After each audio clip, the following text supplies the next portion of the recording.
Kia ora, everybody. Welcome along to week number 5 of the Oceanic Challenger League for Rainbow Six Siege. My name is Matt Smite Ross, and I've got my wonderful co-host here, Billy a Blue Panda Brereton, back again. He couldn't get enough of this game, man. He loves Rainbow Six Siege.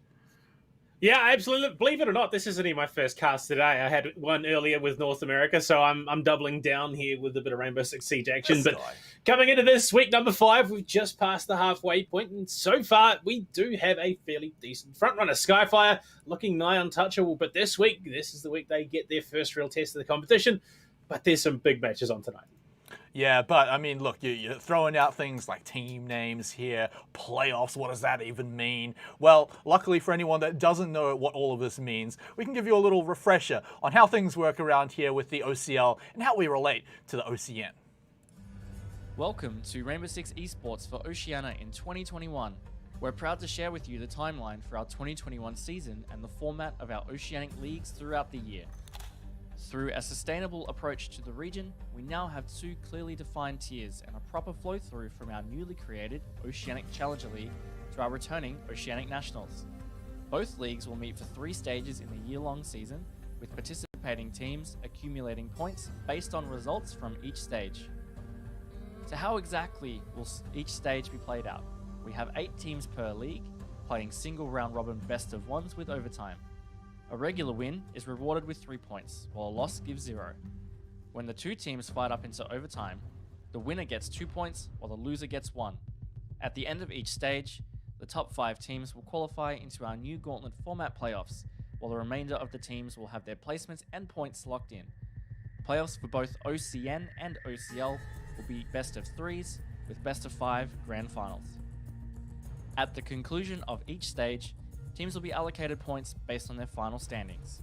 For OCN teams, the conclusion of Stage 3 will show us which teams have earned enough points to enter a promotion relegation tournament and fight for a chance to enter the Asia Pacific Regional League, whereas OCL teams that accumulated enough points will have their promotion opportunity into the Nationals, OCN.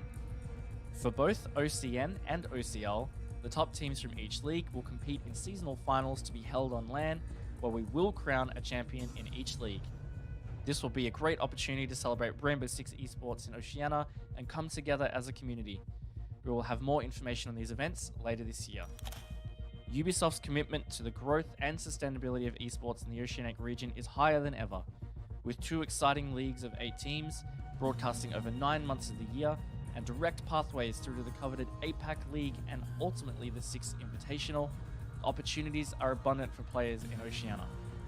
You won't want to miss this exhilarating year of R6 Esports, so follow us at R6 Esports OCE to stay up to date with our season, support your favorite teams, and catch exciting content from the best players in Oceania.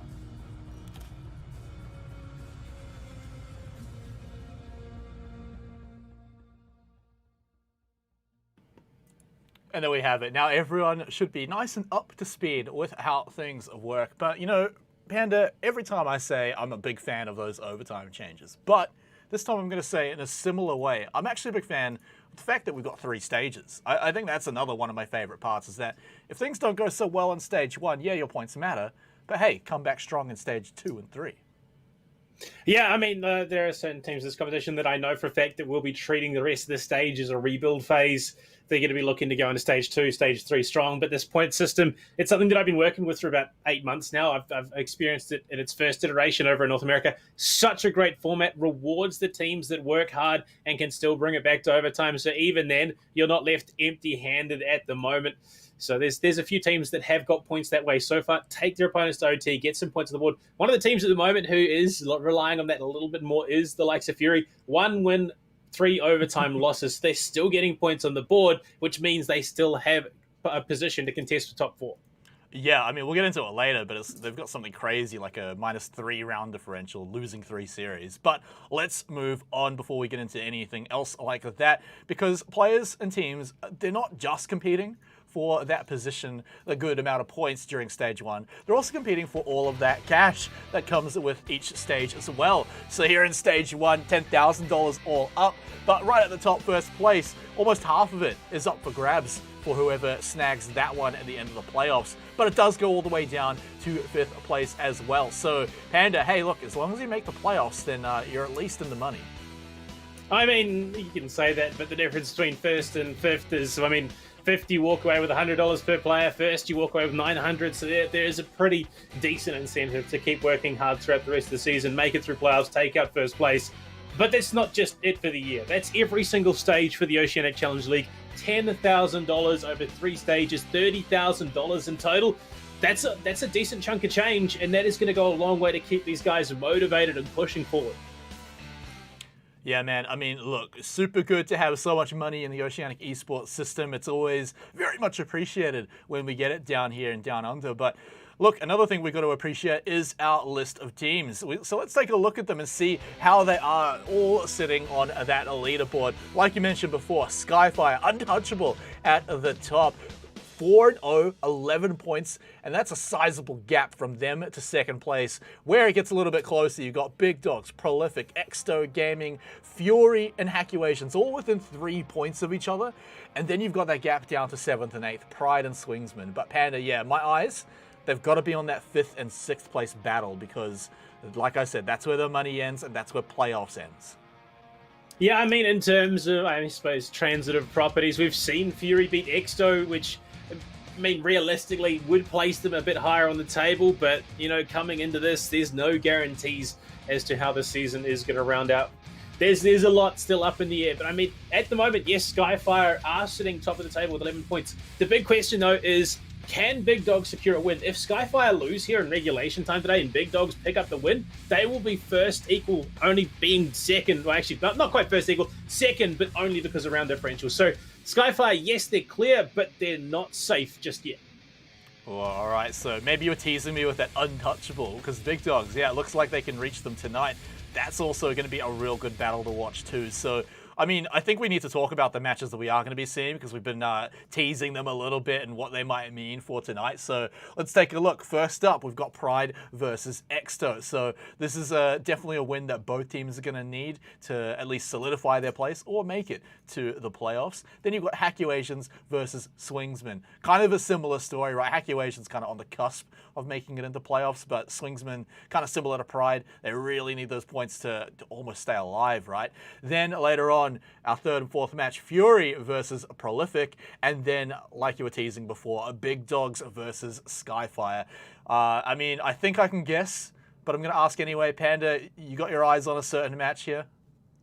I mean, as much as I want to say, yes, the Big Dogs versus Skyfire is going to be the big one, honestly, the biggest 2 matches of tonight are our first 2, because those are going to be the make or break points for all of these teams to making it into playoffs or not.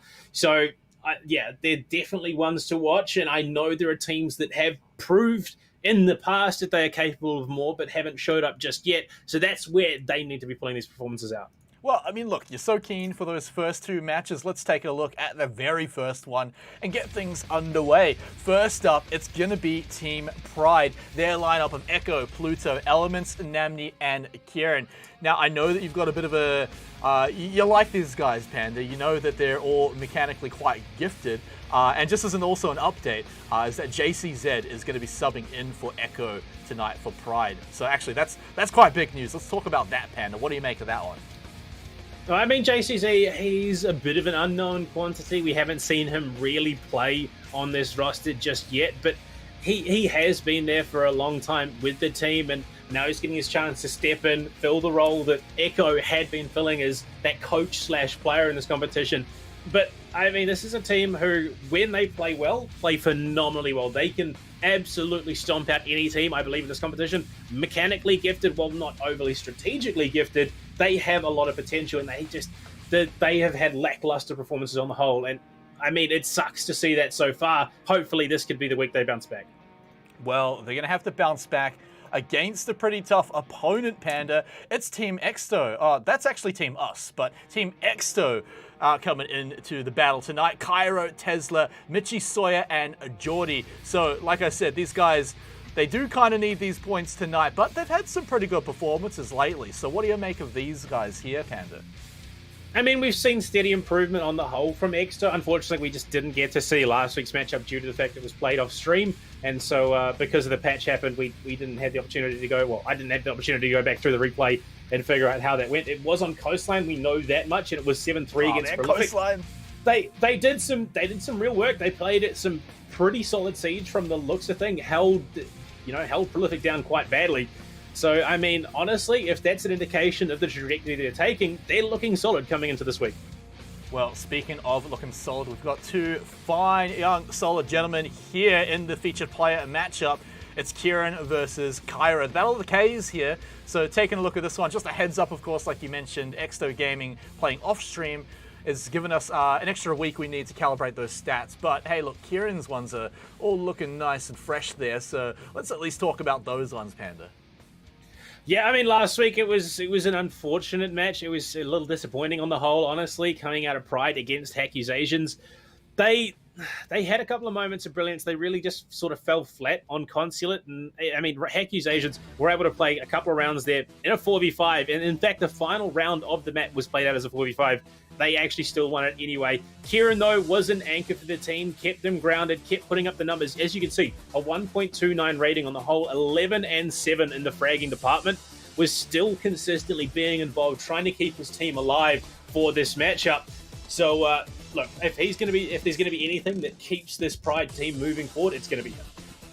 Well, just like some very influential people say, you just got to keep moving forward.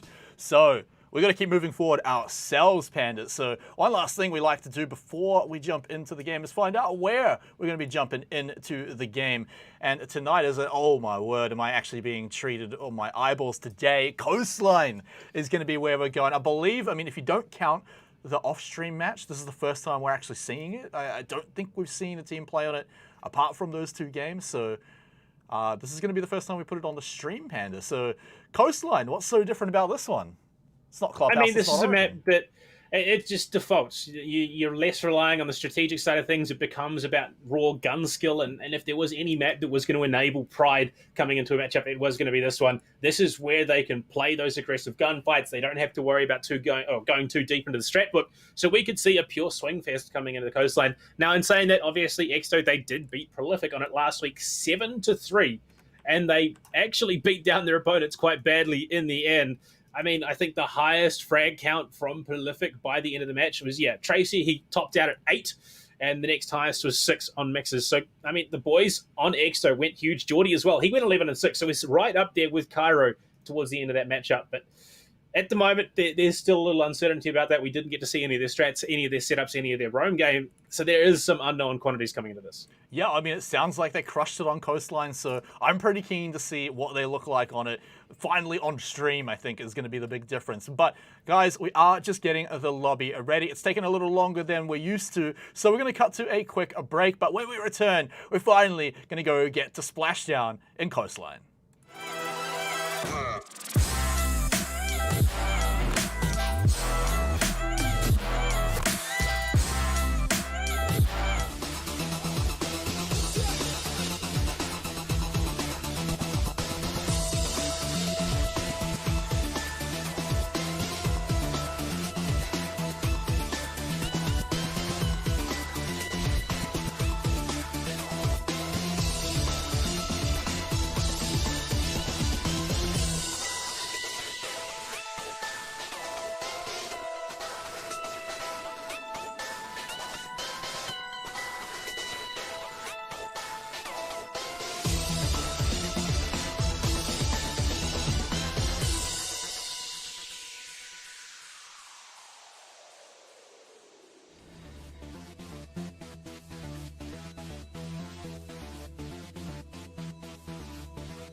Welcome back, everyone. Apologies for that. We're still just getting the lobby all together. But as soon as it's ready, we'll be jumping straight into Coastline here in the Oceanic Challenger League. Panda, man, I'm so keen to go to Coastline. You know how long it's been since I've casted Coastline? I think it's actually been all year. I think it's actually been about that long. I can't honestly say the same. I've had it a few times over 2021, so it's interesting amount of play that has come out of it so far. Well, I've only done best of ones, and no one wants to pick Coastline, apparently. Well, we've seen some interesting stuff on it recently. The likes of the Gotten 6 coming into play means that there is more ability for the attackers to get into the building to deal with that defensive utility. I mean, there's just a lot that can come into the fold here, and I'm excited, especially a team like Pride coming onto a map like this. This could be the big enabler for them to blow up, come in, sweep Exto aside, and pick up a significant win here in the later stages of this group stage.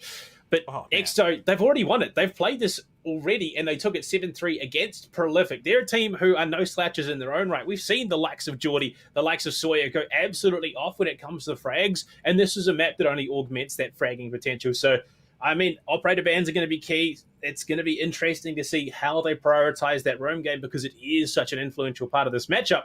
And honestly, this one, I'm 100% pegging to go to OT. Oh, OT and Coastline. That's what I like to hear, Panda, man. Very, very excited for that one. But, I mean, thinking about it, right, if Pride do take down Exto in this, just in regulation, right, that would mess up the leaderboard so much, right? I mean, Pride would shoot up, Exto would, stagnate while everyone else moves on. And then we'd have no idea who's fighting for that 5th and 6th place. I mean, Pride were definitely, almost out of it. I mean, if they don't win tonight, this could actually be kind of donezo for them. I think you actually mentioned that earlier, right? Is that, they're kind of screwed if they don't win here. So to go to Coastline, I mean, what a tough ask for them here. So, I mean, is it going to look that kind of cut, clean, and simple? Because you're calling overtime here. You reckon Pride can take it to Exto after what Exto kind of showed off on the off-stream match last week? I know for a fact that Pride are very disappointed in their own performances. I talk to the guys a lot, and they know that they're capable of more. They look to come out of the gate swinging each week. They really fell flat last week. So this week, they're going to be looking to come in, play their game, not do anything stupid or crazy or out of the ordinary, and just play their consistent frag-heavy game, win their gunfights, win their trades, and take the rounds that way. They don't want to be stalled out playing a stagnant, slow clearing style. They want to get in, clear things out, take control, and look to exploit the bomb sites that way.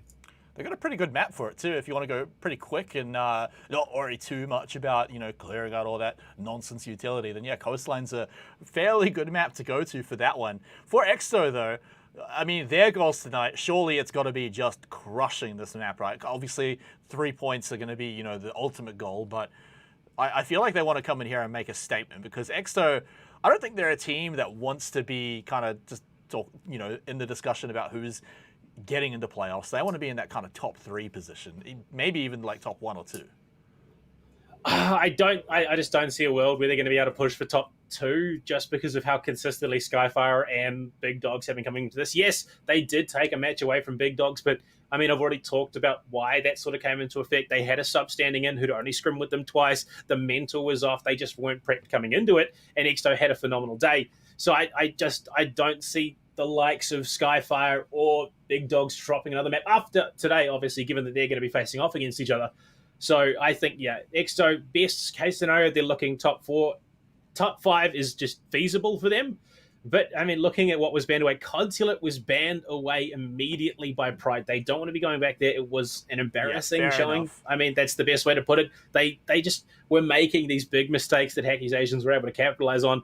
Cafe was the immediate response from Exto, Clubhouse from Pride, Oregon taken away from Exto as well, which left us with Chalet and Villa, and Pride banned out Chalet. So Orlando for Exto was the man in charge of the ban phase of the team, and he took out Villa. So they're looking to get rid of those strat-heavy maps early on so they can play a pretty more streamlined game. So I can understand why both teams are bringing it here, but honestly, I think for Exto, this is a little bit dangerous.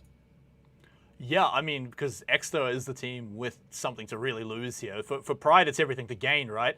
But Exeter, they could just fully drop the ball here. For all intents and purposes, right?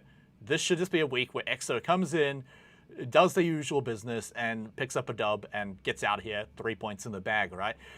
That's what they should be looking at this match as, right? Even though Pride's a respectable team that can definitely take it to them, you look at where they are on the leaderboard, and yeah, Exeter's a team that says, hey, look, we want to do better than just that, right?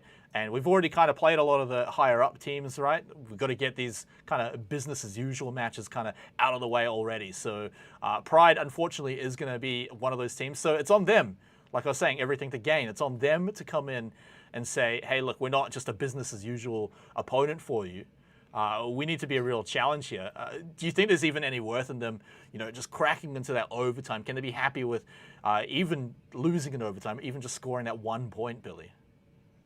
I mean, at this stage, Pride, their next 3 matches, including this one, are some of the most terrifying they're going to be playing. So far, honestly, they've had it easy this season. Up this week, Exto. Next week, Fury. The final week of regulation, it's Big Dogs. So this is probably the easiest of their 3 remaining matches.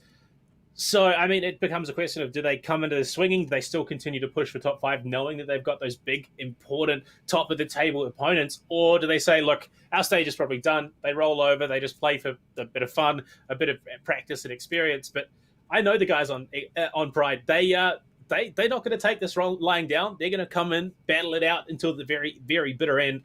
Whereas Exto, they've got a slightly easier run on the whole. They're going to be coming in, next week. They've got Swingsman. The week after that, Hacky's Asian. So realistically, Exto could pick up 3 wins in a row here, including this week, obviously, and put themselves nice high up the table, give themselves some security going into playoffs.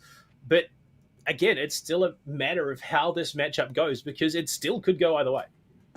All right, just confirming that the final player is just in the process of joining the lobby. So I know we've been yabbing on a whole lot for a while, you guys, but we're just as keen to get into the match as you all are. I know I am, because we've got just 2 opposite ends of the story. I've already said it, right? Like with Pride really needing to start their wins now, but Exeter kind of needing to just, finish off the sweep and kind of walk out of the season with the last few wins under their belt, like you were mentioning, right? It could just be 3 sets of 3 points coming up for them in the final few weeks. I mean, that's totally possible for them. But it would need to start tonight, so that's why I'm kind of excited. We know Exeter are good on Coastline, at least from the last week, where they got their win. Pride, I just want to see what Pride look like on it. I think Elements is a player that can absolutely pop off here on Coastline. I think, his mum's unleashed all his mice, by the way, so he's now allowed his full arsenal, whether that powers him up or gives us more tech forces. I don't know. Follow up on Twitter, he put out a poll earlier tonight asking the community what they reckon he should use. He put up a couple of decisions there. Oh, you got a choice. There was some uncertainty from his teammates. It really does depend on what he pulls out. Was it going to be the rival Steel Series 600 or the Cooler Master MM710? We will have to wait and find out, obviously, until after the matchup, because he probably won't tell it right now. But, I mean, he is very much a mental player in terms of, it runs high emotionally. If he's having a great game, he's going to continue to have a great game. If he has a bad game, it is just going to drag him down further and further. The guy is one of the most dedicated players in this competition. I know when he's not practicing, he's not scrimming, not spending time with his family, obviously, because that's part of being being a part of a healthy routine. The guy is in AIM Labs training consistently. He's dry running. He's reading through the strat book. He is so incredibly dedicated. He wants to make this dream come true for himself. And I know the rest of the boys on Pride want to make that a reality for him. They back him through that dream as well. And they also want it themselves. So there is a lot of hard work going into this. It's about everything coming together, falling into place, and then picking up some wins off the back of it. Yeah, I mean, I think at the end of tonight, or at least even at the end of this match, right, we're going to be feeling sad for one of these teams, right? Because a loss for either side is just pretty heartbreaking, right? Pride would almost have an impossible run to make it the playoffs, depending on how some other games go, if they lost. Exeter, if they lose, then suddenly they're having to fight for a place in playoffs at all. So, we're going to get a loser, so we're going to have to feel bad for one of them. Maybe a little less if it goes into overtime and they can share the points around a little bit, but I feel like that's just going to disappoint both sides, to be honest. Well, I mean, a loss at the end of the day is going to disappoint anyone, especially in a competition of this caliber with as much on the line as there is. I I know for a fact a lot of these teams, the losses that they've been dealt through this season, they were absolutely gutted that was the result. They know they can do better. And honestly, when all 8 teams in this competition are playing the top game that they can, they are some real contenders for first place. Unfortunately, that's just not how it works in game day. There's other factors. You don't get enough sleep the night before. The team cohesion isn't there. Your mental's a little bit off. You're not, you're a bit hungry. You're thirsty coming into the matchup, and you didn't do your work. There's any number of factors which can cause an upset on the day. And it really comes down to a matter of, like I said, who hits their stride in that first round, because it will determine how that match plays out. Even if it's a loss, if you're playing the way you want to, if you have the setups, everything's coming cleanly, yes, you might lose, but at least you know the groundwork is there.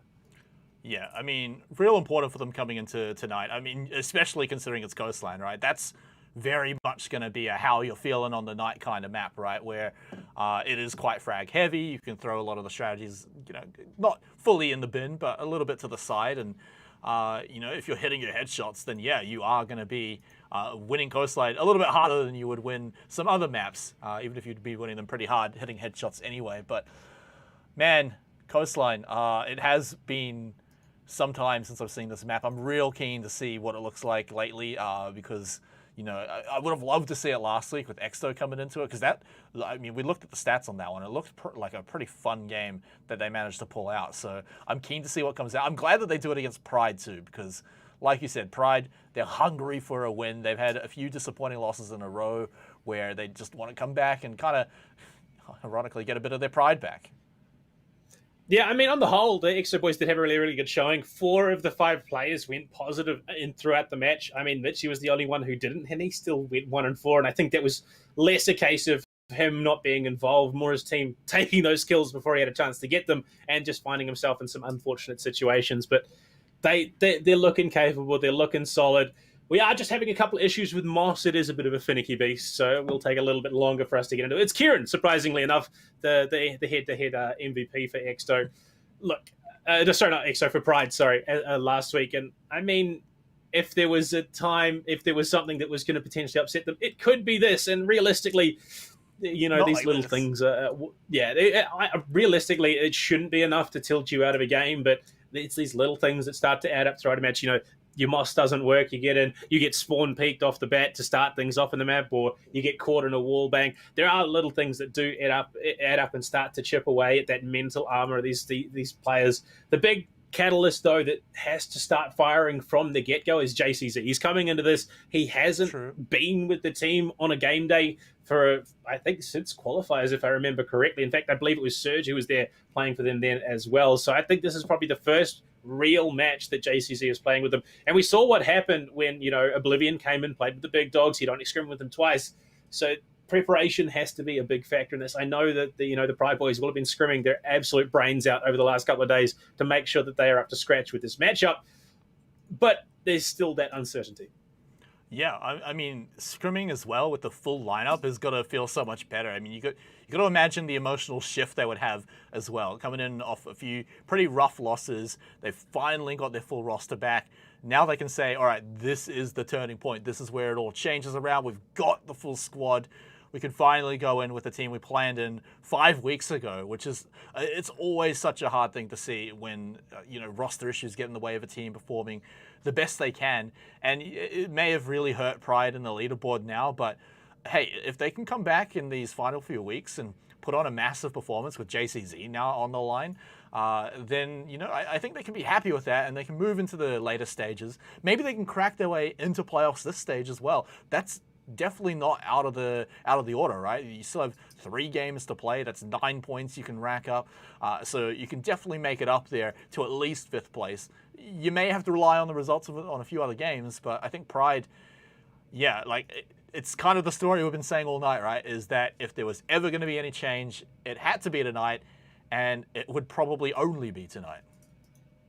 Yeah, I think, honestly, as much as I want to see Pride push for that playoff position, their best bet probably is to look to next stage, use the remainder of the season, get that experience, get that functionality with the team, look to gel as a 5-man unit, then come into stage 2 strong, look to take out that top position early, because the way things are going, there's a lot of tumultuous play coming out of them, a lot of uncertainty, a lot of questions that need to be answered.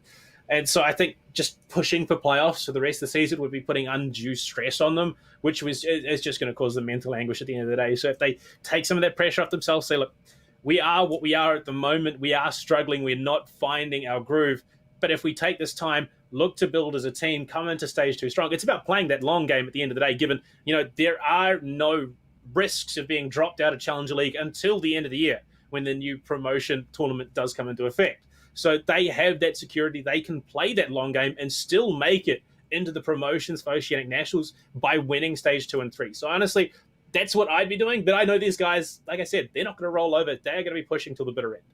Plus, it's also kind of nice that their points will still count at the end of the season, right? So maybe they can't make playoffs, right? But they can still try and get 6th rather than 8th, rather than 7th, which is going to help their points just a little bit, right? Because it's not like other seasons, I'm thinking like LPL Pro, right? Where, you'd finish off the regular season, you didn't make playoffs, and you're like, well, that's it, I guess, right?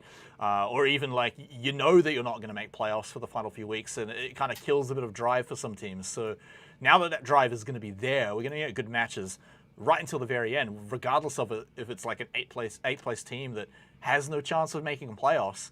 As long as they've got a chance of moving up the leaderboard a little bit, that 100% drive is always going to be there for almost all these teams, right? They want those points. They want to translate it into next season, even if season 2 and 3, stage 2 and 3 go the same as stage 1. That's in the future, right? You can worry about that later. Everything's still possible when it's in the future. And man, Panda, I mean, there might be a little tear coming out of my eye because I think I just saw the 10th player join. We might actually be ready to get into the game very shortly. Yeah, we've got confirmations from the observer that players are ready and waiting to go. But speaking of points available, they add up. Obviously, throughout the 3 stages, you're playing for points alongside that cash that will give you the opportunity to promote into OCN. So even if you drop this one, you win the next 2. That's still 53 points in total, even if you bottom out in stage 1. So there's still many reasons to play throughout the rest of the year. But look, why don't we get into it, Smite? We'll get the ball rolling, throw it into Coastline. We'll figure out those operator bans, which are going to be so key in how things play out. Obviously, Coastline, this is an interesting one. There's far less priority around hard breach. There's a little bit of priority about vertical, but this is going to come down to the gunplay. All right, well, let's get right on into it. Right into Coastline. Finally, we're here into game number 1, a ban phase. It's Coastline. What are we likely to see here? Are we still looking at Nomads on Coastline, Panda? Well, I mean, I'm looking at Iana. That's a pretty big one that has been quite prioritized in the game at the moment. A lot of teams taking out the Iana, who has been rather influential on the whole. I'm anticipating something like the Nomads, something like the Lion, which is a go-to pick on this map. And, well, Exto, it's going to be an ace instead. So this is the other one that would have filled out that tertiary position for attacking bans. Now it comes down to defenders. Valkyrie, Merrick, there's a lot of options. Even an Echo or a Malusi could be coming into effect. Yeah, I mean, we're probably likely to see the Mirror. The other one, it's going to sound cheap now, but I was going to mention Valkyrie. We see that in almost every game as a ban. So on Coastline, it shouldn't make too much of a surprise. There's so many chances for Spore peeks or even just peeks out the window with the cameras outside. Pulse going to be the final ban here. What do you make of that one? I mean, it's not crazy out of the realms of possibility. There is a lot of verticality to this map in between. Obviously, it's not 3 tiers of play. There's still the first and second floor, but I mean, when you're attacking the likes of Kitchen and Double Bar, you're going to be going in, taking that vertical control. And so Pulse, it does play into this matchup very, very well. And here we go, getting into round number 1. Hookah Billiards to kick things off. No surprises there whatsoever. But on the attacking side, we see the Lion coming in already. This is huge. That plus the Nomad. Flanks are going to be hard to pull off here for Pride. Yeah, I mean, good luck roaming against a squad that looks like that. Also, 3 quite quick operators are going to want to get in there and do their business real quick. Ash, Sledge, and Zofia. They've got the tools to clear out any utility they need to, make any rotates they need to. I'm keen to see if this is going to be a quick round or not, because we've talked about momentum a little bit in this match, and it could just be whoever takes the first round hits the ground running. Oh, there's a lot of tools on the board for both sides that could make this one a tough one. At the moment, Hookah Billiards, we're seeing what is considered to be a rather conventional setup. You're going to have that rotate onto cool vibes. You're going to have the smoke player probably in and around Pink Bar. And then you're going to have JCZ out on the extension with that Mozzie looking to deny information where he can. Interesting, though, that at least for me, is Pluto bringing in the Goyo as well. This is, it says to me they're going to go for a bit of a turtle setup. They're going to have a bit of a spread over towards VIP as well. You see that reinforcement on the wall to deny the long angles into billiards. That plus the vertical setup. This is Pride looking to play a very aggressive hold. My eyes, oh, actually, they're now moving over towards Well, I think it's a run out from Aqua. That's a run out prep right now. Pluto, he's looking for it. Yeah, let's wait and see how his patience is going to pay off. Whether he's actually going to find anything. I don't. Oh yeah, no, they've got at least one player. Too early, a little bit too keen. But yeah, that's the kind of kill to tilt your opponents from the beginning. So good try, Pluto, but not quite good enough. First E1D burnt in the first 30 seconds as well. That's some pretty significant attacking utility off the board. Downstairs, Namni spots out a drone, and Sunrise will pull back into the bomb site. And Jordan as well, looking to push in the kitchen. This is all cookie cutter stuff coming out from both teams. But these offside players are going to be absolutely huge. You look at the extension, the attacking coming in from below. But you see the positioning above. Elements, he's playing the Jaeger. He's an absolute fragger when it comes to any of these roam players, and this could be one to shut it down. If they're not paying attention, he can rotate down into main lobby, come in from behind them, and well, any attacker pushing into the bomb site will be cut down at the knees. Yeah, so they're keeping things quite close towards the site Pride are, but still definitely giving themselves a little bit of arm's reach to kind of mess around with anyone a few rooms over. A few shots going out, I imagine, on site for now, but Pride, yeah, they're just waiting with elements in the wings here, seeing if he can hunt anyone down, waiting for his moment to pop around because he's not quite holding any angles at the moment, but so far the only damage has gone down onto Michi. Exo seem to be hitting a bit of a wall in progress as they don't seem to know where to take the next step. Not quite sure where they came. I think it must have been Kieran playing on Cool Vibes, just spotted him pushing out a kitchen door. Tagged him up, took some damage himself, but it's not irredeemable. Tesla as well going to be tagged heavy. It's JCZ to find the kill on a Geordie. Gone 6 goes out, deals the Vulcan shield. They can look to go for this default plant in Villiards and A, the bomb site. But they don't have that security. They've still got the smoke in close proximity. Not to mention the nitros that are available as well. First one tossed towards Aqua. It's not going to find anything. But with the sledge off the board, they don't really have the contest. And even if they did, the frag grenades were already burnt. Pride are getting so keen on some of these kills here. They might not have the C4s at the end when the plant actually goes down, but like you said, Kieran's there on the smoke, so he can buy a ton of time on this default plant, and safely too from the spot that he can drop the smokes. EE1D coming in, and it's immediately answered by a gas babe. JCZ also taking a bit of damage from it, but it's just going to buy time for now. But that is all Pride are interested in, but Namni wants more. The plant now going down by Sawyer, but his teammates are falling all around him. Has to cancel on the plant, and it's a 1v5, and Pride, they just had to sit back and wait. Tesley's trying to swing the angle, but it's elements to shut it down. This is the kind of game that Pride are going to be looking to have, and you can already see Exto just a little bit thrown off by the defensive setup. It's the power of the smoke canisters. You can get them through the wall and deny that plant in the default position. Even if that was going to go off, you could toss it deep towards that Aqua wall as well. But Pride, a phenomenal start to the round. They only lose the one player, and they bring it back in a very, very significant way. Now, as we head down to kitchen service, they can go do the same thing again. The offside presence, it worked really well. Installed at the time. Then the anchors, which now is going to include Pluto and the Maestro instead of the Goyo. These are some powerhouse anchors. Yeah, I mean, Maestro just works so well on the site here, so why not throw him down there for an extra god-tier anchor, really, like one of the best ones in the game. And all the intel that he can bring, plant denial too, which was clearly quite useful for Pride last time. Exto, they are running the exact same operator lineup on this one. It's quite flexible, doesn't need the hard breach, just gets on the site and, you know, gets the job done, or at least that's the plan. Not according to Pride, though.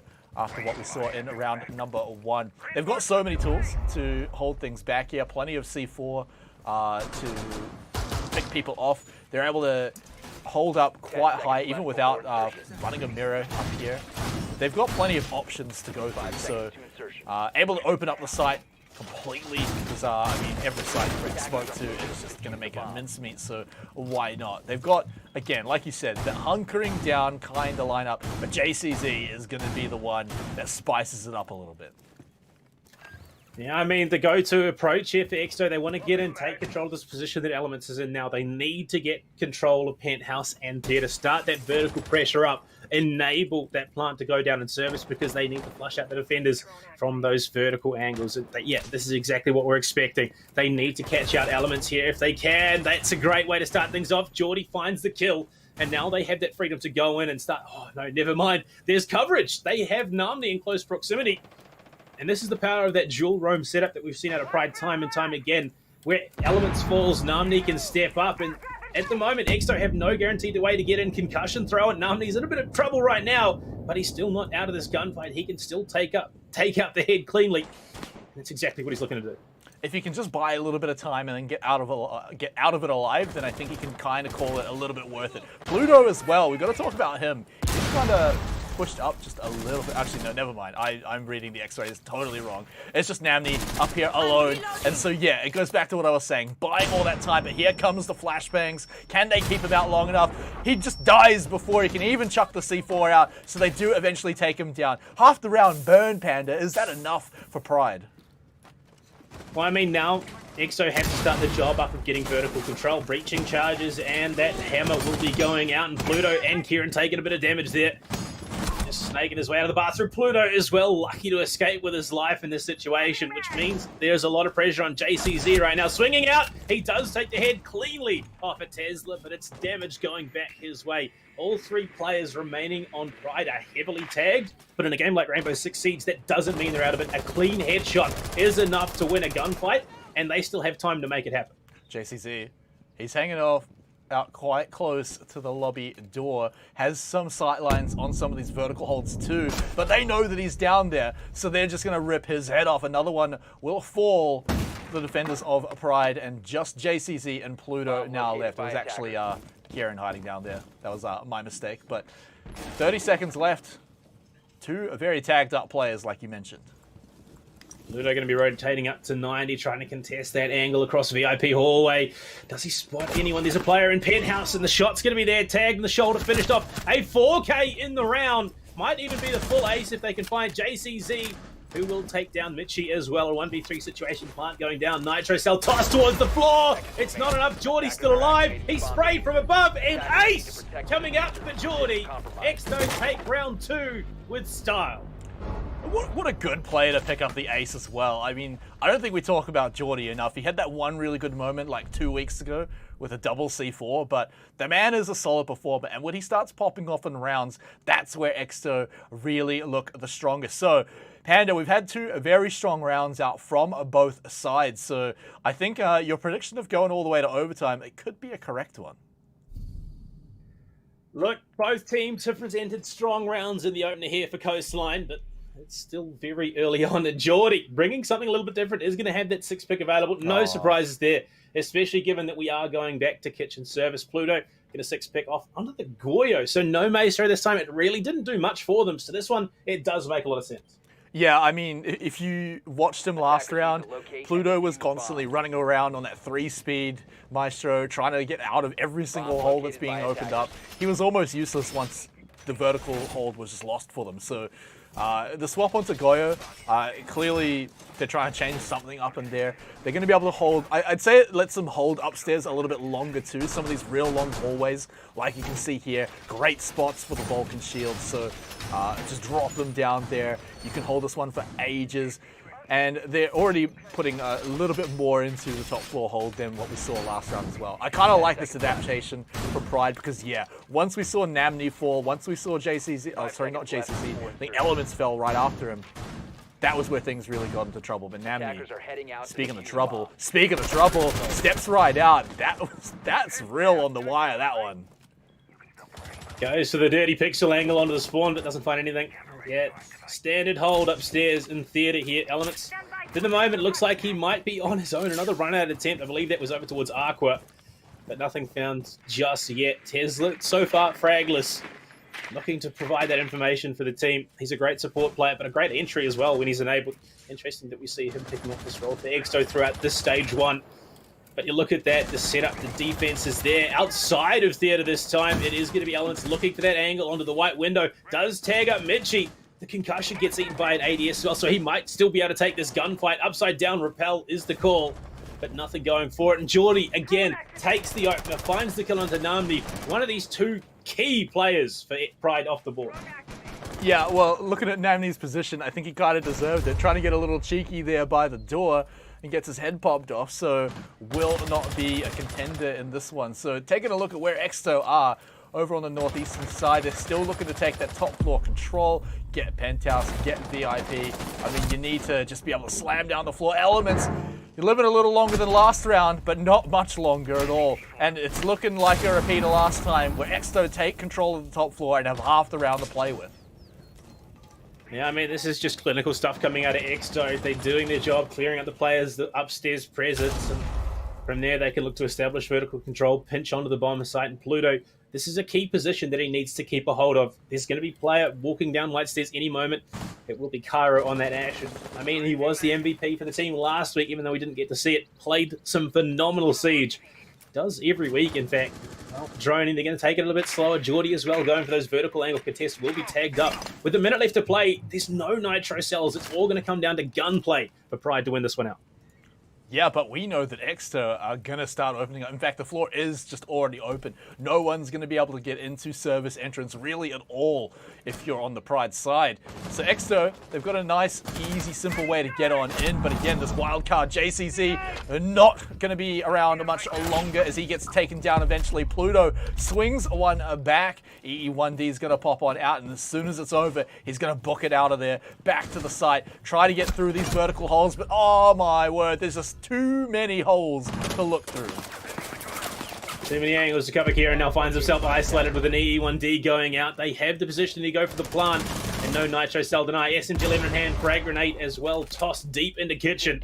Now Kieran is going to have to play for the post plant. He looks to head up cool vibes, it would seem. He's also only got 2 mags worth of ammo in that SMG11 as well. Best he can hope for is a frag onto Geordie, who's busy looking through those vertical angles. Cairo, you can see down in main lobby, Sawyer and Tesla in the bomb site for the moment. Yeah, look, they've found him out. Frag grenade cooked, throw it. Is it going to be enough? He jumps into the courtyard. There's no chance for him to bring this one back. The best he can hope for is to pad the stats a little. Yeah, I mean, really, you're just talking like a team at this stage.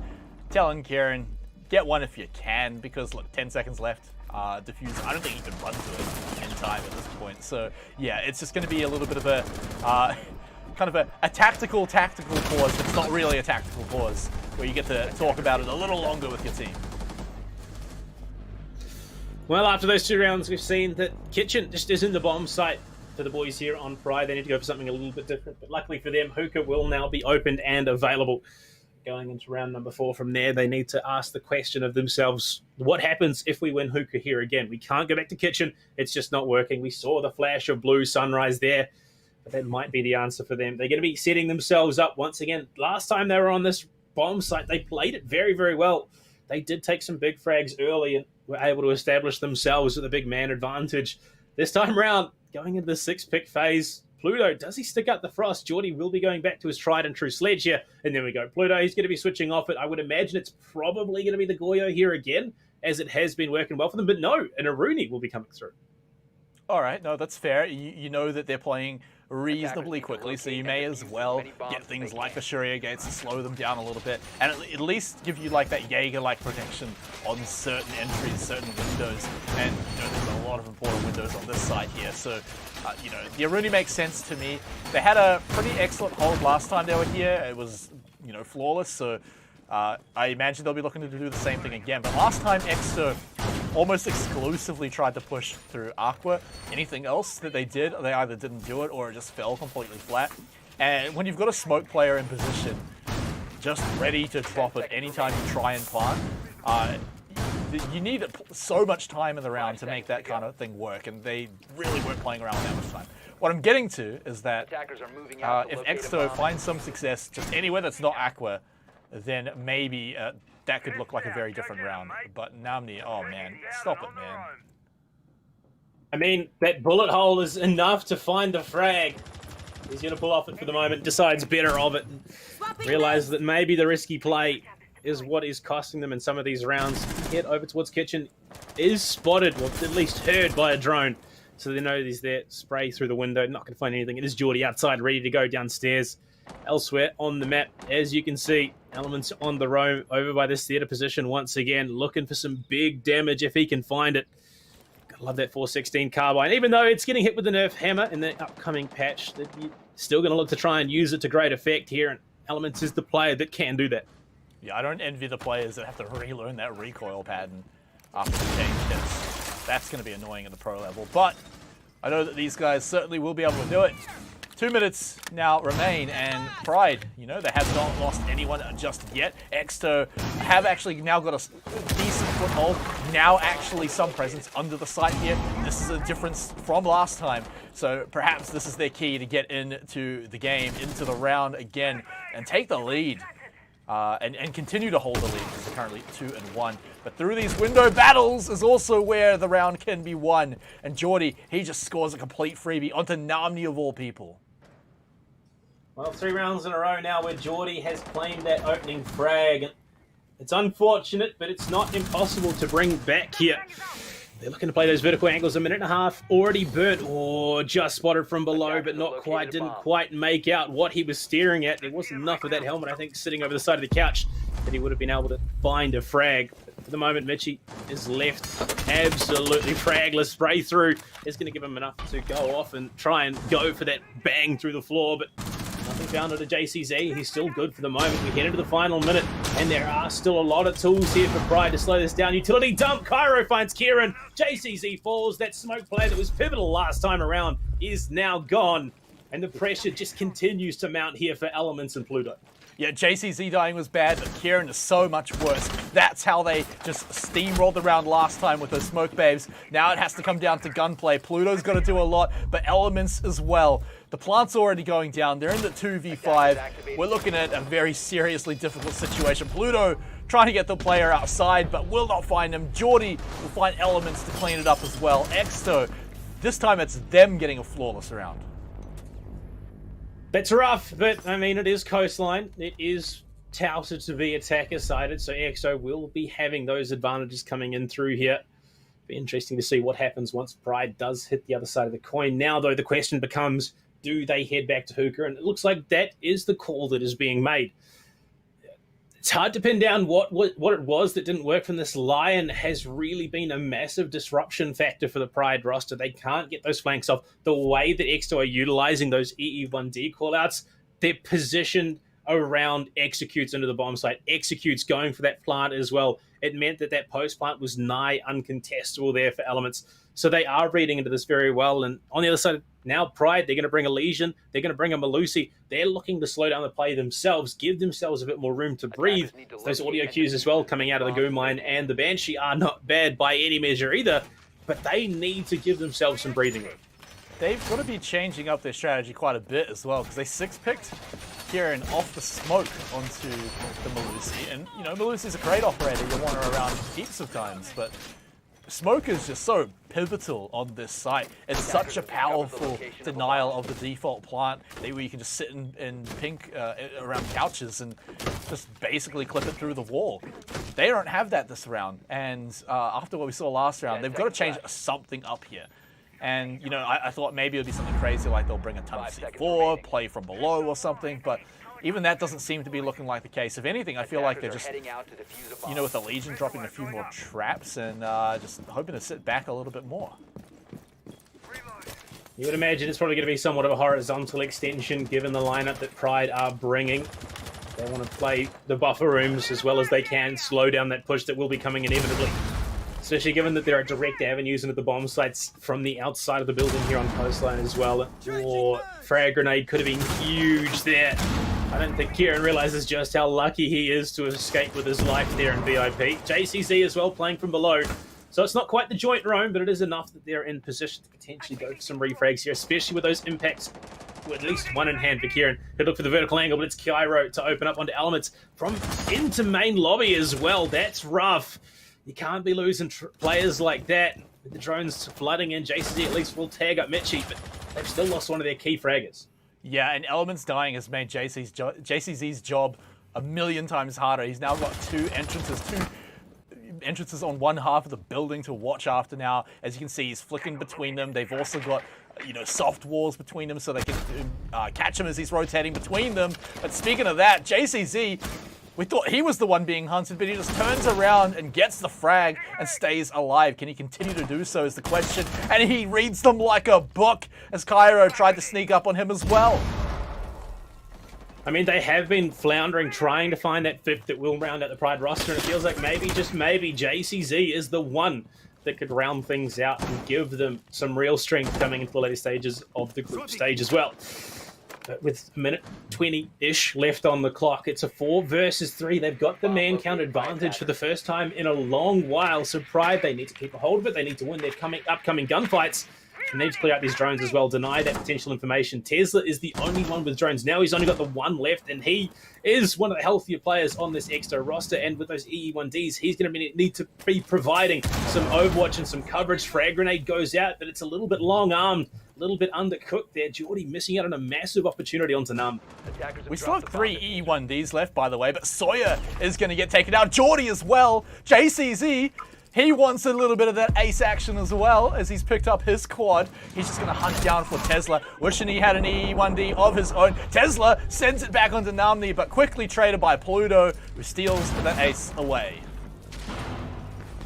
A win nonetheless, and that's the second round on the board. Going into the final round of the half, they might just be able to equalize here, 3-3 on Coastline, which ideal situation for a defensive half, especially for a team like Pride.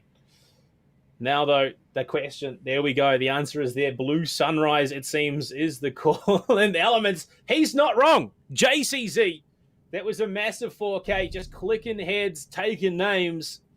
And that's not a situation you want to be playing in again. Look, a bit of banter between the boys, but JCZ, I reckon he's going to be happy about that. Exto, they're going to have to second guess swinging into it. Oh, man, Elements is having a good time. And it would be pretty easy for him to, not have a good time in this match. He's been picked off pretty early in quite a few rounds now, and that certainly hurt him a little bit. But luckily for him, and I feel like he's feeling it, judging by how the chat's going, is that he's got JCZ looking out for him. As soon as Element's position is gone, JCZ pats him on the back, his corpse that's on the ground, and says, "No worries, mate. I've got you here. I can look after this one too." And he's a man of his word, so it was one round. Maybe it doesn't pop off again, but JCZ, he's already making me smile with his performance so far. But let's move on here to the final round of the half. Pride, like you said, they really want to make this one into that 3-3 half. They're bringing the Frosts along now to just cause a few little issues. Maybe trip up Exto here now that they're attacking Blue and Sunrise for the first time. Big fan of those positionings on the Frost mats as well. Oh, these are positions that if you have not droned out, if you're not paying attention, if you are in the dying moments of around desperate looking for a plant, you are going to find yourself in a world of hurt because you second guess yourself. You're not paying attention. You're trying to get into the building desperately. No, that's it. Believe it or not, that's actually quite common for a lot of teams because you play around the angles. You're going to have someone contesting the gunfight. You're so busy worrying about the player that is immediately threatening you that you jump in the window without checking below you. And Cairo again, opener onto Namni. Long range spray to that main lobby door. That's a big kill. Once again, taken off the board. Oh, yeah, kind of like Elements. Namni's been dying quite early in a lot of these rounds too, but Elements getting a little bit of vengeance here onto Cairo, getting his honor back too, even dropping a lol in all chat too, mid-round. I love the confidence coming out from the man here. But that said, it's still just a trade apiece. We saw a C4 go a little bit wide and be a little bit wasted for JCZ. He's trying to pull off a repeat of the last round, pushing down service entrance, going prone as well. This is where he really wants to trip up his opponents. They've still got so many drones. They may even hear him if they're listening very closely to the sounds of his prone moving around. Wonder how long he's going to be able to hold that position. Very dangerous. I think they've misdroned him. They've 100% misdroned him. He is free right now. They went around it. Oh, that's unfortunate. Pluto accidentally taking out the head of Elements. But that's a question mark in chat. Is unscouted right now. They don't have that information. He had to go all the way through bathroom and push into the main kitchen itself, so they don't know he's there. There we go. Finds the kill on Michi. That's a big frag. Looking for more. It's Jordan to take down Kieran. Elements. The call is there. Looking for you, Joe. You can't be having that sort of thing. But it is, with a minute left to play, a 3 versus 2. Still entirely doable, especially given that JCZ has been able to string these frags together. Ping's coming out. They know his positioning for the moment. But you've also got Pluto there, the unknown fact. Can they pull this one back and take the half 4-2? Yeah, but how unknown is he going to be with the E1D popping off, especially as things get a little more tense closer to the end of the round? Geordie still has his frag grenades to find some kills if he needs to, but Pluto looks like he's starting to be hunted down from above. He's got the window sightline to worry about. He's got to just see if he can get any value from these kills here. Oh no, his teammate JCZ dead in the background. E1D is going to be tracking him as well. Oh man, can he make it out of this one? It doesn't look like it. Exo will pick up round 6. 4-2, it's a standard split here on Coastline. So, I mean, that's probably exactly what Exo were hoping for. Hey, Max, that was exactly what Exo were hoping for it. Well, hey, look, if you can't have a bit of banter between the boys, what's the point in even playing? Going into this now, Pride, they're on the attack. This is where they need to start shining, swinging those angles, winning those gunfights. And I think it's going to be interesting to see who picks up what role on the attack now, because there's no need for a hard breacher. You can bring extra entries. And, well, look, there you go. Namni on the sledge, JCZ on the Ash, and Zofia for elements, plus that Lion Jackal. They're going to be hunting down roamers. I don't even think this mirror play, which, yeah, there we go. It's picked off immediately for a Mozzie instead. This is going to be a very, very aggressive round from Pride. Oh yeah, I can imagine. But I want to go back a little bit as well, because you have to respect a team that can joke around a little bit after a team kill like that. They lost the round and are now down after the first half. And yet they're still kind of laughing about it between each other. So big respect to Pride for that one. They could easily be a team that, like you said, would fall to their emotions at a position like this in the season. But clearly it's not letting them affect them, at least in the middle of the game. And that's the most important time. So that said, though, their attacking half, it's going to have to look a little bit better, right? I mean, it might be a little attacker-sided for sure, but Exto seems switched on enough to still make that a difficult run for them. 10 seconds to insertion. Yeah, I mean, look at Geordie, 11-0-2. The man is just finding big frags. That ace as well, doing no short measure of damage to the boys on the Pride roster. But yeah, attack. This is where a lot of teams do thrive on this map. They can look to swing those angles, pair it with the scanner for the Inox for Kieran, plus that EE1D and Geordie. That's a long-range sporting peak from Luggage.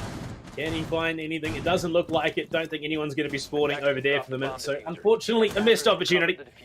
There's Pride. They're not going to give them that opportunity at all. In fact, this is going to be a rush onto the bomb site. No way. This is what it's looking like. They're stacked up. 1 on the window, 3 outside that main door.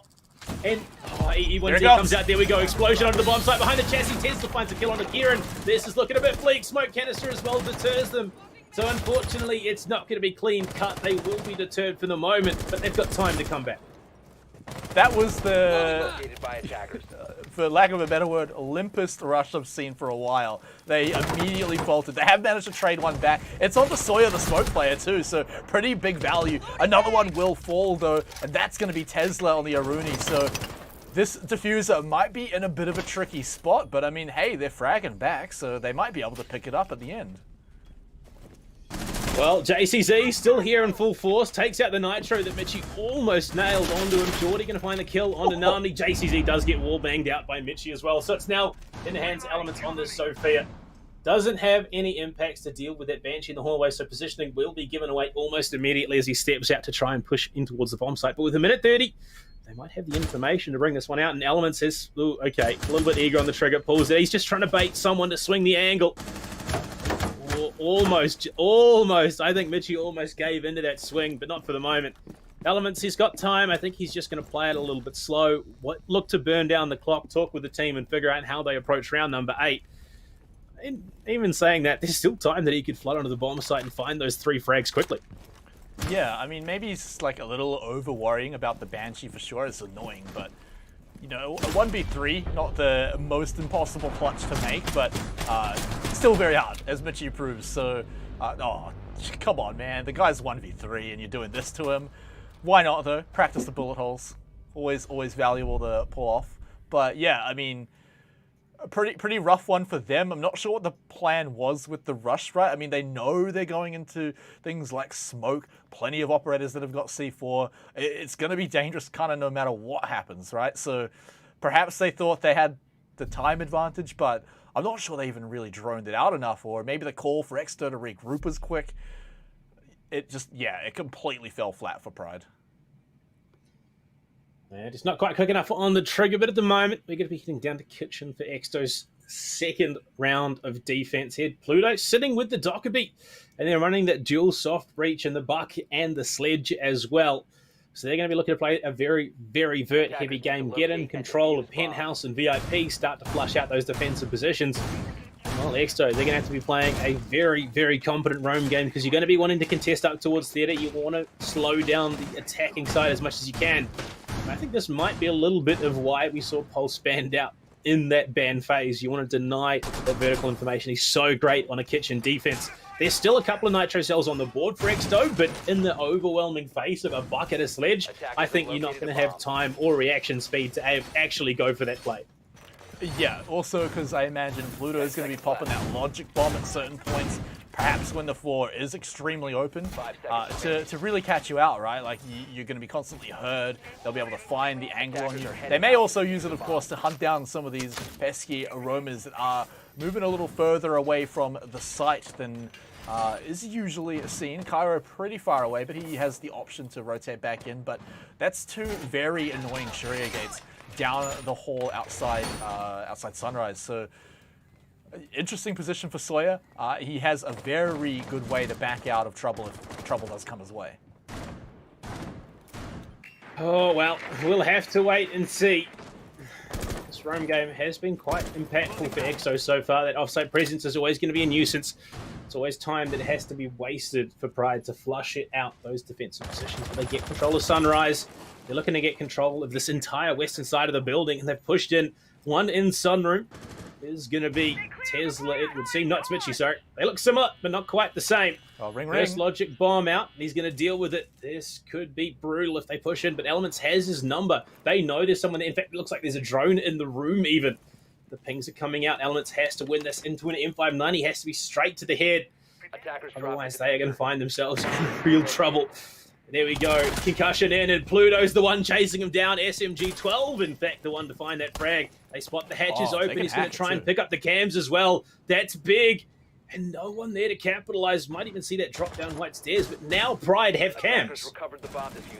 That is very not a good thing for Exto, right? Having cams while you're on the defense, you basically just have to shoot out the cameras yourself, which is just frustrating as all hell to do. So Pluto, huge value from being able to pick that one up. And yeah, Mitchie, I mean, I feel like he could have at least stood in fort, right? He's got a shotgun. He's on that mute, so could have at least maybe tried to make it a bit of a trade, but instead turned his back. Unfortunately for him, though, now Pride has over a minute, a 5v4 situation, and control of the cams as well, if there is going to be any left. Well, there's usually a few that do slip through the cracks, so at least Pride will be able to utilize that. Could even open things up so that JCZ can get in and find some frags. Namni into hookah will head straight to the balcony, not knowing that Cairo was positioned just in pink. They have some great positioning here. They've got control of the majority of the first floor and a decent chunk of the second floor, but they need to get that vertical control. Namni needs to get into VIP, which unfortunately is where Tesla is waiting for the moment. Repel spray going through. It's not enough. They might even just go straight onto the bomb site here. Pluto outside the window. He's going to jump in, look to go for that plant. Is the coverage there? Yes, it is. JCZ stops the plant from being contested. Geordie falls. No smokes left available. JCC finds Tesla as well as he swings in. Sawyer caught unawares by Elements. This is what they need to do. Plant is down. Cairo, the last man left alive. And we can see Pride coming through with a flawless round here. 35 seconds left. Cairo, he's going to look to find whatever he can. Can he spot the player outside? Yes, he can. JCZ falls. He's got to find 4 more, though. Unfortunately, Nitro to open up that long angle into main lobby. Spray through, and Kieran shuts it down. Connects in a big way. And that is a huge round to be taking for Pride. Yeah, I mean, just right from the get-go, right? Finding the mute player there, just basically on his own, shows the power of Dokkaebi, right? You can easily pinpoint someone's, rough location, and like regardless of if they had a drone in there or not, right? You can just dump the concussive barrage there from Zofia, and it should be an easy kill. Unless, like I said, the player turns around with a shotgun, maybe makes it a trade, but all things considered, that was basically a freebie just by catching him out of position, and rewarded greatly with the cams too, right? Like, even if the enemies do shoot them all out on defense, then you are still losing all your cams. It's still such a big deal. Hopefully we're going to get this pause coming out. Of course, we know Sky, our observer, he loves to catch it at the 0-second mark. But of course, as we can see, there is a player dropping out of the lobby as well, so possibly a little bit of that involved, but they did call it attack pause. And it gives them 45 seconds, but I mean, it looks like Exto at the moment, they're going to be heading down to double bars. And this one, we've seen it once already. It went the way of Exto on their attack, but that's unfortunate. Might have some big issues coming here through for Namni. That's not what you want to be seeing. So restart for the game, which means it'll take a little bit longer to make its way through. And at the moment, I mean, it's not impossible for Pride. They're only 2 rounds down, and if they bring that same aggression that we saw in the last attacking round, they could definitely bring it back. They executed phenomenally. They did bring out a big round and only losing JCZ on that as well. We're starting to see maybe Pride come into form, play off each other, win those heads-up gunfights, and gun down Exto where they can. I think, honestly, they might just be able to bring this one back. Yeah, I mean, look, Pride are not really all that out of it. We haven't actually seen very much of them on the attack so far either, right? Like, we've seen the one rush attempt, and you can't really count that unless they keep doing it. Then you can sort of count it. But other than that, we've just seen them play with the the Dokkaebi as well, which clearly went pretty well. So I think we need one more round to really test them out here. And the other problem, as we get our 5th player back into the game, and it looks like we should be good to go after that. I wonder if the Armoru was random there, because I don't think. I wonder if he's got time to actually pick the operator at the 0-second. I mean, he should do. Oh, no, actually, no, he wouldn't have. Namni is going to have to stick this one out. So it might be a rehost coming through, but it seems that maybe Pride are going to stick with it. It's not like Armoru is a bad pick by any means. Very early aggression. You can get in, overwhelm those roamers without time to react whatsoever. That paired with the logic bomb as well could make it very, very hard for Exto, but we're just waiting on the R's in chat so that we can get into it. Just waiting on confirmation as well, and they are happy to continue. So we will be throwing it straight into round number 9 as double bars come into play. And, well, there we go. Armoru in hand. Luckily, though, it is the G8, not the Supernova, because shotgun Armoru, not the greatest of tools on the board. No faith. No faith in the shotgun Armoru. I'm sure Namni could certainly pull it off. But regardless of whether it was a random pick or not, he is going to have to deal with it. Like you said, it can work pretty well with the Dokkaebi, catch someone off guard.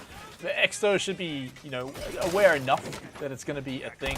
They know that the Dokkaebi is also something they've been running quite a lot too. The good thing is that they are running a mute, so you can stand by the mute jammers to cancel the Dokkaebi core, or not cancel it, but like nullify the effects of it while you're standing nearby it. And that's quite nice. I'd like to see them maybe find a way to use that and not just get caught out in a certain room on your own quite far away. But let's see how Pride go, because the Armoru's got to do something.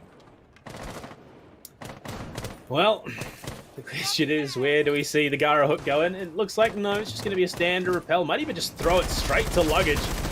Opens the Aqua door. G8 with a 2.5 times scope is a really potent weapon. JCZ takes down Smoke. Geordie falls. That is a big frag to be finding.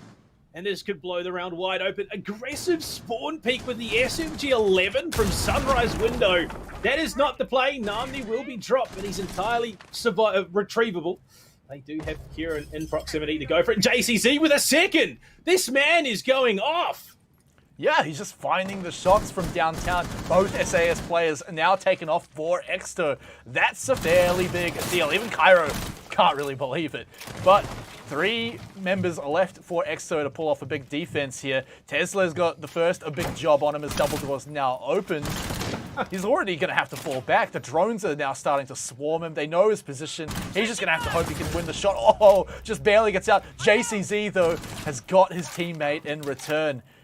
And how long can Tesla hang out over here? Because he's got many players starting to hunt him down. A big triple in the round for JCZ, and he's still very healthy. Might be able to finally secure that ace that he's been looking for at the moment, though. It's going to be the rotate upstairs. Tesla coming in from above, and Mitchie playing from main lobby. But JCZ has been firing huge elements, falls. That vertical angle just punishing him a little bit there. Mitchie going to rotate in, but Tesla finds himself a second in the courtyard. It's going to be Kieran to fall. JCZ tagged heavy, but it's not enough to finish him off. And all of a sudden, things get turned on their head, and it's much more contestable. Tesla for a triple of his own. Might even be able to equalize things even further. Namni is low. It's all about the spray with a P10 Roni, but Pluto with the DMR takes him down. Mitchie coming in from behind. Has to push through Office to contest this plant. And it's going to be pulled off for the most part. Pluto going to reposition for a better spot to try and give them some security. Mitchie coming in from behind. Surely was spotted by a drone. Stun thrown. Is he going to jump through? Mitchie has to push straight through the double bar doorway. Into Sunrise takes the hit. Clean out. Anami. Swing is there, but no, Pluto can't do it. Mitchie wins the gunfight, takes the round, and will push Exto to map point here on Coastline. And what a way to close things out for Exto. That round looked surely like it was going to go the way of Pride. Yeah, what a massive round for Exto. I mean, it was 2v4 at one point. Tesla suddenly pops off with a double or a triple. I think it was a triple, actually. And then, of course, we saw Mitchie at the end get his own 1v2. What a big play from both players there to hold on to it. So, yeah, Pride, they certainly let that one slip out of their fingers. That's going to be one that stings, especially because it's the round that sends Exto to match point, especially because it was a round that was going so well for Pride. But you also look at the position they were in near the end, right? Namni pretty low on the Amaru.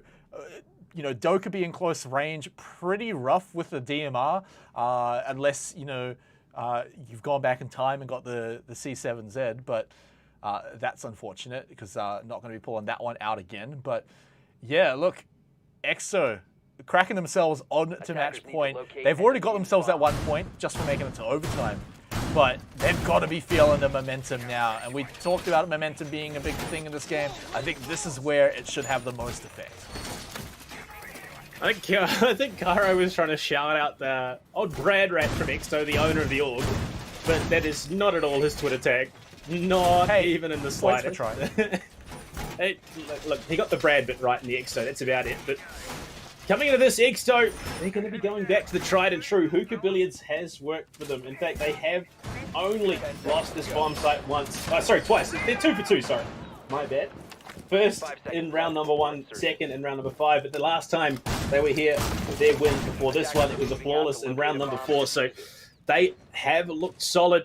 And Pride now in a position where they cannot afford to drop a single round, let alone player at this stage. They need to be winning those gunfights. JCZ, as much as he has been going off, needs to go even further at the moment. Look at that. He's just going for the tap fires into both bar bomb sites. But nothing there for the moment. There is some downstairs presence, but he can't find anything like he found the last time. Those 2 frags onto Sawyer and Cairo were blind. Oh, sorry, Geordie and Cairo. What? That's ridiculous. They were blind. The barricade was not open. He had no idea they were there and still found 2. Oh my god. I thought the players were getting cheeky for going for spawn peaks, but it turns out they got punished for nothing. So pretty rough go at it, all things considered. But perhaps here, Pride will get their own other go at it. But Geordie, he's a player that's been having a pretty good round, pretty good last few weeks as well, as the EE1D will pop off. No one triggering it though, so nothing taken advantage of by Pride just yet. Tesla, the man had a pretty massive round last round, so perhaps we should be keeping our eye around on him, but everyone's just holding angles for now. No one's sneaking up on anyone just yet, except maybe this man right here. I mean, it's the way to play it. Elements is going to be rotating in. Oh, Tesla takes him out cleanly. P10 Roni to the dome. And they lose the Zofia. He's been a bit quiet here. JCZ, again, it's a situation where the pressure is mounting. Luckily, they had the Logic Bomb and the EE1D, so they can just scout those frags from quite cleanly. But he's still got to find 5, and that's a tall task at the best of times. They do still have a fair amount to go. 2 of each of the E1D and Logic Bomb, so they can get to a post-plant situation. That's going to be pretty great, but Getting to it is definitely the hard part of all of this, all things considered. So it's going to be looking at cool vibes. Here it comes, though, both popping off at the same time. And again, no one found from it. Everyone's already in the position it seems they want to be in for Exto. We're going to need some frag grenades to come in here and start cooking them on out of here. But oh my word, JCZ! JCZ! Jordan and Cairo in the hallway. They just get eaten up for breakfast, and he wants more.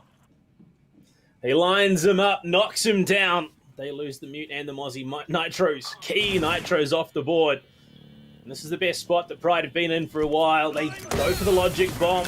Pluto going for that plant Nitro to deny, but there's still 25 seconds left. EE1D comes out, and JCZ coming up cool vibes. Pings are there. As the Malusi did have to retreat just a little bit. Mitchie revealed, and JCZ has so much to cover. Kieran for two! Lines them up himself, and Sawyer will get at least one back. The plant is in a rough spot. The diffuser there, and coverable Sawyer. He gets swung on. He wins the fight. 5 seconds left.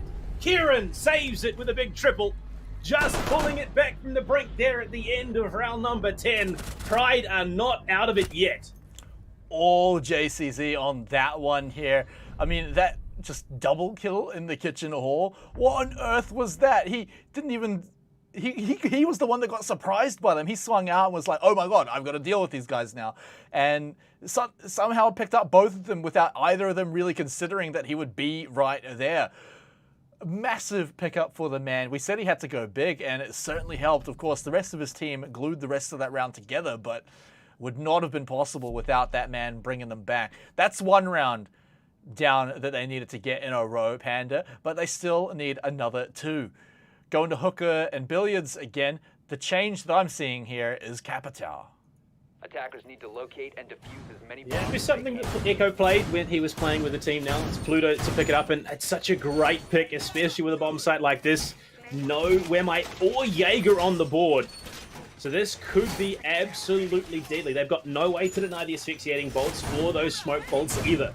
So they can not only flush defenders out of position, they can cover plants with the smokes. They can make it impossible to contest here for Extot.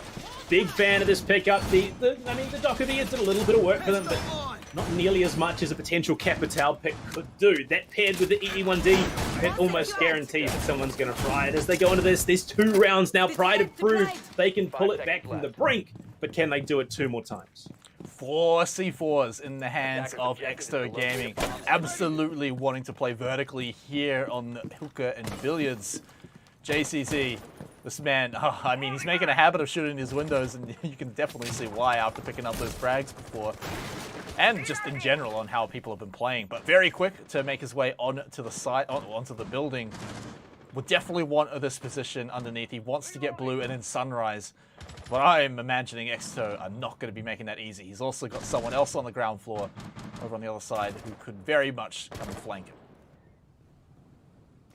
Well, JCZ has been a bit of a powerhouse under his own. Oh, the drone shot out there just in front of Kieran. He might be able to find that angle. Just toying with it. EE1D out, and oh, Cairo just catches him on the tail end of the EE1D call. That's 2 drones now unavailable. And another player off the board here. That's rough. Kieran was pretty big in that last round. Clutched it out for the team. These drones, though, they know where Kieran is. Frag grenade thrown deep. Just a little bit too deep. Swings none. He takes a human amount of damage. M590, but he's pulled back into Obvious from behind. Oh, my lord. Element's playing a dangerous game. Will get the frag and equalize, though. So they can play this 4 versus 4 with 1:45 on the clock. This is still entirely doable. But these gunfights are just coming too close for comfort, I think, for Pride. Yeah, a little bit messier than the last time they took him out, but I mean, hey, look, he's down now. The difference, of course, being that no EE1D is going to be on the table for the next half of the round. They're not bringing the logic bombs either this time, so they're basically on nothing compared to what they've been playing with. The last few rounds. They're going to have to obviously do it a little bit differently. Pluto now peeking his way into Billiards. Aqua, he's going to take control of this spot nice and easily, but I still see quite a few C4s in the hands of Exto. 3, in fact, are available, and now they're standing on the soft wooden floor. JCZ has to take full control of this bottom floor along with elements, because otherwise C4s are going to be flying up from below everywhere. Well, first bolt does go out to open up the Saria Gate. Frag grenade tossed deep into Hookah. Namni connects on to Mitchie. That's rough. And the smoke canister, the first one to go out. Elements takes the kill out onto Tez. That's another impact player off the board.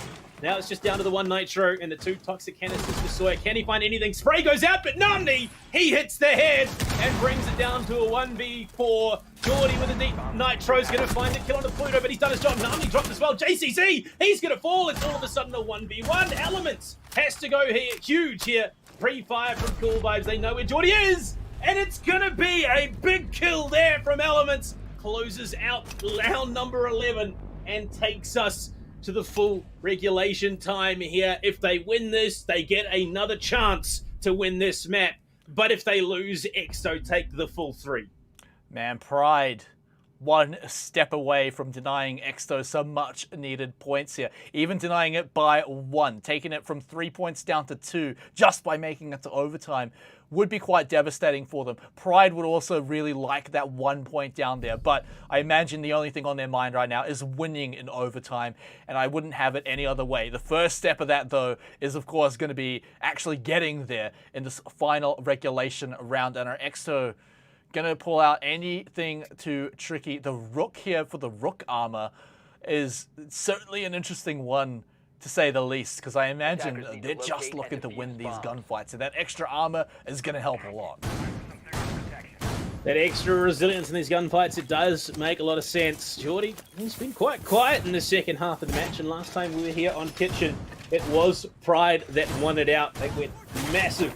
Pluto found that opener onto Michi over by security to enable them to get control of the first floor. They took those vertical angles. They just won their gunfights, and well, now Exto, this is their last chance to deny a potential comeback here from Pride. They need to win this round to get the full points that they're yearning for at the moment. Deny overtime and deny Pride from the comeback that they've worked so hard to achieve. Pride are playing a phenomenal game so far, the best they have played since their match against Swingsman weeks ago, and JCZ is the tip of the spear that is leading them forward. Yeah, I mean, I wonder what this team would have looked like with this man from the beginning, but for now, it's almost taking down Exto, and the keyword is almost, because they're just inches away from being able to do exactly that. But, like I said, needing to get into overtime first. So this final round here, they may be taking it a bit slower. They know there was a 6 pick that came out. Perhaps they know it's Rook by now, but they've got to be careful on this. They've got to also know their gunfight's going to be slight disadvantage because of that Rook armor as well. Namni here by the kitchen hall. Remember, some pretty impactful kills happened there by JCZ earlier. Default cam actually still up as well, so they know that that angle is completely clear for now. So Exto can actually just reallocate their defenders a lot more efficiently. First minute burnt, and it's largely information, the name of the game here for Pride. Drones going deep, there's still that player in security. Shots go out, and well, that's going to give Elements an idea that there's at least someone there, so we'll place down the Claymore behind him to give him some added security. He might even just still go hunting for that frag. JCZ has opted to go in through Hookah, so it's better of it for the moment. He's going to relocate probably around to DJ, get himself into VIP. No, he's going to join up the rest of the team downstairs in Sunrise. They are just going to brute force their way in from that bottom 90 corridor. And looking for these long angles. E1D goes out, shots over towards main lobby. But still, as we head into the second half of the round, it's only Tesla that has been tagged up here. JCZ doesn't realize he's not actually shooting at anything. They are trying to dump that utility and clear out some angles, give themselves any opportunity to get themselves into the building, but Exo, they're not budging. Early Toxic Babe coming out, but JCZ is going to be taking out Jordan, so big kill coming out from the boys on Pride, who now only have 1 minute to bring us to overtime. They've got the man advantage, but they're only just now getting into the positions that they need. This window is where they all had to funnel through before, and it was almost a disaster last time. They need to flush out Tesla from this position here. He has the ADS, but those should surely be running out by now. And this is where Pride, like I said, they've got to flush him out. Sawyer's going to be able to anchor down on the side to catch anyone on the window below. But that's the last Toxic Babe now going out. Any time wasting, it's all out the window for Exto anymore. So Pride, it's time to make the move. Cairo getting the window prepped and ready. Tesla also on death's door. He goes for a run out anyway, the madman, and picks up the frag. execute time. The rest of Pride are going in. JCZ, he picks up his own kill. Sawyer in a tricky, sneaky position, maybe looking for a surprise. JCZ looking from above as well, making sure no one's going to be getting them from that angle. But Elements has come in, and it's still just a trade though, because Pluto's gone down to Cairo from above too. That's Diffuser down, and they have to go through Cairo to get it. He's just going to be making it a mincemeat grinder as Exo pick up round 12 and indeed go slide. That's heartbreaking. Absolutely heartbreaking for Pride, but at least they can take a solid showing away from that matchup. It sucks that they couldn't take it to OT, but just the absolute monster performance from JCZ rounding out this roster. There you go, 18-9 in this matchup, 2 away from the full 20 bomb. It's rough that we don't see it go to OT, because he 100% would have hit that, but they didn't have anyone to cover Tesla, who was playing from above, holding down the angle, wasting so much time, and they couldn't flush him out with the frag grenades. It's just unfortunate is what it is at the end of the day. But Exto, that's 3 desperately needed points picked up here. It will propel them further up the leaderboard. And at the moment, without taking into account any other matches, Exto is now sitting in second. Oh, there you go. I mean, we just stop the count right now, right? That's how things work. But unfortunately for them, we do play out the rest of the rounds tonight. We've got 3 more games, in fact, for them to be watching. I think after that one, EXO can be absolutely happy with that one. Getting the 3 points was at least the kind of minimum goal they were looking for. For, of course, their opponents, Pride. I mean, it's a tough one to lose, especially at that position, but I think they've got a lot going for them with this lineup. And while the loss here might basically kick them out of playoffs, they'd have to have some miracles happen in the next few weeks, if not just mathematically kicked out. I think looking forward to stage 2 and 3, there's a lot that can come out from them, and they can still improve their position, even if it's going to be below 5th. They can still look to lock in some of those points. But Panda, we've got 3 more matches, and I've got a treat for you for the next one. It's going to be Hackuations versus the Swingsmen. So you're going to have to wait, but so is everyone at home. So we'll see you guys in a few minutes when we return with the next match.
Welcome back, g'day. It's the Oceanic Challenger League. We've just had a match number 1 go down with Pride falling to Exeter Gaming. But we move on now, Blue Pandatron.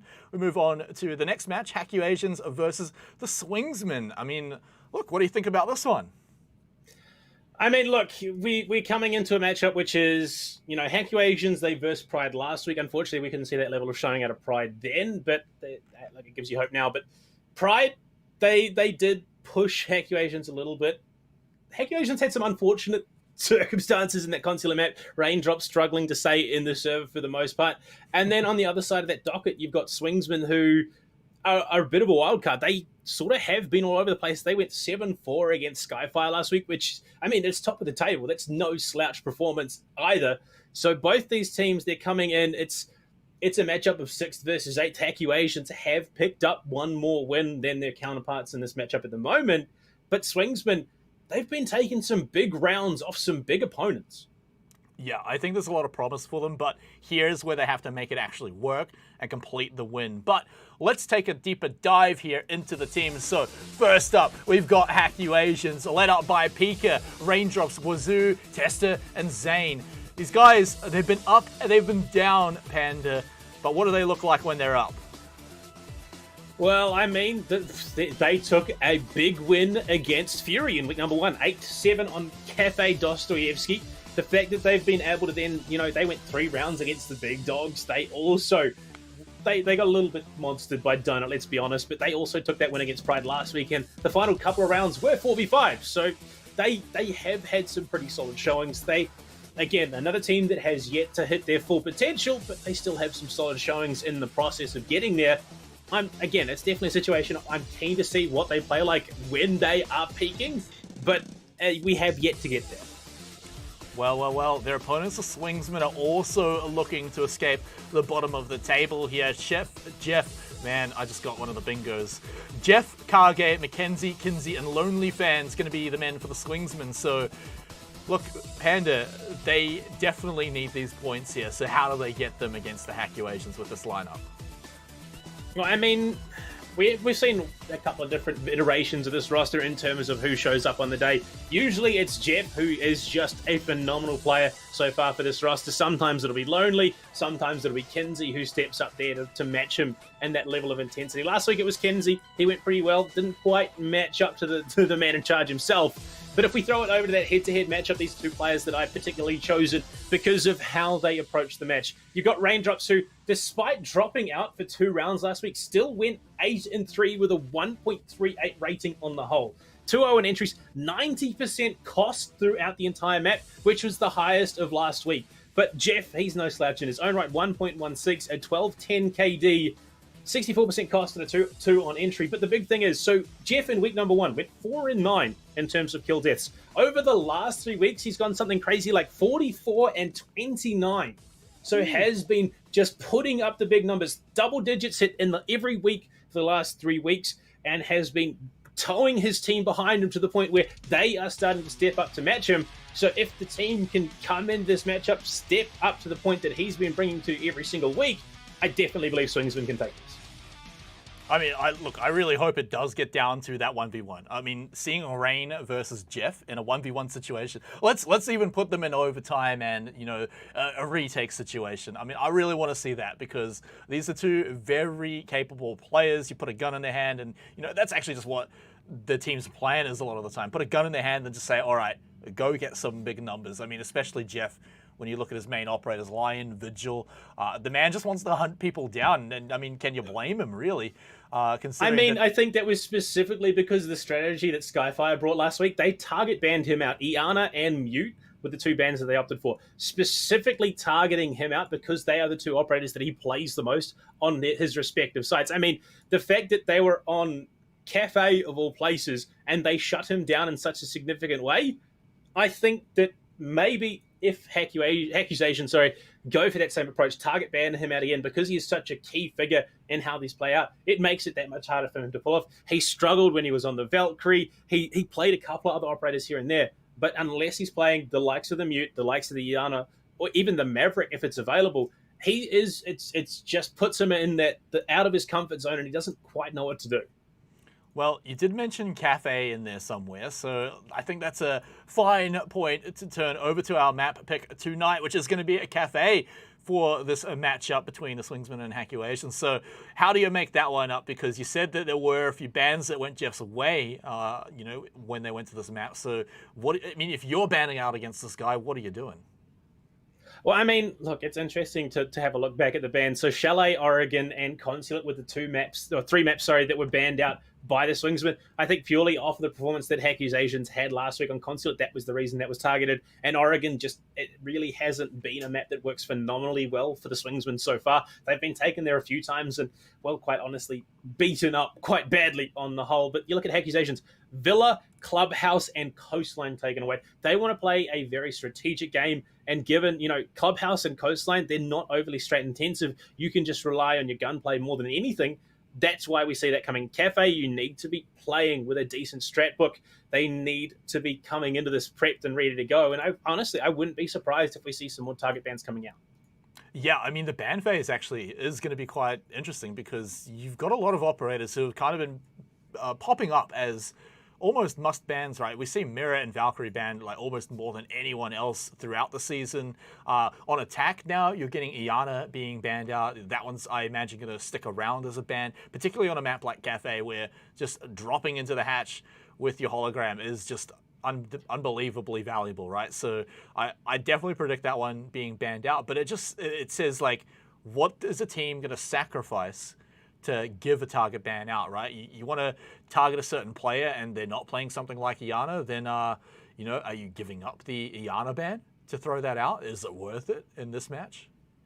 I mean, on a map like Cafe, I just don't see, as much as we did see it last week from Skyfire, I think that's more because they were playing their map, and that is the Skyfire map. They come into Cafe, and you're probably going to have a bad time, but Swingsman, they are a different story. They haven't got that one map that is their, like, signature.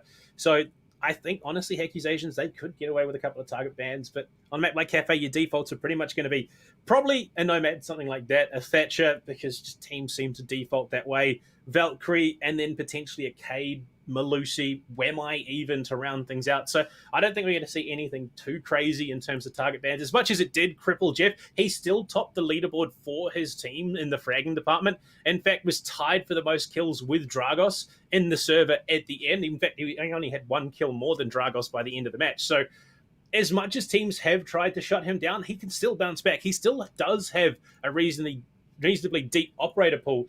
He's proved consistently that he can frag on almost anyone. Yeah, I mean, at this stage, especially on a map like Cafe, you're probably banning out for things like strategies or just things that are going to be kind of, in general, just quite good that a team is going to pick up if given the chance. Just a few players to jump into the lobby, everyone, and then we'll be jumping straight into Cafe to order up our first serving of this matchup. I mean, like we said, it's a battle of teams that are looking to escape the bottom of the table, crack their way into the playoffs, because they've only got a few weeks left to manage to do that. I mean, if you don't make playoffs, you've also got to remember that you're sitting back for the final few weeks and you don't get to play. You don't get to have a chance at increasing your position, getting any more prize money. You're just gone. So I think for a lot of these teams where reaching playoffs is still within grasp by all means, at least as long as, this week goes fine. There's got to be a lot on the line for them. So for these two teams particularly, I think it's a lot like last match, right, where we're going to be a little heartbroken for whoever loses. Well, I mean, the off-season is not idle by any means. You'll have a lot of teams who double down and look to go into Stage 2 with a real passion, a real heat. And, I mean, Pride probably going to be one of those teams. So as much as there aren't official matches to play, scrims, they're going to be on almost nightly, I would imagine, for a team like Pride. They're going to be practicing scrimming, getting themselves ready to go into stage number 2. But look, we're here now. We've got stage 1 to carry on playing out. We are just waiting on the last couple of players to get sorted. We've had a few minor issues. I think it's Moss again. I think it's Moss again. It's a finicky beast. It can throw a tantrum here or there, but on a map like Cafe, there's a lot of verticality, there's a lot of potential for aggression, and especially given, the sides that we are going to be playing into, it looks like Swingsman are going to be starting off on the attack, Accusations on the defense. And I mean, they matched up previously against Fury. It was actually going to be, from the looks, yeah, it was Accusation starting off on the attack. They dropped 5 rounds Yeah. and then brought it back to OT and won it out. So a 5-1 defensive split, not the worst situation for them to find themselves in. But again, Swingsman, that wild card coming into this, they do play a slightly less conventional game, but they can still win those gunfights. I think we're going to need to see Accusation turn it up a notch.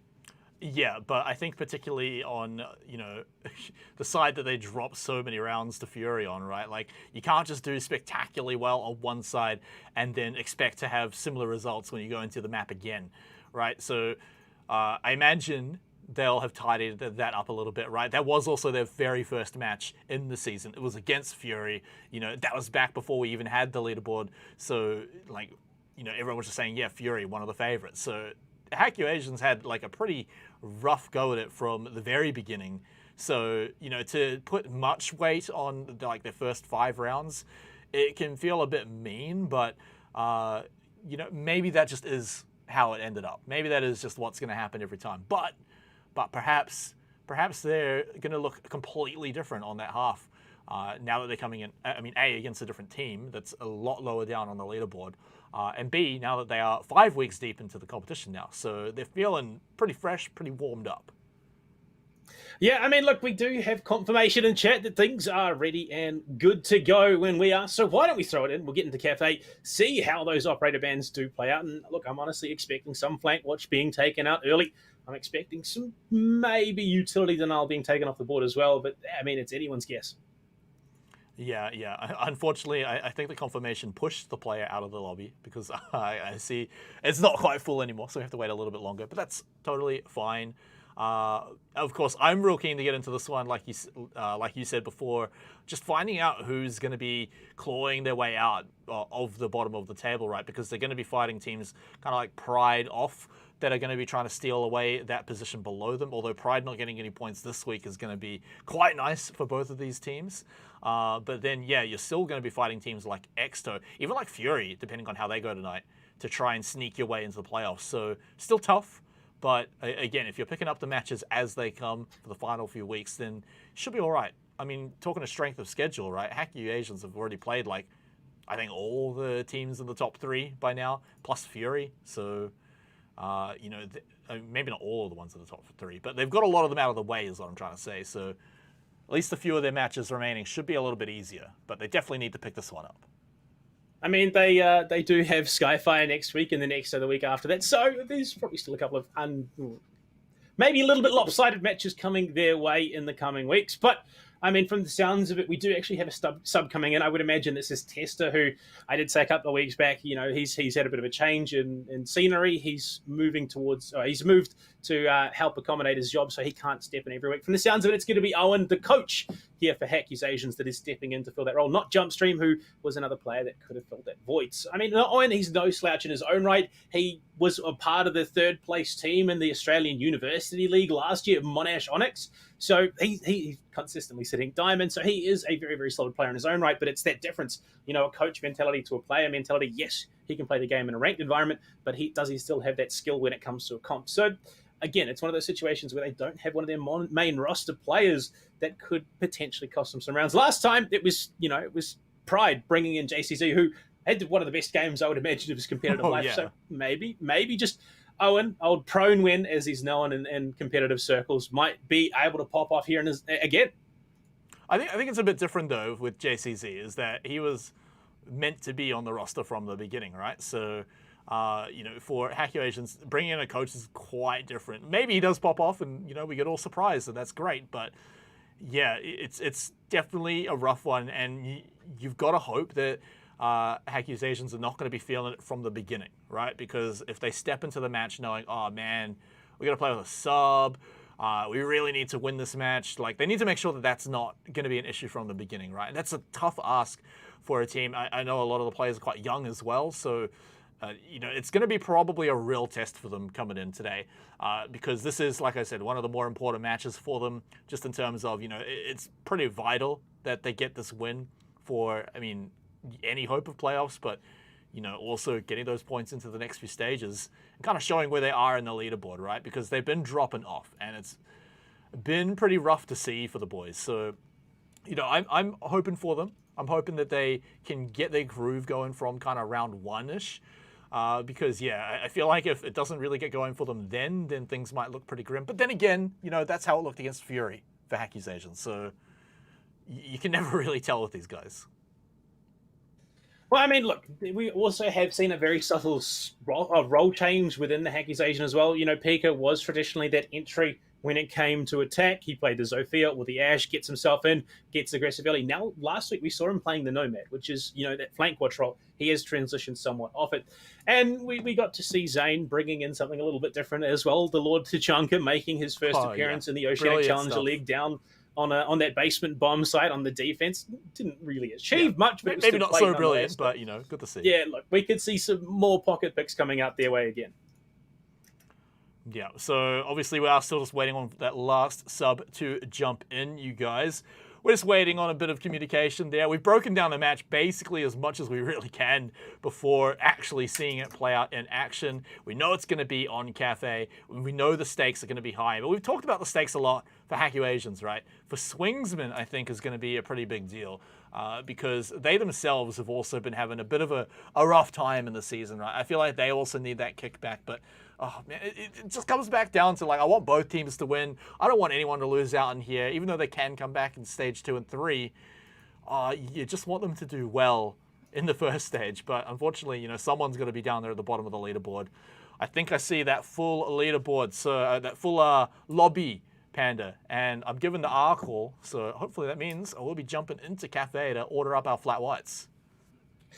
Well, I don't think you're going to get your flat white by the end of the map. Unfortunately, the only thing that is being served currently is explosions and lead. So, well, we'll get into the map. We'll see how these operator bands do start to play out. And I mean, it's Cafe Dostoevsky. There are any number of possibilities that could come into effect. And, well, the Accusations, they're getting their cheer on. They're getting the SpongeBob underway, it would seem. But, well, going into this, operator bands are going to be key. Do we see the targets coming out? No, Thatcher off the board first for Accusations. This is much more in line with what you would expect for a map like Cafe Dostoevsky. Now, Swingsman, the question becomes, do they default to what is normal, or do they bring something a little bit spicy? And again, at the moment, it looks like it's going to be pretty consistent. There we go, Nomad off the board. So Flank Watch and Breach Enabler now gone. So now the defensive bans. This is where things can get a little different depending on teams okay with leaving up. I imagine things like the Valkyrie are going to be, oh, okay, well, Mai is going to be the first one to be taken off. So this is where, yeah, now you've got Haku Asians that are being asked the question, like, what do you least want to still be up? Is it Mirror? Is it Valkyrie? That one's a surprise. The Mute. Once again, targeting Jeff. Yeah, they banned it out last week. Skyfire did. And I mean, it's one of the operators that that he plays very, very well on the defense. He was rather upset about that ban as well, so I can understand why it was taken off. But Wemai is such a strong operator on this map. Again, it is one that is seeing more and more priority, makes that pixel hold up on the third floor that much stronger. And with it now gone, they're going to have to be a little bit more creative with how they deny that utility dump in through Piano, in through Christmas Tree for the defenders, and well, for the attackers anyway. And, well, we see some interesting stuff coming out here for the Swingsman. 0 on the board. Capital as well. And Mackenzie, he will 6-pick off onto the Hibana. Mira as well being let through, as well as the Valkyrie and Tester, just has options. Yeah, I mean, 6-picking between these two as well is going to be super powerful. It does end up being the Mirror, but you can imagine on the other side, you're thinking, oh man, he could be picking to Mirror because that's up.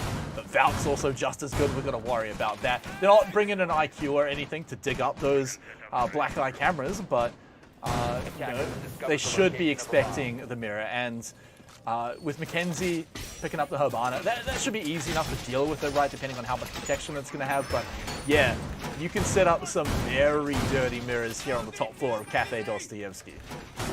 Those of you that are wondering, Mackenzie is Jake, so that Mackenzie is what he usually goes by. He's just been running Jake for the longest time, and I think he's now gotten sick of me calling him Jake, as I have been pestering him to change his name back to what it normally is, for the longest time. So here we go. He's back in his true form revealed. And Attackers are moving to as defuse the action bomb. phase now underway, 0 on board. The M249 as well coming up to Kage on that Capital. There's a lot of firepower that is ready and willing to get involved. But we see what is considered the stock standard setup for Amira here on the third floor.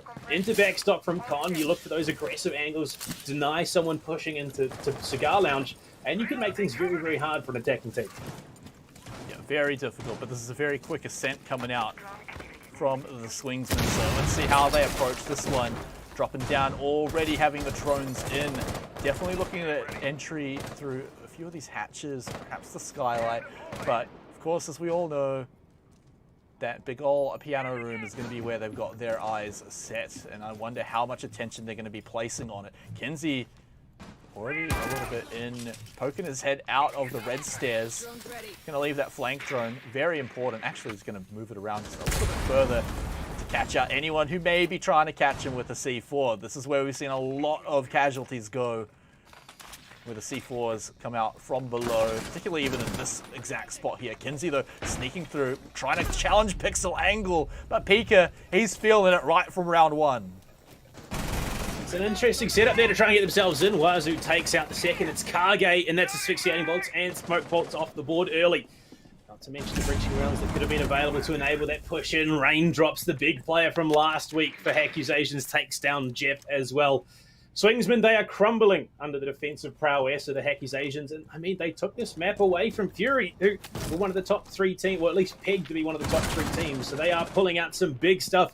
Raindrops has been spotted. He's being tagged by Mackenzie, who's just going to re-swing on, take the head off, and at least deny the flawless round for the moment. In the 2v4 situation, there's a minute left to play. Swingsman could still pull this one into the bag, but they've got to go huge. Yeah, it's going to involve a fair amount of shift Wing as well to get towards the point. They don't have a ton of time.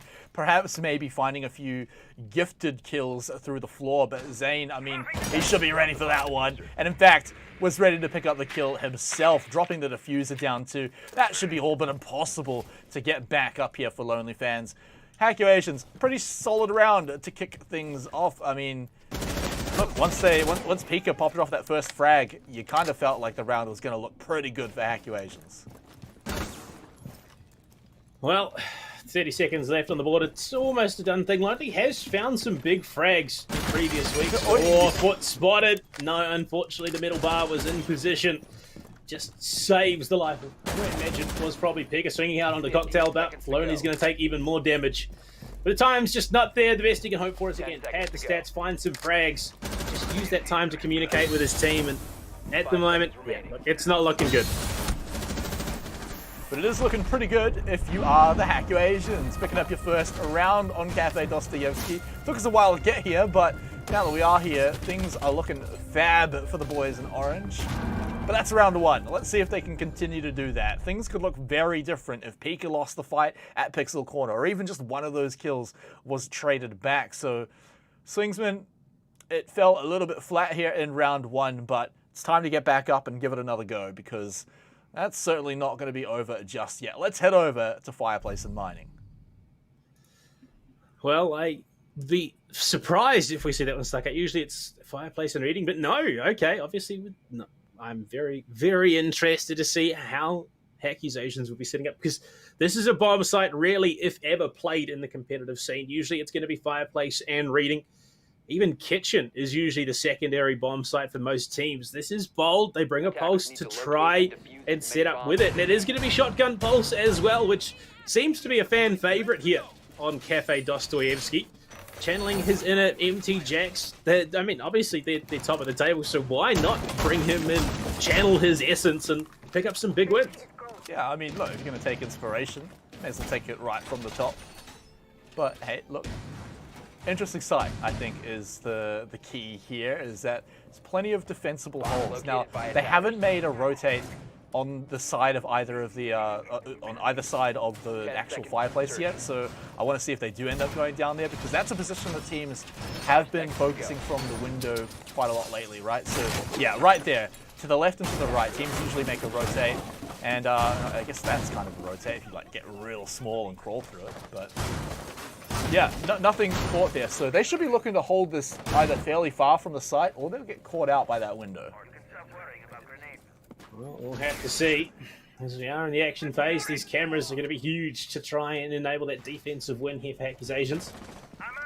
Swingsman, they're just going to push straight into Baker. You look to come up from below, which is not a strategy you often see on a map like Cafe. Traditionally, you're going to be going top down, clearing out those roamers, getting the vertical control, and then contesting onto the bomb site. That way, Accusations, this could be a bit of an upset. They may not be aware of the fact that Kinsey is so deep into the building on the first floor, coming up to those main stairs as well. Could serve as a bit of an upset if he finds any frags to blow this round wide open. But first minute almost done here, and no closer to a frag. Interesting that we see a pulse played, but not downstairs. Yeah, being live droned for Kinsey. Yeah, where's this pulse hanging out? All the way on site, right? So he's just going to be looking to catch anyone who is above, particularly just anyone that is on this window that I was talking about before. You definitely want to keep people away from that one, I imagine. And Pulse should be able to do that pretty well. Can now relay the fact that there's barely anyone there too. This is some decent control from the bottom up by Swingsman. You had the live droning coming in, guiding Kinsey through the building.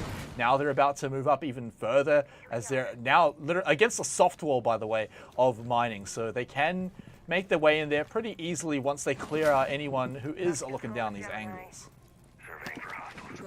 Well, they need to be wary of the players, if any, upstairs, and it would seem that there is some presence upstairs on that roam. You can pinch in from behind as soon as that plant is going down. The hatches as well are open, so it makes for a very, very easy contest. Wall going to be open.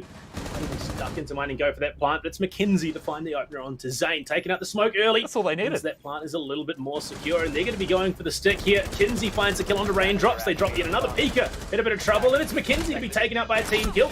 Kage will finish off the frag onto the Jaeger player of Pika as well, and Wazu in a bit of trouble. We'll go jump out. M10-14 to the chest. Can't find a second as Kinsey trades out. Tester, can he do anything to deny here? We'll find one, brings it down to a 2 versus 1, but he's on a point of health, if that. Well, he's got to go for the plant. It's 20 seconds away from confirming the round in favor of Swingsman. We can see this traded back, and it looks like we might even do that. Nitro cell available. He might be able to take out the player above, but time is not in his favor. There's one outside, one above watching the angle, and Tester will run straight to his death. Swingsman will be able to equalize. Yeah, even with perfect information, going to be pretty much impossible for him to win from that position.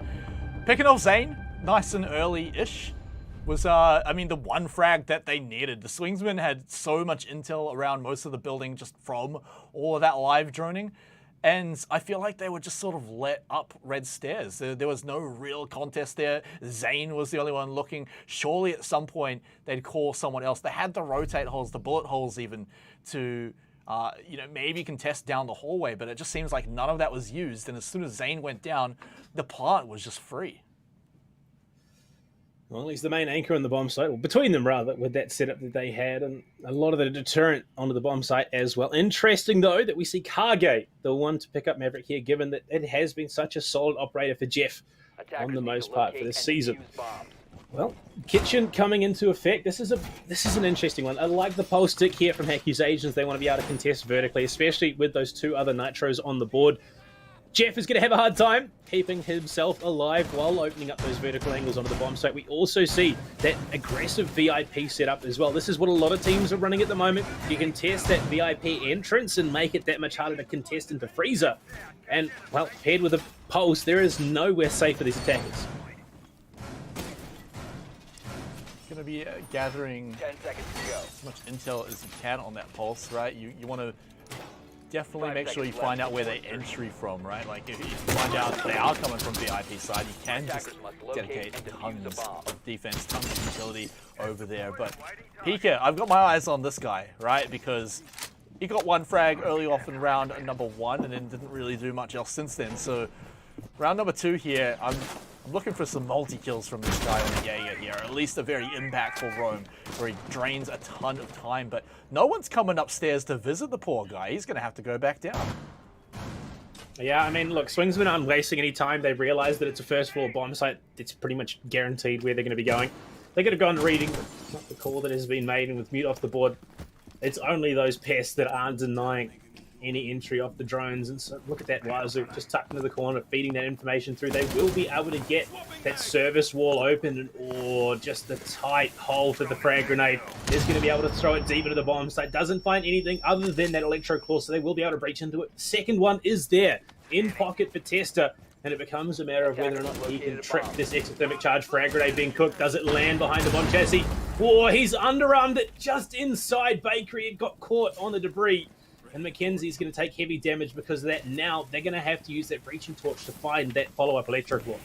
Oh, and this is just so much time being burnt. They may even end up just opening the wall normally. I mean, that would be a pretty massive call to make. But in the background, it's Tester to fall down on the Kaid. No more Kaid tricking. They were sick of all that nonsense. They got him through the hole as well. So big win there for the boys. So how are they going to be able to get this wall open here? There it goes. You can hear it all fall down, and the soft breach comes out, and down goes the wall when I call it, so it looks really cool. But a kill comes from Raindrops with the C4, evening things up. We're going to get an epic little 4v4 here from the Bakery Panda.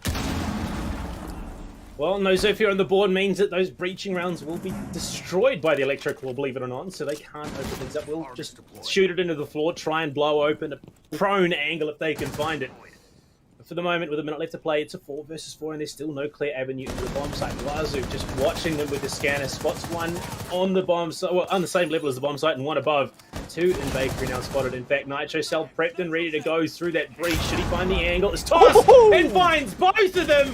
Mackenzie and Kage fall, leaving Kinsey and Lonely alone to try and claw this one back. That is brutal, to say the very, very least. And as much as they do have cams watching, Wazoo is watching back himself with the scanner. Kinsey trying to open the vertical angles, give it themselves at least some reprieve from the absolute dominance that is being shown here on Kitchen. This is brutal and a big misplay, I think, not bringing that Sophia.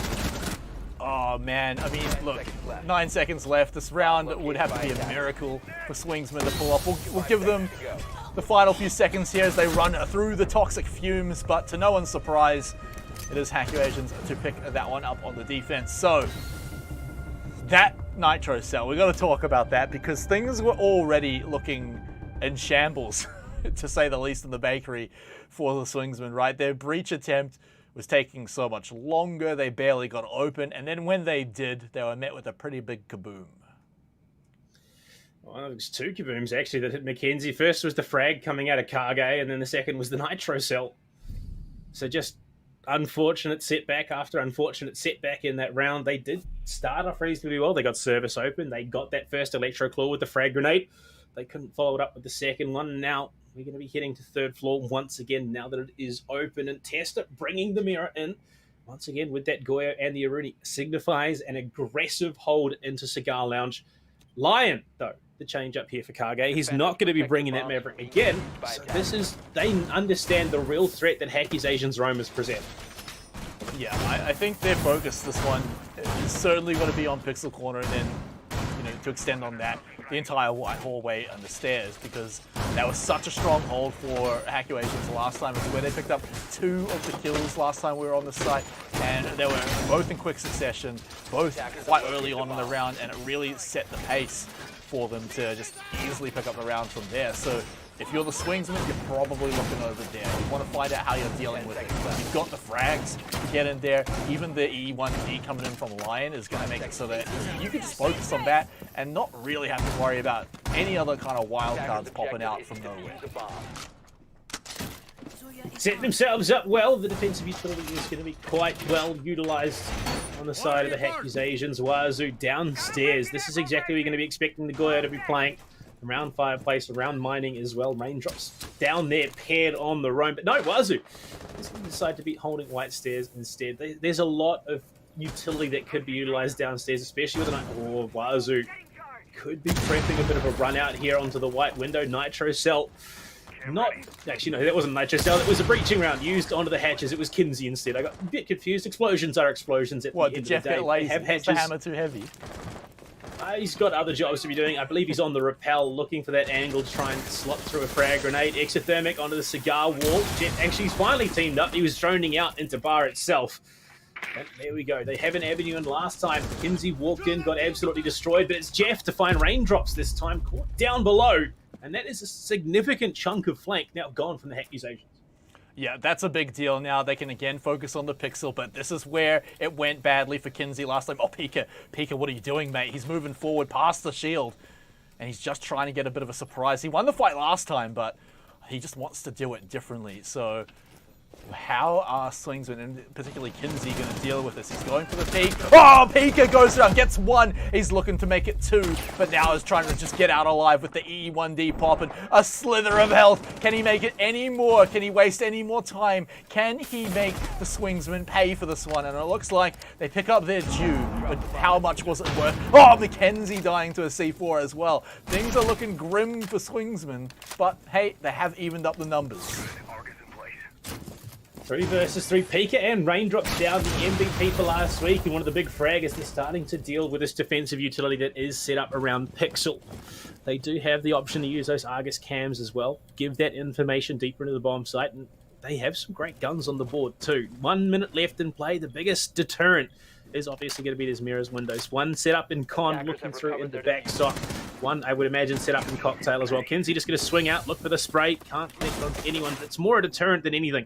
Try and stop them from swinging out. Wazoo still holding down this angle top right. The drone will go in. Does spot him at the last second of its life. So they have an idea that the player's there. They can look to team up, frag him out, go for the trade should they need to. They also have an idea that there is a player behind this mirror window, as you could see them continuously spraying through, denying that swing, going for the pre-fires. The unknown factor has to be Wazoo downstairs. Kinsey walks up, kills Zane, takes him out. Wazoo pulling off his angle is sacrificed. They kill Nitro! We might see a double again, but no! They just snake away. Wazoo pushing up behind them. Spots the kill, gets it onto Kinsey as well. Tester is locked into Freezer for the moment, but the plant is going down. Jeff is going to be the one to secure it deep into Cocktail. Player watching the cross is going to be Lonely.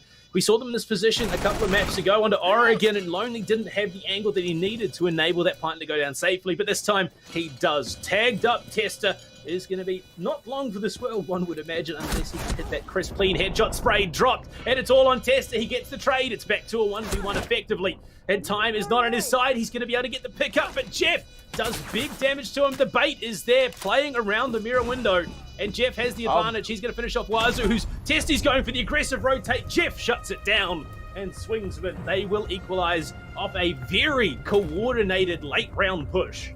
I got a little worried for Jeff there, but hey, look, he managed to pull it out there at the end of the day. A very down-to-the-wire round indeed that one was, and it really would have come down to just every little decision having a contribution into that one. Pika going for the push, but getting traded back. The Nitro cell kill from below. The other one just missing the double kill. Like, all the little things like that could have easily swung around to the other team's favor. So I feel like this is going to be how this matchup is going to go right between these two teams. Very much matching each other blow for blow, as you can see on the scoreboard too. 2-2 at the moment. So are we going to head to a reading room and a fireplace hall again? It looks like the answer is going to be yes. Defenders, protect your bombs. So, Hack You Asians, how are we going to pull this one out? No pulse on the board this time. Well, it is the mirror this time. It's not fireplace and mining, it's fireplace and ending, which is the more conventional bomb site. But so far, we have seen all 4 bomb sites come into play. And I think this is purely off Accusation's last attempt at the bomb site, which we can both agree did not work whatsoever. This one, it's a little bit more conventional. This is the traditional position you're going to be expecting to hold the bomb site. You go for that vertical setup, the tower hold almost, and look to lock things down that way because it's just so strong. You can actually contest as that verticality needs to be established by attacking teams. And, well, Kage, he's going to be back on the Capital. No Lion this time. Hopefully, Accusations can stand that tide, not give Swingsman any opportunity to build up momentum, because both wins that Swingsman have been off the plant. Wazoo's been having a pretty good round as well. 6 frags. I mean, 2 of them came from that Nitro cell earlier, but I mean, hey man, that's still 4 frags on top of that you're doing pretty well with. Perhaps even looking for even more, but heading to the top of the building. Swingsman now just going to be blowing up everything to go on and get inside.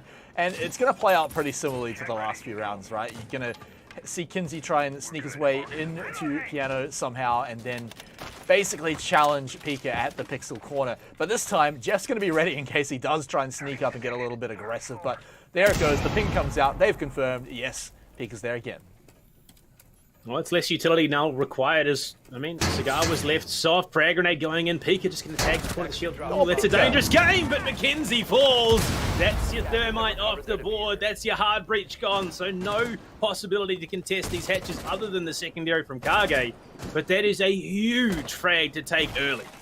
And he just books it out of there completely for free. He knew his shield wasn't going to last too much longer, so why even leave it there? Just book it out of there, take your freebie, and you know it's the thermite too, so you're totally stoked with that. So yeah, Pika, I mean, he's going to be pretty glad with that one, but now he can still have another effect on the fight.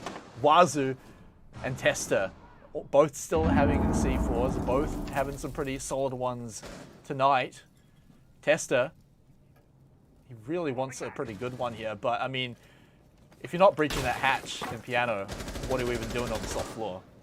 Oh, wait, maybe Lonely Fence. Oh, No, it's actually Kage Pika. to find the next one. The trade back onto Pika, so the equalizer there. Frag grenade follows Wazoo as he gets catapulted down the stairs. Jeff tries to avenge his fallen teammate as raindrops with a fadeaway through the laundry hatch.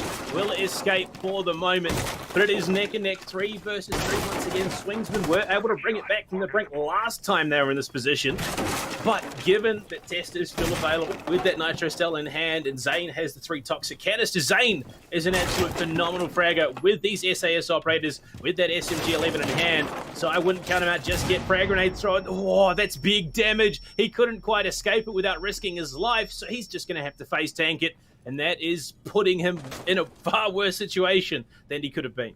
Yeah, he's actually pushed right up to the stairs as well with a shotgun, so can catch out anyone that is coming down, but we can see they're coming from a bit of a different direction and will be making their way inside the site. Raindrops falls to Lonely as the plant is going down. Tester trades one back, but this plant surely going to complete. That's a long-range plant denial, but far too late as Zane will also fall and only one member remains. Tester to clean up this rabble and try and get this defuse out of here as well. It was about 2 inches off, and there was no real threat onto Jeff.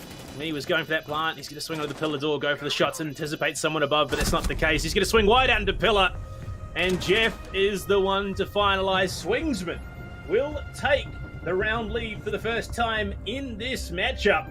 And again, it's a win off the back of a plant. Yeah, and off the back of losing a thermite at the very beginning of the round too.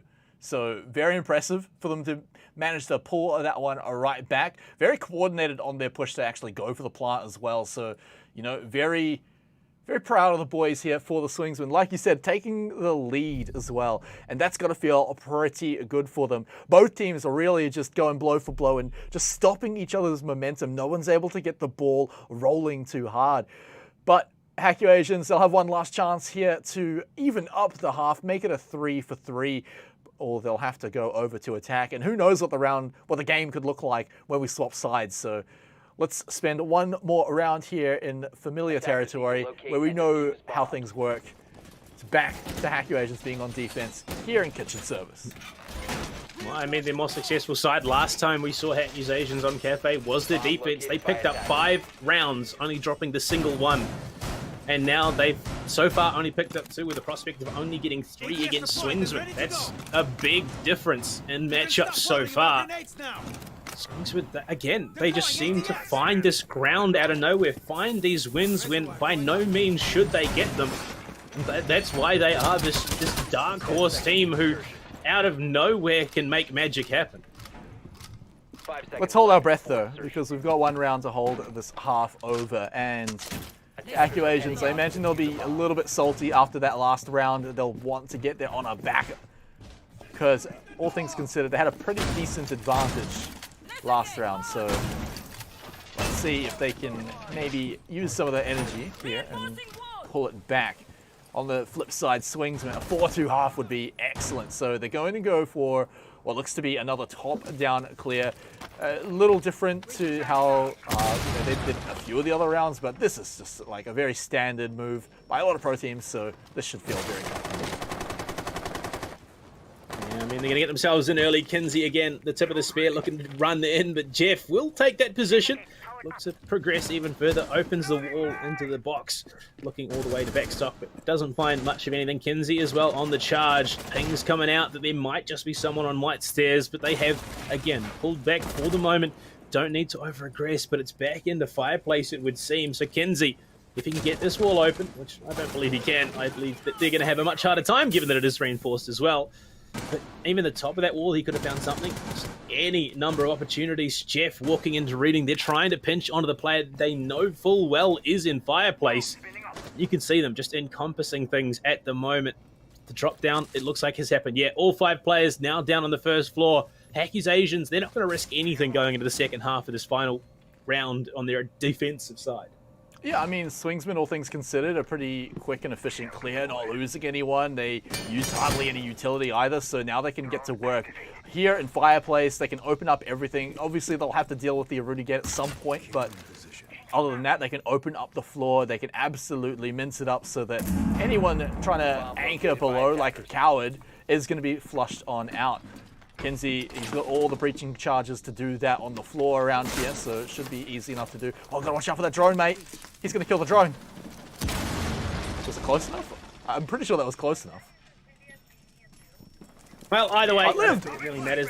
Yeah, there we go. It's still good to go. They're going to continue opening up these vertical angles. I don't know why Jeff isn't on the job, but Kage finds Pika yet again. Just big damage. That M249 Zane as well going to be tagged. But keeps him out for the moment. That could be detrimental. But Test is there with the crossfire. Zane does get dropped by Jeff with the knife to finish it off. Now Raindrops pushing in through reception. Could flood in from the backside. They don't know he's there. Pre-fire into coat check is the call. The drone as well to follow up. So they now have an inkling that Aruni is playing around this position. Wazoo, shotgun in hand. Jeff finds that kill with a frag, slots it in behind. As Raindrops does rotate. M1014 again. Wazoo finds one, but it's Test. It'll trade him out.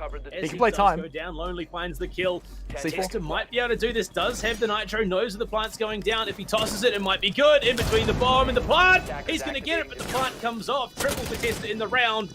And it's a 1v1 Ash versus Kaid here.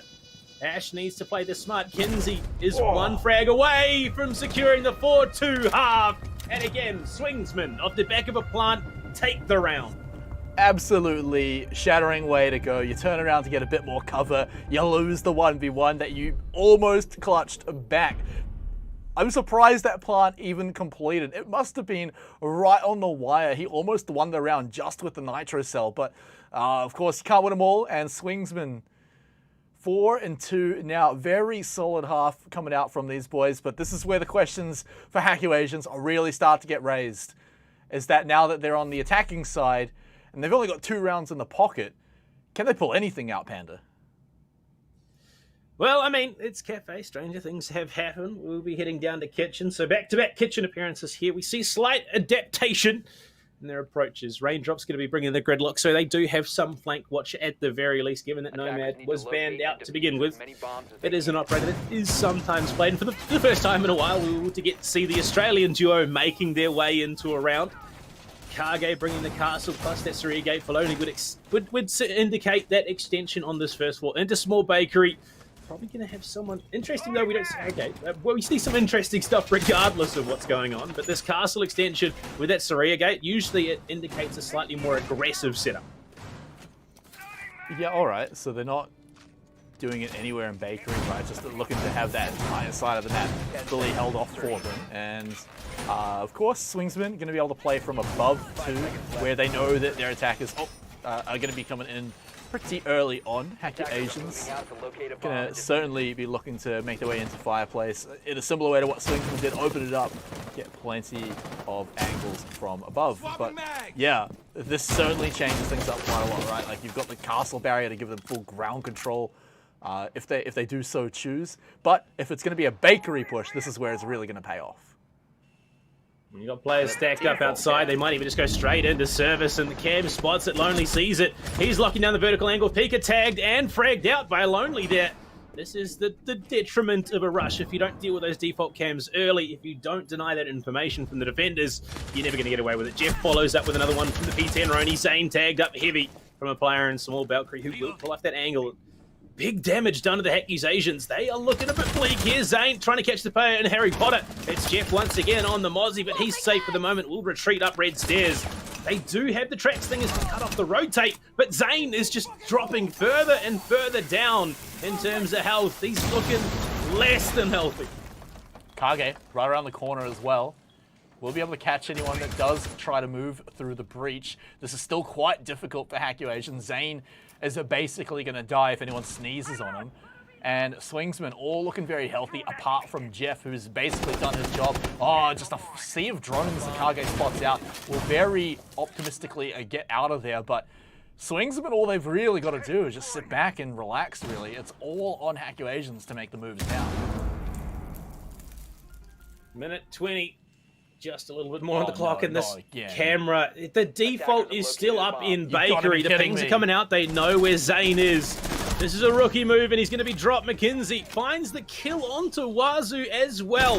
So it is now just Tester alone. Kinsey swings in, wall bangs out the down player. The Zofia Tester forced into service, has to go for something. Will get the kill, but is traded out immediately. Swingsman extend that round lead by yet another, and find themselves 2 rounds away from picking up a big win here against the Hacuations. And understandably, Hacuations will go for their tech force. Yeah, I mean, better late than never. I feel like they could have perhaps used it a bit earlier, but they know they need it here on the attacking half. But let's talk about that round we just saw, Panda, because, I mean, look, you can forget the default cams every once in a while. That's something that happens, but to forget it twice in the same round, I'm not sure what's going on, right? The one in the Bakery was the one that really got me. You see 3 players in there. Even the one on the Rush, right? Like, I can understand if they're trying to, like, not kill the camera to, like, not give away that people are there, but at least have a look to see if someone is watching the camera and looking. But yeah, that's just a really rough one for Hacuations to kind of start the round off. They're definitely going to have to try something a little different if they want to pick up any wins in the attacking half. Like, I don't even know about that. Honestly, at this level of competition, default cams, they should be dealt with early. It's one of the key parts of the defense. They have that extra information off the bat, and if you're letting that go, letting that survive that deep into a round, honestly, you deserve to have it taken away from you, because they just know they have live information of your positioning, and that is key to how Swingsman pulled that round out of the bag. There were 3 players in Bakery. They swung in, they found their frags, and just shut it down step by step. And you'd have to hope that it's a mistake that Hacuations don't make again coming into this round, especially given that it's 3rd floor. We could see some shenanigans coming into the Nitro. We do see the Tachanka 6 picked off for a Cade. But this setup, they've got a Valkyrie information, they've got the mirror, they've got the black windows to play off of. Cade as well with the electric claws. This push is going to be stalled at every step of the way, that Hacuations might lose this round on the clock. Yeah, but there's also a few little tricky tripwires that can just win the round for Swingsman off the back of it, right? Any very sneaky black eye cameras from McKenzie on the Valkyrie, that's going to be incredibly valuable too, and could just easily get you a kill free. All the Nitro Cell spots. I mean, Hacuations have been at least a little consistent in trying to clear out anyone C4ing them from below, but we've only seen 1 round, so, you know, not really much you can see from it. But 10 seconds to go. there is a lot of opportunity for that too, for Swingsman, right? Is that it's not just like, hey, here's a whole lot of stuff you got to deal with, spend all utility on. There are also things you got to actively go out and look for. You can even see they were considering the IQ, the Hacuations. I want to see if these black eye cams get Swingsman any freebies. Well, we are getting into the action phase. Things are kicking off here in round number 8. Swings were 2 rounds away from closing this out and taking their biggest win of the season. Well, I mean, so far they've got all the momentum. 4 rounds in a row now. The Hacuations have been shut down for the most part. Yeah, haven't really had any room to breathe at all. I mean, Pika had a few moments earlier on. Wazoo had a really cool double C4. But ever since then, it's been looking pretty grim. I'll give them that last round. It was a bit of a weird one. So now that they're back to standard, they've got certainly a different shoulder. And I guarantee you, they're not going to make the default cam mistake again. You make that mistake once, and then you think about it, and you're like, all right, at least I'm never going to do that again for like 2 weeks. But I hope they've got a real refreshed look on this round here, because they absolutely need it, especially if they want to deny that overtime from Swingsman. Wazoo He's playing around, trying to tickle that pixel corner, but that is the first step in this journey for Hackyu Agents. Well, I mean, they have at least an avenue in. Lonely going to take a bit of damage there from one of those frag grenades out of raindrops. But you look at the Claymores in position. They've got 2 on the board. They're definitely worried about this pinch up from behind. Pika as well, going to be heading outside, probably going downstairs, which was where Mackenzie was playing. Primed and ready with that nitro cell down below, looking to play off the black eye information. Again, drones being fed deep into the bomb site with mute off the board. It's just free reign unless there is a Mozzie, and there hasn't been one picked so far in the half. The Swingsman, oh, actually, no, sorry, there was down in the kitchen. It was Jeff playing it in third floor. Seems not to be an issue for them. They're looking to play on what information is available. And Pika repositioning around it. There's a lot of time that Hackyu Asians are wasting just looking for some sort of angle to play off. I mean, they're just looking at Pixel, right? You can't just run through Piano either with the mirror setups that they've got. It's quite dangerous. They need to swarm down through the white hallway that we were just looking at. But that, again, is like why it's so hard is that Pixel corner, trying to get through the shield. Now Zane has arrived to start working on it. The shield's now actually gone, so they're just worried about someone swinging from the door. They're worried about the mirror. They should also probably be worried about C4s from below too. And now you can see Jeff putting it into reason on why they should be worried, but Wazoo will be the one to steal the kill. That's onto Mackenzie, the Valkyrie player, who's going to be sitting on canvas for the rest of the round. Another one falls as Lonely Fans dies, and the plant completes. This is looking all Hackyu Asians, but stuck in the wall. Pika can't escape at all. And now we've got just 3 people left. Wazoo and Raindrops just have to hold off Kage from the diffuser. And seeing as one of them is all the way upstairs, I think they might have this one in the bag. Position compromised. Well, with both of them on Skylight outside, they have the time, they have the deterrence. No frag grenades, so it's going to come down to gunfights. But Kage, there's really no option. He's got to go for that plant, try and defuse it if he can, and then contest whatever gunfight. Oh, that's cheeky, but no, there's no way. Raindrops will push up, finds the frag, and stalls out the momentum there for Swingsman, who were looking at a 5th in a row, but not to be. They get themselves another round on the board. They bring it closer. It's not done just yet. But as we head into round number 9, this could be the start of Hackyu Asians marching back. Man, I was so ready for that defuse. I mean, looking at the kill cam, it's pretty obvious why it didn't happen, but I'm a dreaming man, you know? I like to dream big, but Hackyu Asians, I mean, look, 1 extra round is certainly not bad at all for them to pick up, although I will add it certainly came down to the wire. The closeness of it, though, it really felt like it was just that chaotic gunfight kerfuffle around the middle of the round, right, where suddenly there was only 3 people left, so it's hard to really take much of that as, you know, we can't see everything all at once, but... Hold up. Kage is bringing the ACS-12 shotgun on the Maestro. The big biscuit tin itself, the drum mag full auto slug shotgun with the 2 times. This could be interesting. It's a gun that I like myself. I do prefer it a little bit more than the old. I wouldn't anticipate we're going to get a spawn peak. It's a bold plate. It's something that I'm more inclined to do, but probably not in this competition, given that Hackyu Asians are so close to equalizing. Yeah, I mean, that's also fair, is that, like, it's not actually that much of a lead for Swingsman to be playing around with, so it does mean that they've got something they want to bring with Kage on his shotgun. So I'm keen to see what it might be, because, yeah, Older is a pretty powerful gun to swap out for, so I'm keen to see what he's got going on, because... yeah, they're facing Hackyu Asians who might be feeling a little bit reinvigorated. Oh, we might not even get to see it at all if he's not careful enough. But yeah, Hackyu Asians, they're feeling a little bit revitalized, but only a little bit after that last round. He could do a free fire through the fireplace window. Does tag him up, but it's not a done deal just yet. They will carry on. Both teams taking some minor damage to begin things. Wazoo and Kage, respectively. But look at that Jeff again, 10, 5, and 5. Despite having that mute taken away from him on the Valkyrie, he's still picking up those frags left, right, and center. Cade last round.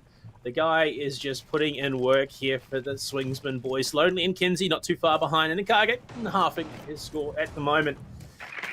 But 2 minutes left to go here in round number 9. This is the difference between map point for Swingsman and 1 round difference for Hackyu Asians. Secondary hard breach to enable the rotate into Cigar, and they can't quite decide who's going to go first. It's decided to be Pika. They can open the hatch, but Jeff, he's going to be playing off of that information. Spray through backstock, not quite enough, and Jeff does have that vertical angle. Is they going to be able to capitalize? McKenzie does take down Wazoo.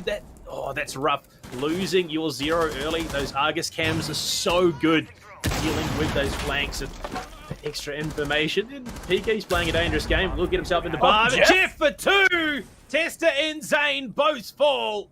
That is a big nitro and some big kills, not to mention Diffuser taken out.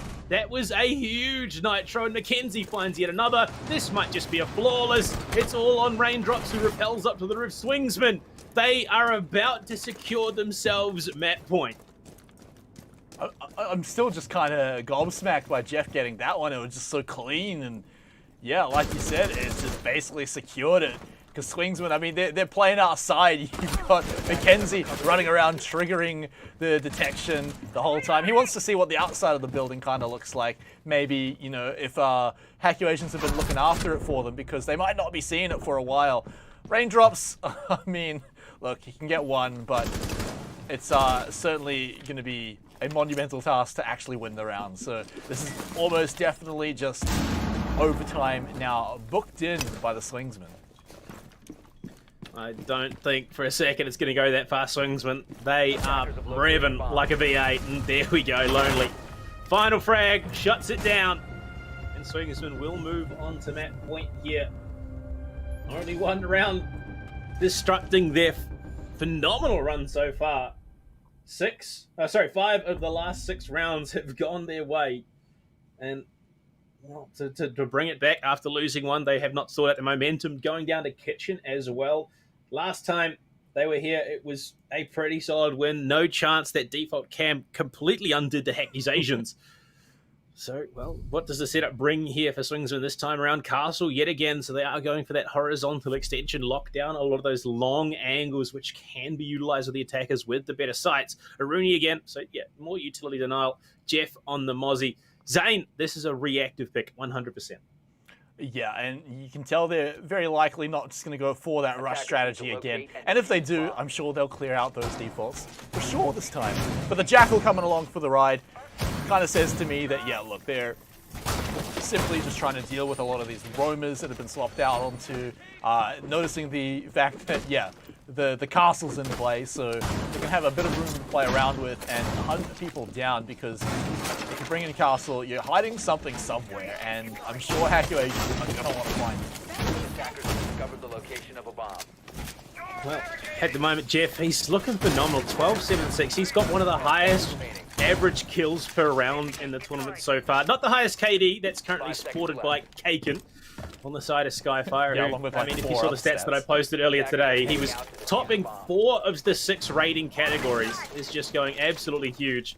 And Jeff with the spawn peak onto the river. There's going to be one. Ooh, 1.5 times scope. Spots Wazoo. Tags him up in the hip. And, well, it's not enough to take him down. But Zero's an old operator. He's going to be feeling that a little bit. And might need a hip replacement. But he's going to carry battling on. So he's not that old, is he? I mean, I guess... He is the oldest operator in Rainbow Six. He's older than Kaid? He's 63, yeah. Really? I mean, I don't know the lore. Kaid's 58.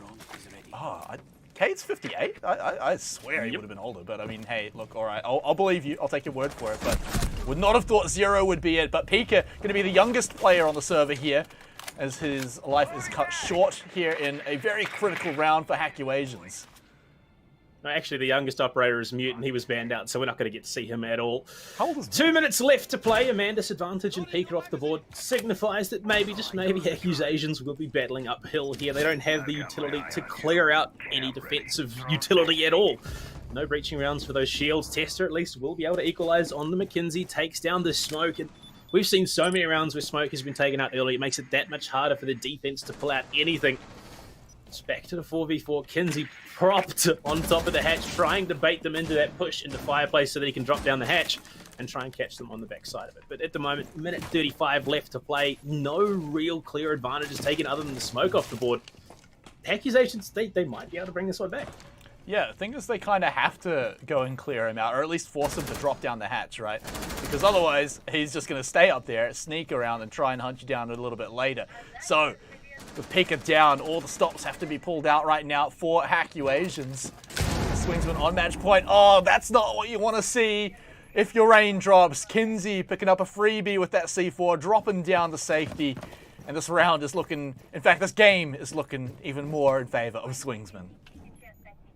It is not over though until it's over. 1 minute left in playing Kage with a very late late barricade coming out. Wazoo is on Brown there, so he might be able to push in, catch some opening and look to push in onto the bomb site. But look at that. Counter barricades lock things out from Whiskey. Gone 6 in hand as he's just being sprayed apart through that soft rotate.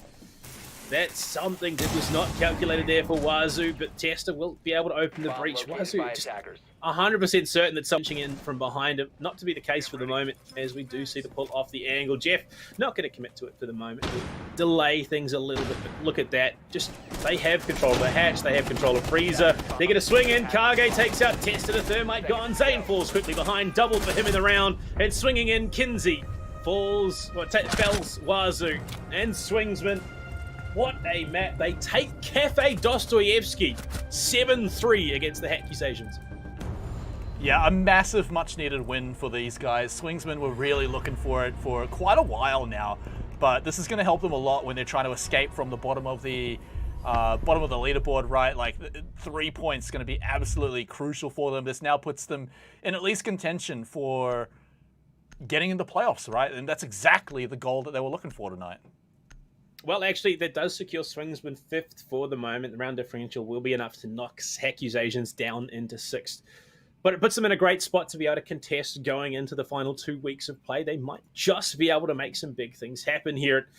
Well, I mean, that's what we've been waiting for Swingsman to do for the longest time. The fact that they went from a absolute trouncing in week number 1 at the hands of the big dogs to pulling out the victories in the matches that they are so far, great indicators going into the rest of the year. Yeah, I think it's really setting us up for a really good battle to get into playoffs around that 5th, 6th, maybe even 4th place spot. So Swingsman, congratulations to them. For Hackyu Asians, they'll have to look forward to the next few weeks and perhaps even the next few stages as, yeah, their journey at the bottom of the leaderboard, it looks like it's going to continue for at least another week. But that's only half our games done tonight, Panda. They've got the distance for sure, but hope you got a little more energy in you because 2 more coming up right after the break. It's going to be Fury versus Prolific.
Welcome back to the Oceanic Challenger League. 2 games are done tonight, and we've still got 2 more games to go. Panda, we just saw a pretty big win coming out there. I mean, Hacky Asians couldn't quite get it done, but the Swingsmen did come in and find the 3 points they kind of desperately needed. Yeah, look, it's gonna keep them in range of the top 5 for going into playoffs. So that's something that they've wanted for a very long time, and they're very glad to have found it. They've had, like I said, a very interesting run. They lost to the big dogs 7-1 in the first week. They beat Donut LFO, now Prolific, who we're going to be seeing in our next matchup 6-8. Week 3, they lost to Pride 7-5, and then almost took, Skyfighter for regulation time in week number 4. So they've not had the easiest of matches, but they've still put up big numbers, consistently had decent showings, even though they haven't been able to pull out the win. So, look, they're going to be glad with that regulation time win, which is actually going to be their first of the split so far. But that match is done. Why don't we turn our attention ahead to the matchup that is coming next. It is going to be a pretty solid one as well at that. Up first, it's Fury, who, again, they're a team that are looking for some big wins here to secure themselves that top 4 positioning, giving them that much more security, going into the playoff stage. They've only had the 1 regulation round win, 3 overtime losses, and I know for a fact this is not the results they're hoping for. Yeah, this is a team that's certainly looking to bite off a whole lot more than they've been given so far. Definitely hungry for more, and I feel sorry for the victims of their wrath for the next few weeks. But tonight, it's going to be Prolific, and we'll see if there'll be a victim after all, because they're pretty far up themselves in the leaderboard. Levi, Nova, Mixes, Tracy, and Fluxus, with some very prolific profile photos, I've got to say. I mean, I love these guys. I'm sorry, other teams, but this is the most beautiful team in the league.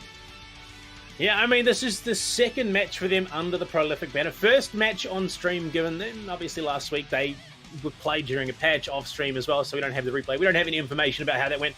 It was played on Coastline, and that's about as much as I can tell you, other than the kills that were picked up off the end screen. They are, again, another interesting roster that, given the situation they find themselves in, if we go off transitive properties here at the moment, they've beat Accusations, where they beat them 7-1, in fact, and in opening week, Fury lost to Accusations by, if you sort of want to play into that, technically, Prolific should be the better team, although in saying that, Fury beat Exto beat Prolific, so there's a couple of circles that are coming into play here. All I know for sure is that Fury, they are looking to escape the curse, and I mean, if they do have one big advantage coming to this matchup, their meme game is flawless. Oh yeah, it's fantastic. I mean, I think both teams really have that to say for them, especially like Prolific, looking at their photos here. I mean, meme, yeah, also beautiful. But let's take a look at 2 other beautiful people. It is our featured player, a matchup, Twent versus Tracy, coming in here. Of course, like you said, Prolific's game was off stream last week, so we're taking a week longer to calibrate their stats. But we can look at Furies, and how does Twent look? I mean, even in the face of adversity, they were playing the boys, the big dogs, last week on Consulate. It went to OT, they couldn't quite secure it. Twent still went absolutely huge. 1.24 rating, 16-12, some of the highest numbers put up for this Fury roster. 5-2 on entries as well. The man was getting in, getting aggressive, finding those big wins, and despite all that, he still only had a 64% cost. He is one of the standards on this team. He is consistently showing up week in, week out. He's looking good and ready to go. I mean, there's consistency that has been shown. Unfortunately, not quite all at the same time for this Fury roster, but each week we have seen a different player show up. But what about Tracy? I mean, looking at him, obviously we don't have the numbers for him, but how does he match up? What does he bring to a team compared to what Twent brings to Fury?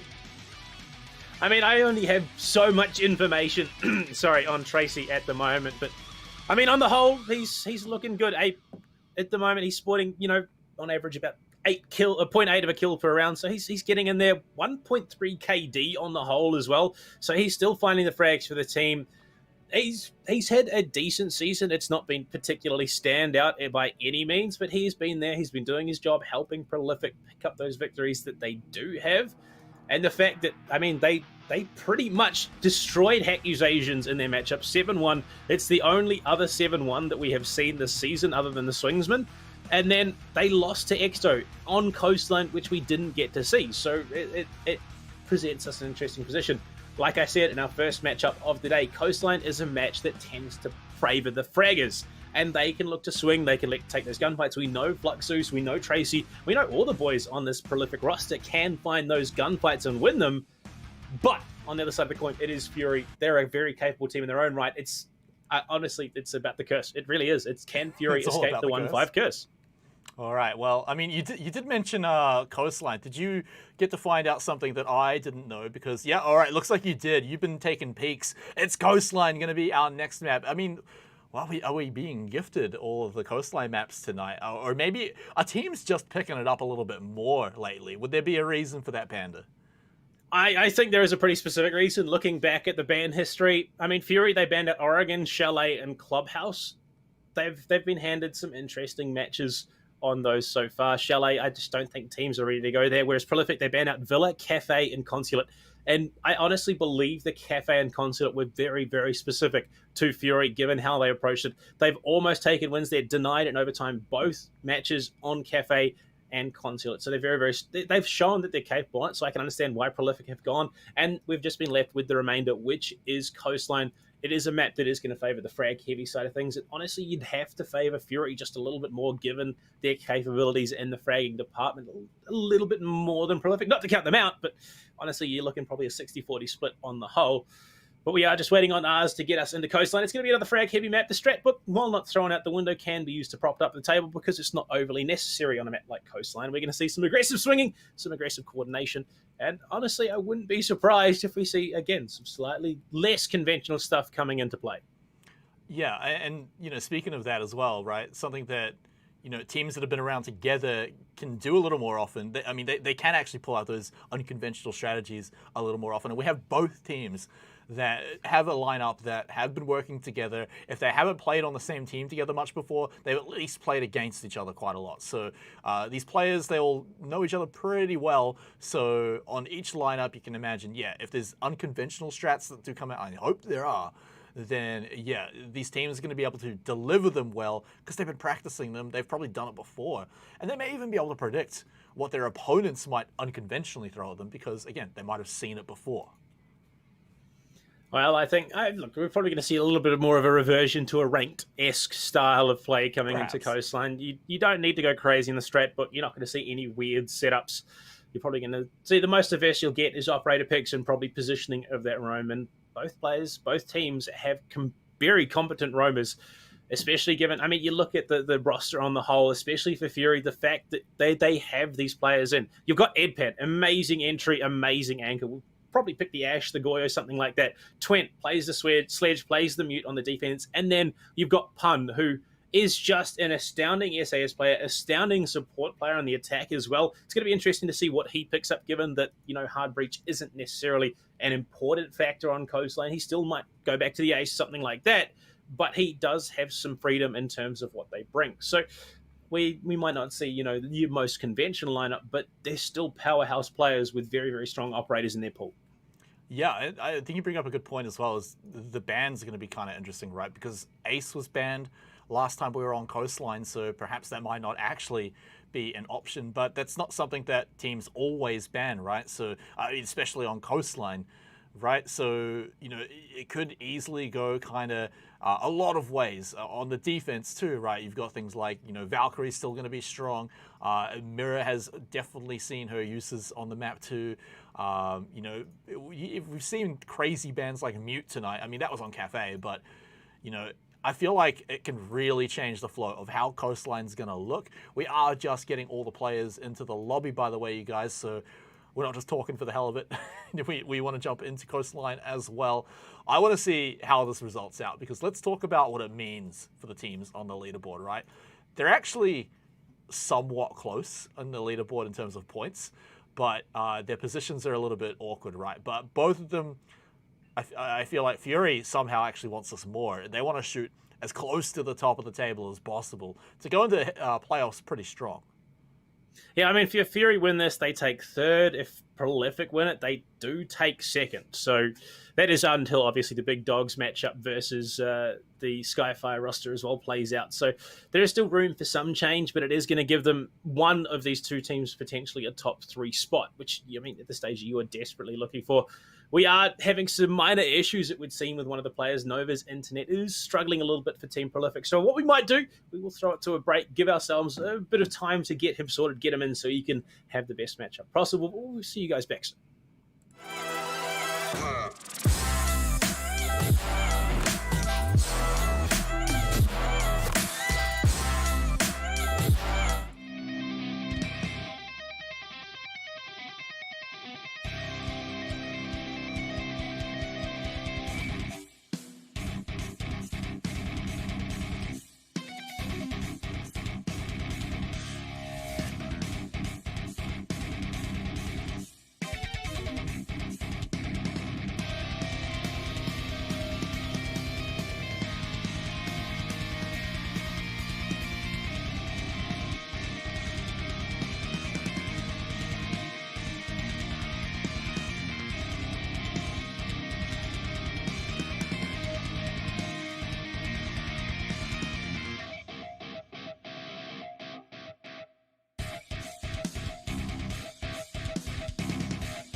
G'day, g'day, g'day. Thank you for bearing with us through that break. I believe we've got all, yes we do, we have all the players now in the lobby for Prolific versus Fury. So your patience is being rewarded, trust me. But Panda, before we jump right into the match, any quick thoughts? Do you have any cheeky predictions for me maybe?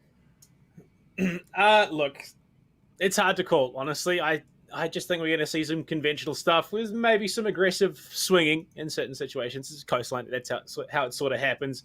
I think probably the craziest you're going to get is maybe, just maybe, Ed Pan pulls out something a bit weird and wonderful. He's prone to that sort of thing. Maybe an Armory, which, I mean, we've already seen once tonight. Didn't really I do don't know if that was much, but we intentionally could see picked, it yet. Well, look, why don't we get into the map? We'll see how these operator bans do get underway and how that does flush out the entirety of Coastline. Obviously, they're going to be pretty impactful. I mean, we did see Lion let through last time we were there. Maybe this time it's banned out. It's such a great operator on the map, and I don't think either team's going to be wanting to play into it. Yeah, another one that was, I believe, left open was Nomad. Oh no, that was Cafe. I think Nomad's been banned out quite a lot on Coastline, and rightfully so, right? Like, just such a strong operator on the map, so I wouldn't be too surprised to see it taken away in the ban phase, which, surprise, surprise, is coming up right now. Well, given that Prolific starting on the attack and Fury on the defense means Fury will be opening the ban phase as well. Good luck, have funs in chat. And like I said, first time this Prolific roster is playing on stream under this banner. So they're going to be looking to put in a big showing, big performance for them. First ban, where do we see it prioritized? Fury, they are a team that likes to play the Nomad, so they might not be the ones to take it away. And never mind, they're going to be the ones to ban it out initially. Yeah, I mean, if they're attacking second, you don't really want to give the other team like one of the good operators to get going with. Like, if you want to leave one of the OP picks up, like if you're Fury, put it on defense to, steamroll your half and maybe get the momentum going, kind of crush Prolific under the pressure. But one more attack ban for Prolific to respond with, and there it is, that Ayana taken away off the table. Very strong operator, seeing a lot more bans lately, and not going to be seeing play today. Yeah, I mean, it's just so strong. Having the Gun 6, having the 2 frag grenades, the amount of utility she alone can clear out, not to mention the fact that she can drone herself in with the Gemini, plus the 2 drones she has inherently. So just such a strong operator. No surprises whatsoever that it's going to be banned out. First defensive ban, where do we go? It's going to be Mirror. We've seen it a couple of times tonight. Only used a handful of times to great effect, but it's scary enough that it warrants a ban in its own right. Final ban is going to be going the way of Fury. What do we see? Wehrmite, Malusi, Valkyrie potentially. Any number of options on the board, and well, they are going to bide their time, take it away, and there we go, Mute again. We actually got the Mute again. What a surprise. Okay, very interesting. At least there's no question marks being popped up in the chat this time, as everyone, I guess, is accepting of that ban, but it does leave a bunch of other operators are now open, right? Like, Valkyrie, that we mentioned, is open and available to play. Mozzie will be the one that you're picking up if you kind of want to replace the effectiveness of Mute denying drones, especially with the fact that, someone like Ayana isn't available, right? Like, Pest can't catch a Gemini, but, the Mute Jammer can block it. So the fact that she's banned is quite nice. And Mozzie doesn't really have to worry about too much else, just catching the drones if he really needs to. But yeah, I imagine they're going to have to get quite a lot done on the roaming game through Edpan and President because, yeah, I mean, without the Mute, right, they have to get the damage done and do it kind of early before they get droned out. Well, coming in, we see a very aggressive roster from Prolific. They're going to be running the Buck, the Line, and the IQ, not to mention the Capital on top of that. So they're going to have every understanding of where defensive utility is, not to mention they can threaten from below the vertical coming into effect, plus the EE1D. This is going to be ruthless, to say the very least, and if they pull it off, I think Fury are going to be in for a very rough round. But you look at the defensive side of things, yeah, Mozzie coming in denies that information. Smoke and Malusi pairing, filthy, absolutely terrifying, especially in denying that plant when it inevitably comes down. And then, interestingly, we see them commit to the cave. It's not something you see every day here on Coastline, but they want that angle to be able to contest into Courtyard while still maintaining the security in Pink Bar. All of this is making sense. Everything's kind of coming up together for Fury. And remember, they are, I mean, even compared to some of the teams that are lower them on the leaderboard, they are so hungry for a win. They are so hungry for a stomping. They want to come in here and just absolutely 7-0 the enemy team, walk away with their 3 points because they've been working so hard and coming so close on several other matches. But here we go. 4 players on the same side here on the north, looking to make their way into VIP, into Penthouse, and clear out any pesky horizontal roamers that are going to be all around the place. But what are we going to see coming out from Elite? What kind of walls are we open here? that angle all the way towards top white and cutting off the rotate out of theatre. But for the moment, no one's going to be there. It looks like we have early committal to these vertical angles. I think that was Twent with the impact grenade to try and contest into theatre. This boy he's playing around that bathroom, but it's not. It's Ed Pan, in fact, with the nitro cell to try and contest from below into penthouse. A lot that now has been given away information-wise to Prolific. They know that there is at least one down towards kitchen. They know that there was someone previously playing over towards luggage and white. Now they can start to encroach onto the bomb site, pinch in, flush those defenders back in, and mop them up from there.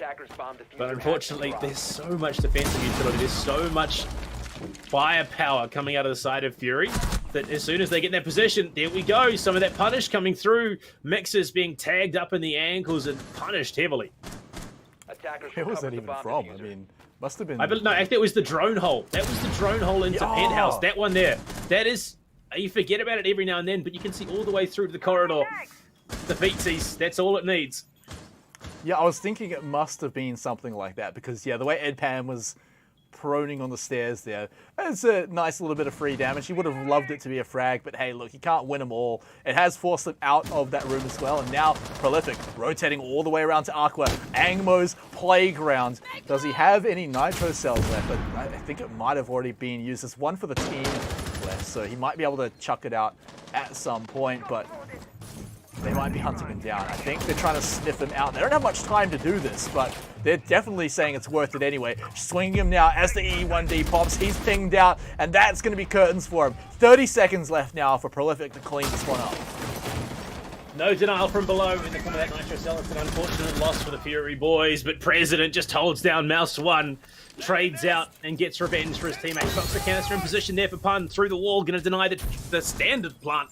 Default going to be denied here, and Twent watching the cross from Aqua. This is not time that Prolific have to mess around. E1D running straight into the breach. Tracy gets gunned down, but it's Flux from the window. Avenges his teammate, gets himself that opportunity. Ed Pan and Pun team up for 2. And all of a sudden, time is looking a bit bleak. Pun for another, and they have to pull off the plant. Fury deny round 1 phenomenally. Honestly, they played that perfectly. Defensive round to a T.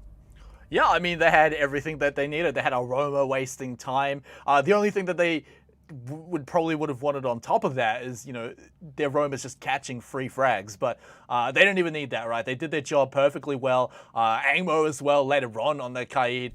Just demanding attention. Like, they have to go down and deal with him. Otherwise, the plant's going to be impossible. And even then, Prolific found that it was quite difficult, right? Because there's still 3 toxic canisters to get through. There's still people in, you know, all their other entrenched positions anchored on the site. So real difficult one for them to pull out there. But Fury, I mean, they had to make Prolific work for it. And apparently the job was too hard in round 1. I mean, it's about the clock. That's 6th defender that is ever available for defending teams. You need to be able to play around it. That's exactly what we saw out of Fury. They stalled things out. That Aqua door was consistently being smoked coming into the tail end of things. And then they just had players covering the cross. Pun is just a fiend on that SAS operator, the smoke. He and Kaken, 2 of the top players on this operator throughout the tournament. You just can't say his name enough. Kaken, a fiend when it comes to the SMG11. Pun not too far behind. The round number 2, it's Kitchen. They are going again. The stock standard setups here, it's Coastline. You're not going to go too deep into the strategy book. It comes down to the gunfights. It's exactly what we're seeing. Yeah, one small difference would be Tracy on the IQ, and they're very likely picking that up just to deal with the fact that Valkyrie is not banned. You want to be able to find those equalizers. We saw Angmo sneaking around, putting them in very cheeky places like under the desk where you're just never going to look. And even if someone's watching it and it's a blinking light, it's still, you know, unless you've got an IQ looking for them or you know all the spots, then yeah, you just want to bring the IQ to find them a whole lot easier. But yeah, I'm keen to see how much value that one that we did see that got put down. I think it was in Sunrise, right? Vision right down the hall, right into sight. A very, very strong one. Ed Pan, C4 kill onto Levi. All the way over here in Aqua.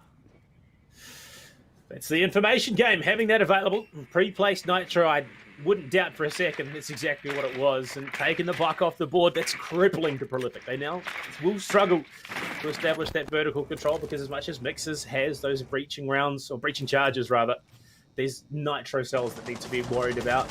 Or Twent playing just on the lobby hatch could drop down any moment should he be met with any sort of aggression.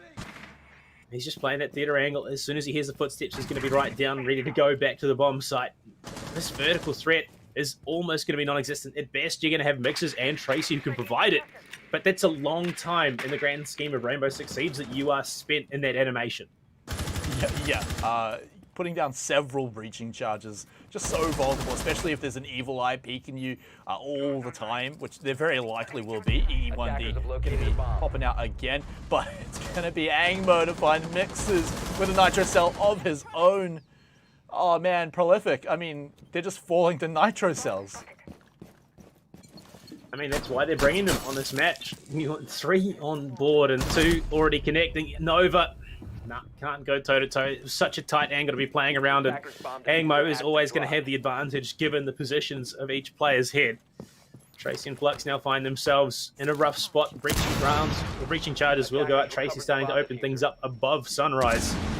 What can they find? The answer's probably not a heck of a lot at the moment. 2 versus 5 with 45 on the clock. Mixers will drop. Luckily, he's already dead in the round, so it's not a loss, or a significant one at the very least for Prolific, so they still can carry on. Won't have to go for that tack pause until we head into the operator phase of next round. But at the moment, it's literally just floundering, looking for kills and discussing what to do next.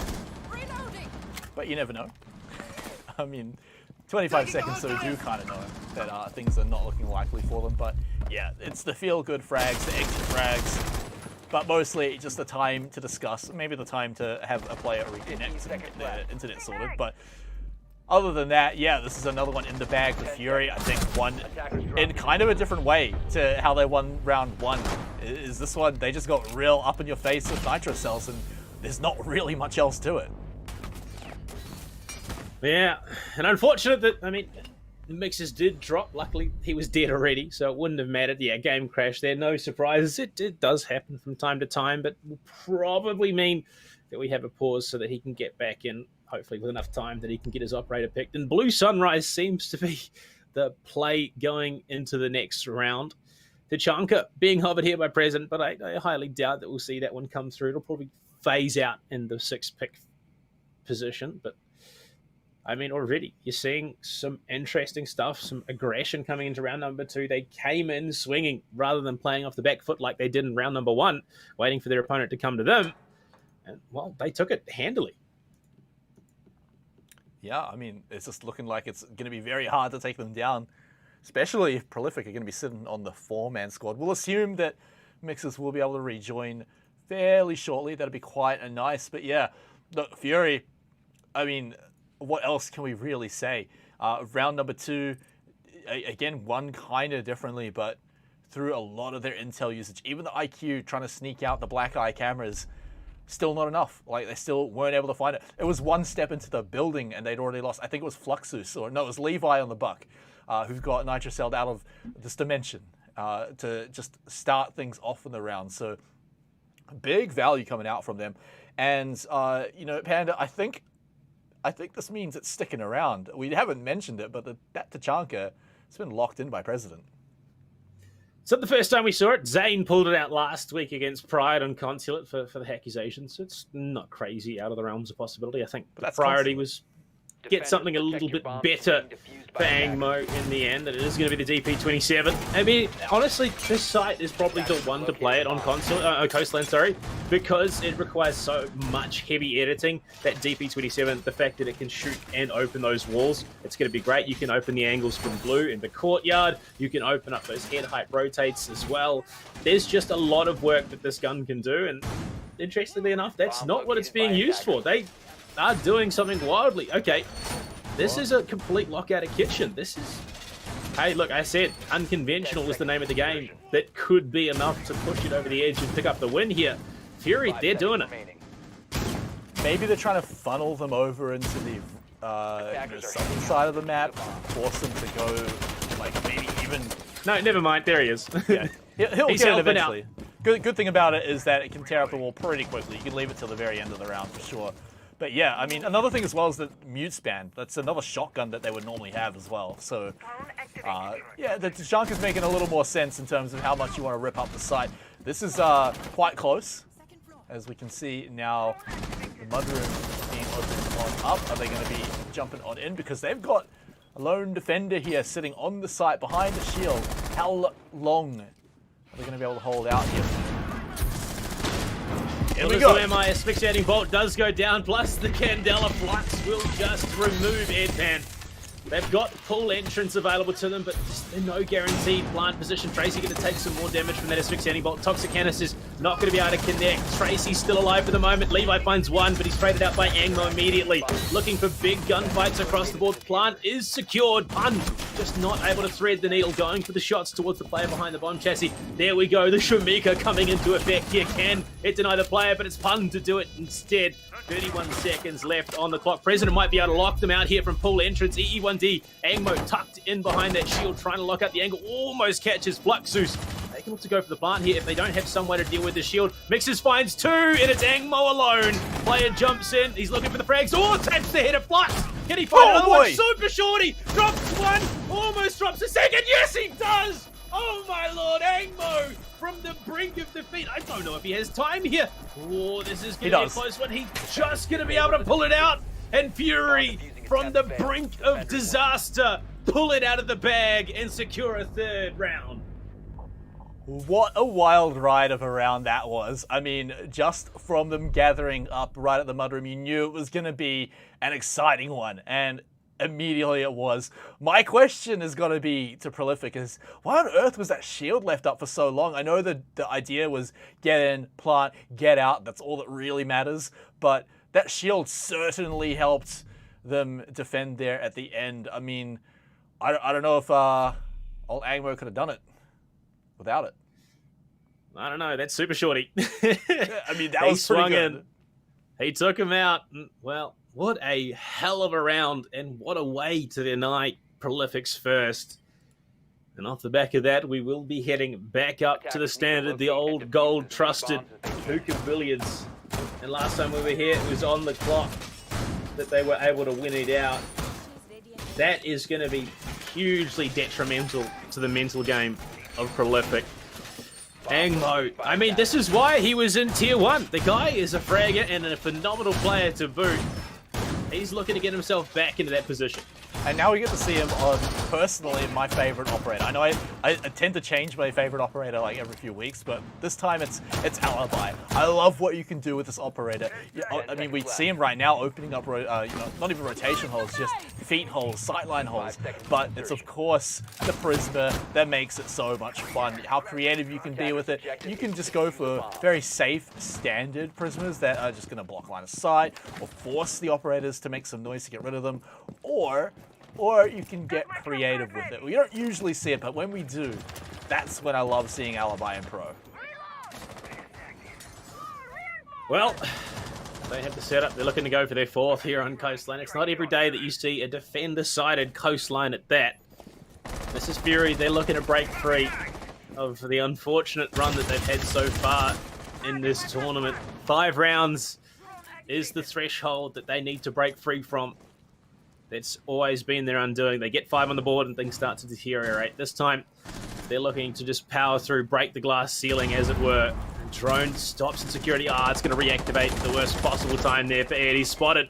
Pre-fire going out, and Twent going to be tagged up elsewhere on the map. I believe he's over towards Bathroom. Yeah, exactly where he is. Rotating back in, trying to get back up into the bomb site to coordinate with the team. But first minute, spent. Well, the E1D utilized. They are committing a lot of this utility and no closer to finding their opening frag. Yeah, they do have to constantly worry about above them, though. As much as that gives them their own sightlines, it's a double-edged sword, too. So have to be careful of that one. Edpan still somehow alive throughout all of this in CCTV. He's managing to keep his head on his shoulders, running the clock down for Prolific Esports. But it's President to be the first casualty on the Jaeger on the other side of the map. They do manage to get at least one out of this, but Tracy has fallen down. I imagine they should be able to get him back up, but that's low health, that's low time, that's going to be quite annoying. But all things considered, Prolific, you look at the health bars, it's looking in their favor. They're playing these angles so well. Levi still below, looking to open up the floor from office. Edpan is still there, still holding tried and true. Not going to be deterred for the moment. Still has that drone in office as well for that information. Twent weary of someone playing on the roof. Oh, this hatch could be ruthless. Anglo does get Tracy in the end. playing those vertical angles. And those prismas coming into great effect. Twent on the flank does drop down the hatch, I believe, and find that kill. No, he didn't. He found it through the vertical angles instead. He didn't even bother dropping into office, but that's another player off the board. Levi now less threatening as he's relegated to cams and mixes out an aqua balcony. Flux doesn't know quite where to go. It seems that maybe he's going to be looking for the player downstairs, but might also opt into the rappel onto the billiards window. He's just so uncertain. They have such a significant lack of information. And with 25 seconds left, the push has to come. Look at that pinch in. This is just clean, good play coming out here from Fury. They are not over-aggressing where they don't need to. Nova falls, but Flux will find the kill on Twent. While that happens, Toxic Canister in mixes in a world of hurt as the EE1D comes out in, just holding his calm, cool, collected self. Engmo falls, but so does Mixes. He's the last one left alive. He's in the bomb site, but no chance. Pun just punches through the wall with that buckshot. And Fury, a 4th round in the row, no signs of hitting the brakes. Okay, there was already a hole there. I thought it was way cooler that he just popped through the wall like that. But that was a good way to finish it. Fury, 4 rounds in a row. That one, I mean, what can you really fault for it?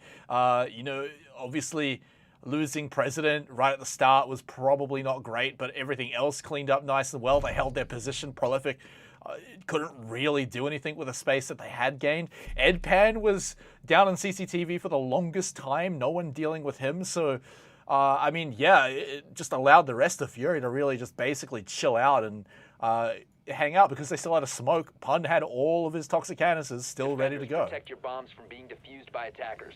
I mean, it's Fury. They're playing. This is, I think, for the first time we are seeing peak Fury. They're making minor mistakes, but not enough that it can be capitalized on by Prolific. And even then, when it looks like maybe they were going to be able to, Angmo just shuts it down. So they have that star factor as well that is keeping them in this. Even when it looks like they are on the brink of losing a round, it's brought back and secured for themselves. Kitchen once again. Last time we were here, Ed was the one to find the opening frag. Took out Levi early, and that was their vertical pressure destroyed. Made it that much harder, and the way they are approaching this map, Fury, they are well and truly clued in. I think Prolific were going to try and take them here, deny the maps that they had seen Prolific go deep into overtime with, but it's worked against them, it feels. They're going pretty hard on a penthouse hold here. All Shuriya gates are now up here, although I don't see a shield, despite the team having 2. In fact, they have placed both of them, so it's just going to be pure Shuriya gates holding up in the penthouse, but that is quite a lot to dedicate up there, so you can see that they are very keen on not letting anyone grab any vertical control. Remember Fury, last time we were here, they already got quite a lot of their frags very early on through the use of Nitro Cells, so things could look quite different for Prolific, as long as they don't mess up and step onto any Nitro Cells, any soft floor that's being peeked out by any black eye cameras. There's no Valkyrie this time, so at least that one's safe. Bomb located by Well, Edpan, he's holding down theatre. DMR, the MK14 EBR in hand. We've seen a couple of big plays with it so far this season, notably Arbiter for Team Pride pulled out that ace in Oregon. Unfortunately, they weren't able to pull out the win. EE1D committed here as we head into the 2nd minute of the half. Drone's going deep, going to spot out Ed, but he shoots it out as well. So are dwindling this drone economy, shots being thrown, but Edpan is the one to receive all the damage. Can't quite trade back, or Mix is playing a dangerous game, runs across the doorway. It's Tracy to find one, Levi to find the next. Twent and Edpan both to 4. Yeah, and now here's their reward. All that vertical control, but what does it really mean when the opponents can just bomb you from below? However, you look at the rest of Fury, and they are falling to pieces as Pun's fallen. Angmo now falls, and Prolific, they're setting themselves up to take their first round of the night. I mean, it's still President alive. EE1D comes out, and it must be all but done here for the line. President in a 1v4, he's clutched out crazier rounds before, does have the MP5, so it's not the greatest situation. Drone spots him, so they know where he is now. He's going to be rotating back, maybe pulls up Cool Vibes, swings into main lobby, but there's no one there for the moment. They're not going to give him those angles. Final EE1D. So there was one more in the pocket. He's used a couple, but that's all that roam utility, the mobility, deny it. Now taken off the board. President will pull out the bomb site, goes to the shots onto the kitchen window, tagged up himself, and the plant will go down there. Fluxus, the one to confirm that. And President, Might be a case of him biding his time, talking with the team yet again, but it's still 4 rounds advantage they have, and they still have that chance to get themselves, well, the unfortunate, infamous 5-1 half. Look at what Prolific did pretty correctly in that round, right? They noticed exactly where Fury had donated so much of the utility into the penthouse. You win that fight, and they actually won it fairly quickly as well. That's where they were rewarded with quite a powerful position. Yeah, they got one C4 kill trader back onto them, but apart from that, nothing else really slipped up for Prolific. So, you know, big respect for them for pulling out that round there. It's the first one, perhaps the first step on a very bumpy road to challenge Fury here on Coastline, but it's got to start somewhere, Panda, and that's a perfectly reasonable first step to take. Double bars coming out once again, and Prez, he's 6-picking onto the Tachanka once again. Wasn't the most influential pick, but it was enough to keep Tracy locked in behind the bomb chassis in Sunrise so they could finish off that kill courtesy of Pun. The Shamika launcher, it's, honestly, I'll give credit where credit is due. It has had a pretty solid influence in the matchups it's been seen on so far. We saw it on Conceal, they used to deny the entry into the breach down in Garage. This time, they've locked out the player, rotating back from having that plant go down. Not to mention the capabilities of that DP27 and editing the bomb site, which even still will be given over mostly to Pun for the moment, given that the M590 is just a little bit better. But final round of the half, Fury, they've done their work. This is exactly what they're looking for. Minimum 4-2, best case 5-1. And honestly, the way they're going about it, I wouldn't be surprised if they get that 5-1. The castle door on Hook is also quite interesting. It's just basically they're not letting anyone go up there at all. You can just hold it all the way down from the hallway that all the feet holes completely opened up, but Cool Vibes is still totally cool for you to rotate around down onto if you so choose. Just got to be careful of anyone that does manage to sneak their way into Hookah, but for now, it is going to be all from the southern side. You've got 3 members over here. They're bringing the 8s this time, so perhaps a little bit of breaching is the order of the day if you're a Prolific fan. So first few steps on inside, but Twent's got a bit of a welcome gift for them. He's been droned out pretty hard, so they should be expecting something like this, playing with it cautiously. But I think Twent is playing on that too, knowing that they're going to have to try and bait out a whole lot of time, get some free damage onto Levi as well. This man is playing with fire, and finally he gets burned. Twent goes down, so does Angmo. Flux walks in with that VO5, and unfortunately the castle not going to be there to clutch up yet again. Ed Pan as well, tagged heavy. Or Pun. We've seen this window punished before. He's looking for the bullet hole angle. Not going to go for that recontest. Swing this into the office door. Spray going back his way, but he decides to pull back deeper into Sunrise. Going to stop just as that E1D comes out. 3 left on the board for Fury. Pun is playing dangerous games, and President is still there with the Shamika and Kitchen. They've got tools. They might just be able to deny this, or Ed Pan spots the head coming out of security, but will have to pull back given his health situation. A minute 30 left on the clock, and it's looking just like Prolific might pick up that 4-2 half they want. Saving grace for Fury in this round might be in the hands of Pun on the smoke, maybe even President with the Shamika if he can get in a safe enough spot. They're pretty far back, so here we go. Toxic Canisters now popping out. Is it going to deny anything? It's getting some damage onto Tracy, but that's about it. President is waiting all the way from downtown, perhaps just predicting the plant site that they're going to be going for. 2 more Toxic Canisters also available. Plenty of plant denial if Fury do so choose to use it. So Prolific, they might have the man advantage. They just need to not mess too much else up here because, yeah, they may not be able to rely on just planting. Well, Shamika's still there to stall things out even further. 6 rounds loaded. It's going to get even stronger with the next proposed patch. Fire will damage will be more significant. Tracy still sticking that plant just outside of the canisters or the Shamika launcher range. Pun throws another one. Tracy forward. The plant is denied. Pun will find the frag as well. With 25 seconds left, it's still a 3 versus 3. Heavy damage onto Levi and Flux. They're still in this though. They could find the frags. Clearmine Magnet going to pick up the stun grenade as it goes to M590. Flux dropped. Heavy like a sack of potatoes. And Pun still might be able to contest. Levi has to pull off the plant. 9 seconds left. M590 in hand. Pun's being damaged. President finds mixes. It's a 1v3. Levi gets 1, but he can't find much more. Time is not on their side. He's got to stick the plant. And now they can push in. President with the DP27 finds 2 in the round. Fury They get the 5-1 half, but the question is, at what cost?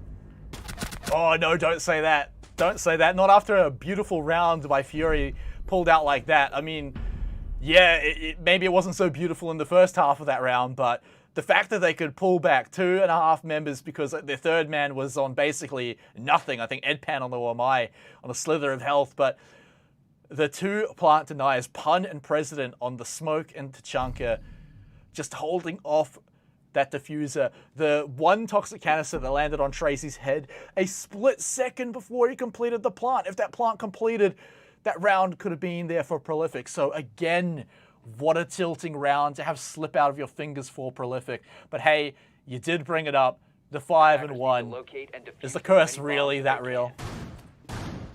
Well, we'll have to wait and see. Hookah Billiards, probably the bomb site that is favoured to go Fury's way the most. If they pick this up, obviously they need one more to close out the entire map. And the way things have been going, I mean, they've lost one in the half, 5-1. They've unfortunately been clawed back from this position a few times, probably more than they'd care to admit in this situation, but they're looking good. This could be their first regulation win on the board this season. And well, you look at what's available for a Prolific. Mozzie coming in, plus that Vigil, more attempts to counter that droning that will be coming into play. But interesting, Fury, they're not going to be running a line. They still bring the IQ for Angmo this time. But Prez, he's going to be on the hard breacher. Pun bringing the buck, and then Twent Edpan on the dual entries of the Sophia Ash. And oh my lord, Nova. That is another dirty angle in Penthouse this time, looking for that main entrance spawn. But it's Levi to find the opening kill onto Angmo. The spawn peak onto Ruins takes down one of the key operators for this Fury line. I mean, the absolute confidence for Prolific to come out one round before match point and just do 2 spawn peaks and get away with it. Big moves coming out from the guys, but now they still have to clean it up. 4 versus 5, still not guaranteed win, but Twent, oh man, he goes for the very quick peak there, but will eventually be punished for it. But almost taking over with them with that trade. But man, these guys are moving with such fury, such grace right now from both sides. Moving quickly, but President, oh man, where are these players coming from? Well, that one was out of the kitchen window. Levi went for a very aggressive run out and was punished for it. Yeah, very aggressive. But look, CEO Quick Draw, he's going to be feeling a little bit concerned at the moment, given how this round started. It's not over yet, obviously, given there's a minute 45 left to play, but losing 2 players early. President not quite able to follow up onto the kill of Nova.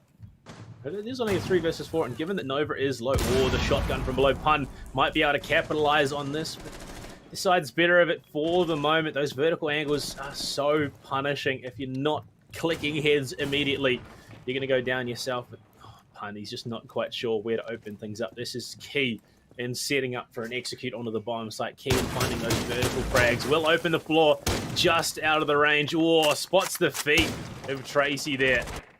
And doesn't quite realize how close to death he was, but there's still plenty of time.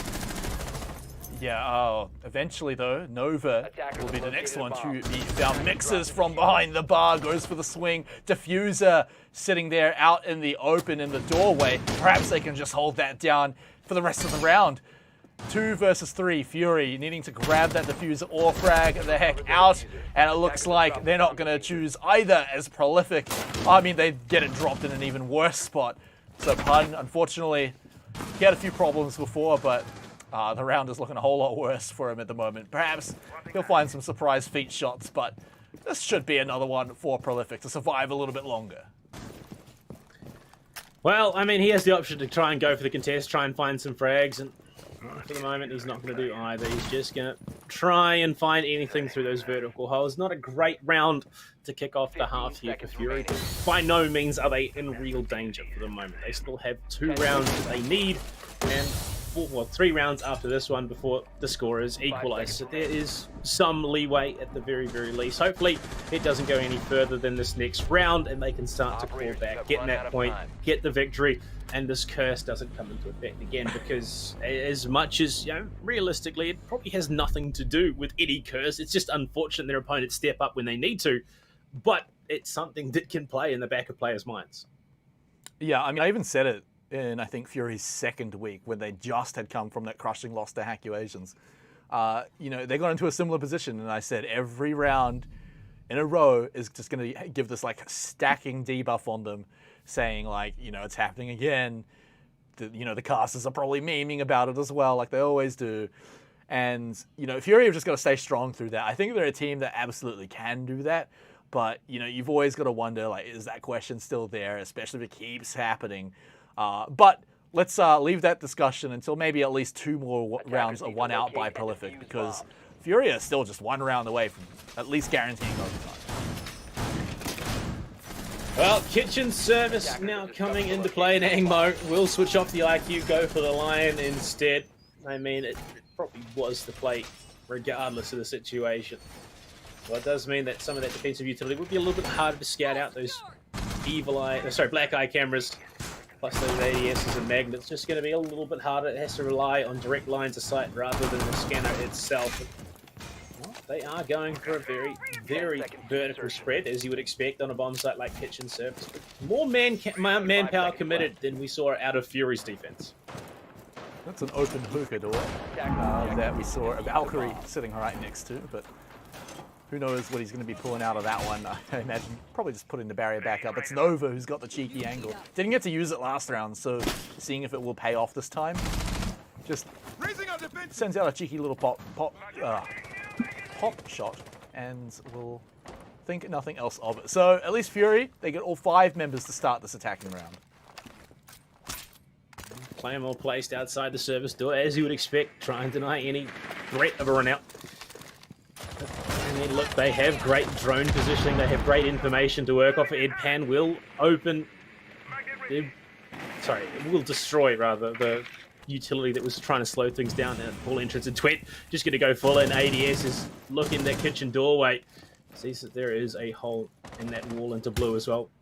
They need to be careful here, but realistically there's no threat on this first wall for the moment. They can position, look to get into this bomb site, and even look to contest the player behind the shield in kitchen at the moment. So good work done early here by Fury, getting control, getting this positioning on the western side of the building. Now it does become a job. Oh, they shoot out that first Selma, but it is just a second too late, and they can't get the second one either. So it will be an angle all the way down to main lobby now for Fury to use and cut off any rotates back into the bomb site. But this is still not the avenue they need to get in and go to the plant. Yeah, unfortunately, they've also got 0 vertical control, so Prolific are happy to just sit on the site. They don't need to rotate all that much at the moment if they can just hunker down.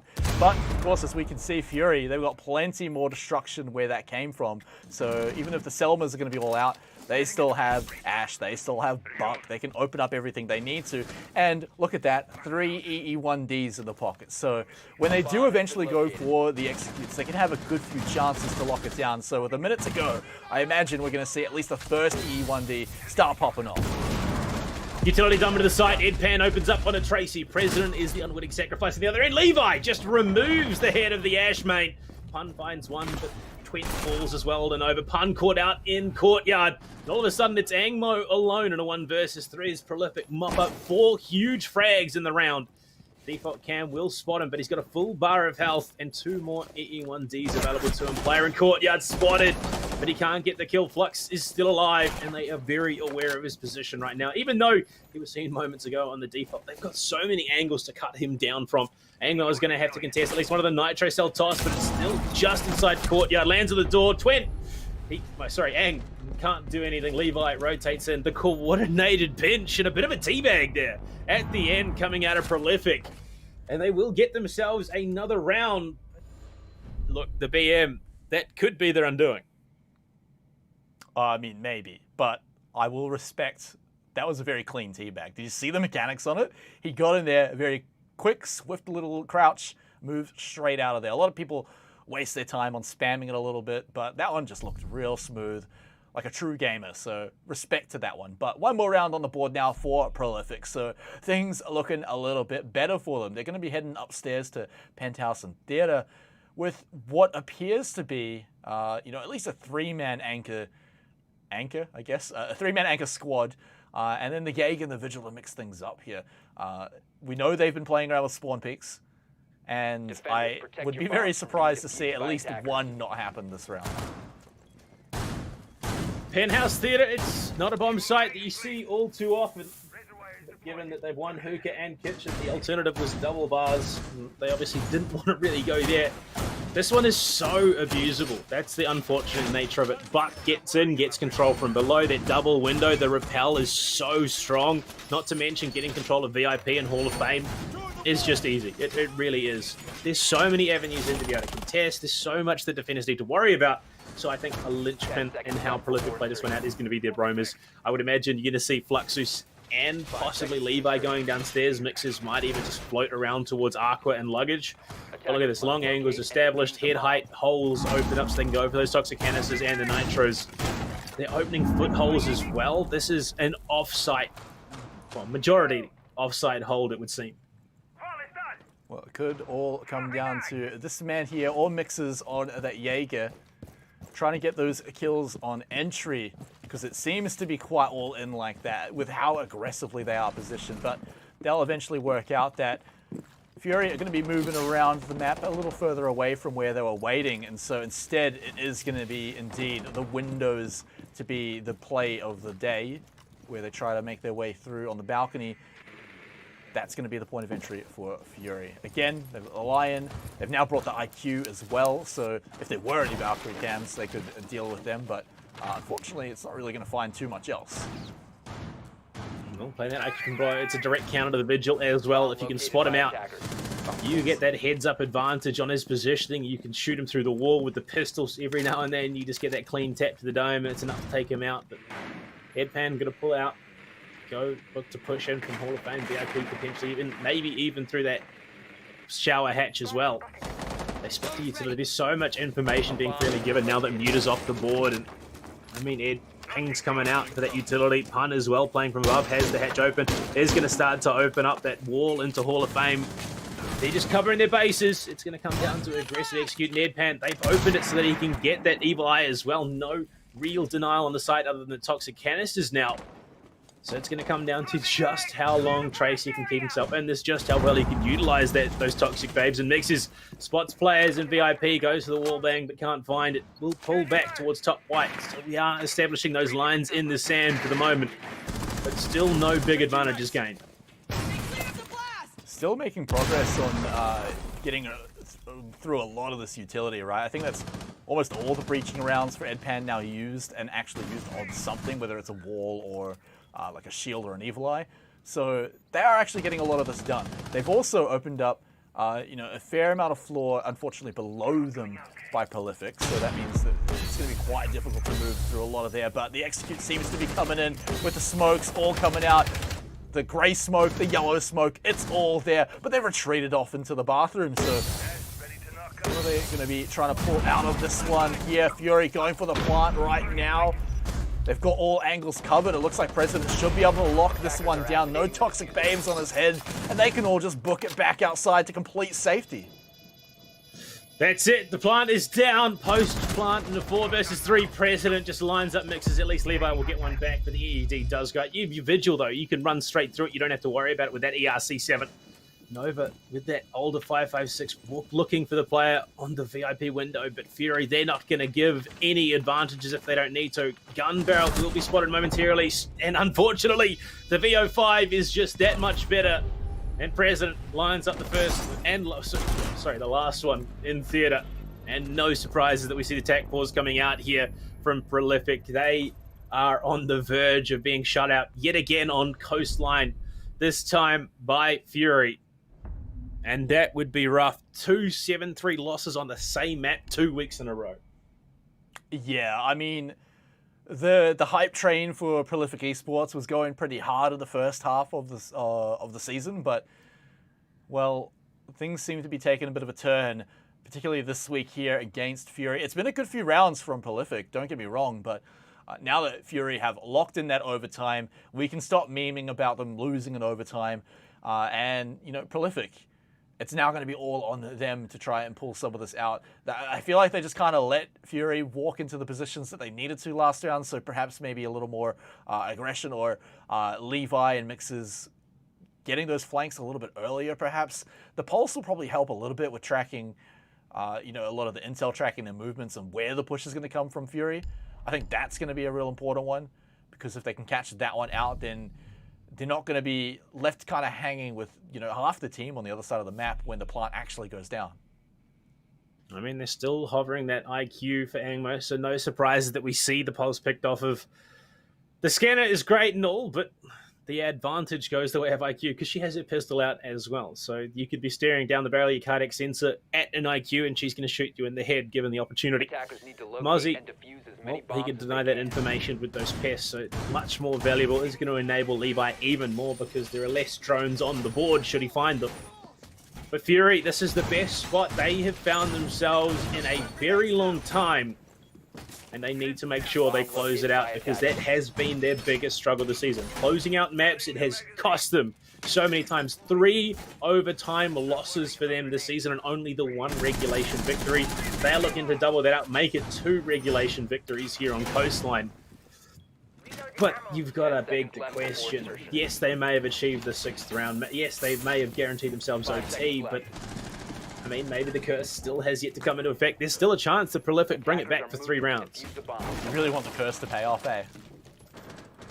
Fluxus. Hey, look, content. Yeah, I mean, you get free tweets from Fury, right? So, oh yeah, even Mixers knows that didn't go too well to plan. But hey, look, nothing given, nothing gained. So, got to try it at some point. For Fury, I feel like, yeah, they've got to win it in regulation. Because even if you just look at the points, they need all 3 points. Prolific, I mean, they'd probably actually be pretty happy to score only 1 point against Fury. Like, they'd probably be fine with that. So they're still going to be playing with everything they've got to win 3 more rounds in a row. We know it's possible, but man, these are a lot of open doors that now Angmo has to deal with. Quite annoying when you're trying to enter the building, but this is already, like, we're down almost a minute, and there's still a few questions being thrown at Prolific by Fury, but just by leaving some of these windows open. E1D popped and Twent enters the building. No! Levi will not get caught. The unfortunate nature of the VO5, yes, it's got a big mag, but the fire rate is not the best. Especially given its counterpart, the Vector. It's just a little bit of a bullet water pistol itself. So unfortunately, they miss out on the frag, but Levi tagged. It's a bit of initial work that they could use to capitalize on and finish him later in the round. First, E1D goes out as well. Now they play the vertical game. Now they're trying to flush him out of that main lobby position, which they know is where he ended up. Drones going in. They should have at least some idea, especially if that ERC is activated. It gives you an indicator on the screen, so they must know roundabouts where he is. They're tracking him. Pun's drone there. Yeah, they know exactly where he is going to be. Those drones are so good. Especially with the indicator, they can flush him out, and Edpan getting control of White means that Angmo can now get into Aqua as well. They don't have to worry about the threat to the Nitro other than Nova, and he's not really in the position to capitalize from below. So there's no shot at Plant Denial other than Tracy at this stage. Nova as well, being hunted out, being tagged. They've pushed into VIP. These drones are getting so much information. Fury, they have everything they could possibly need to execute this plant. Nitro cell placed below, though. It's pinged out early, so they know that it is there to try and get the plant. Breaching round goes out.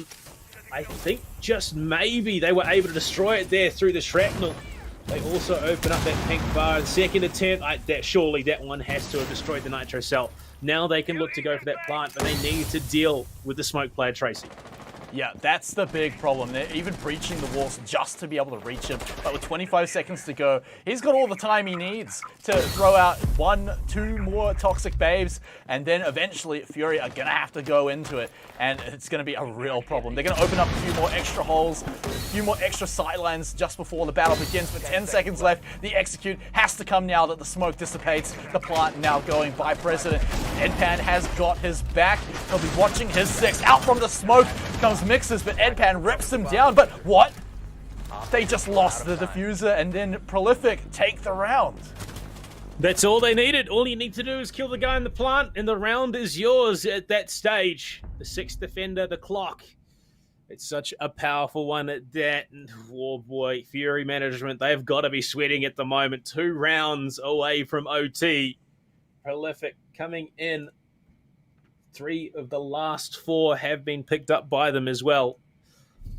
And probably one of the least bloody rounds we've seen, given that there were 5 players up and available on each team as that execute did go down. Blue bar, Sunrise coming in, the bars, the doubles. as obviously Penthouse wasn't going to come out. Interesting though, Kitchen was an option here for Prolific, so I think they're doubling down. Hookah they've just won. They're not going to be going back to Penthouse. They want to win bars, ride it out, Attackers take need to Kitchen locate and as defuse well as many to bombs take as it to they can. OT.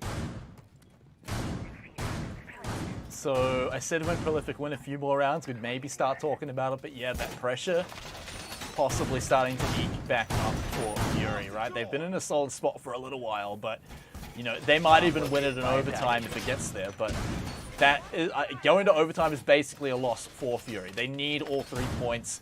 Prolific, again, they'd be happy with just one, so just 2 more rounds in a row. This is where Fury are perhaps getting a little antsy. Again, they'll be a little used to it, but it's still a slight advantage nonetheless anyway.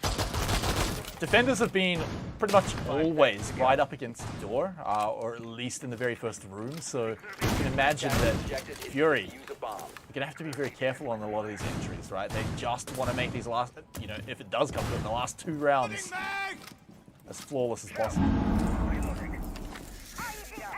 Well, I mean, this is do or die here for Fury. They, honestly, I think if they lose this one, they probably lose Kitchen as well. Just with the way things are going, this is the most defender-sided coastline I have seen in a very, very long time.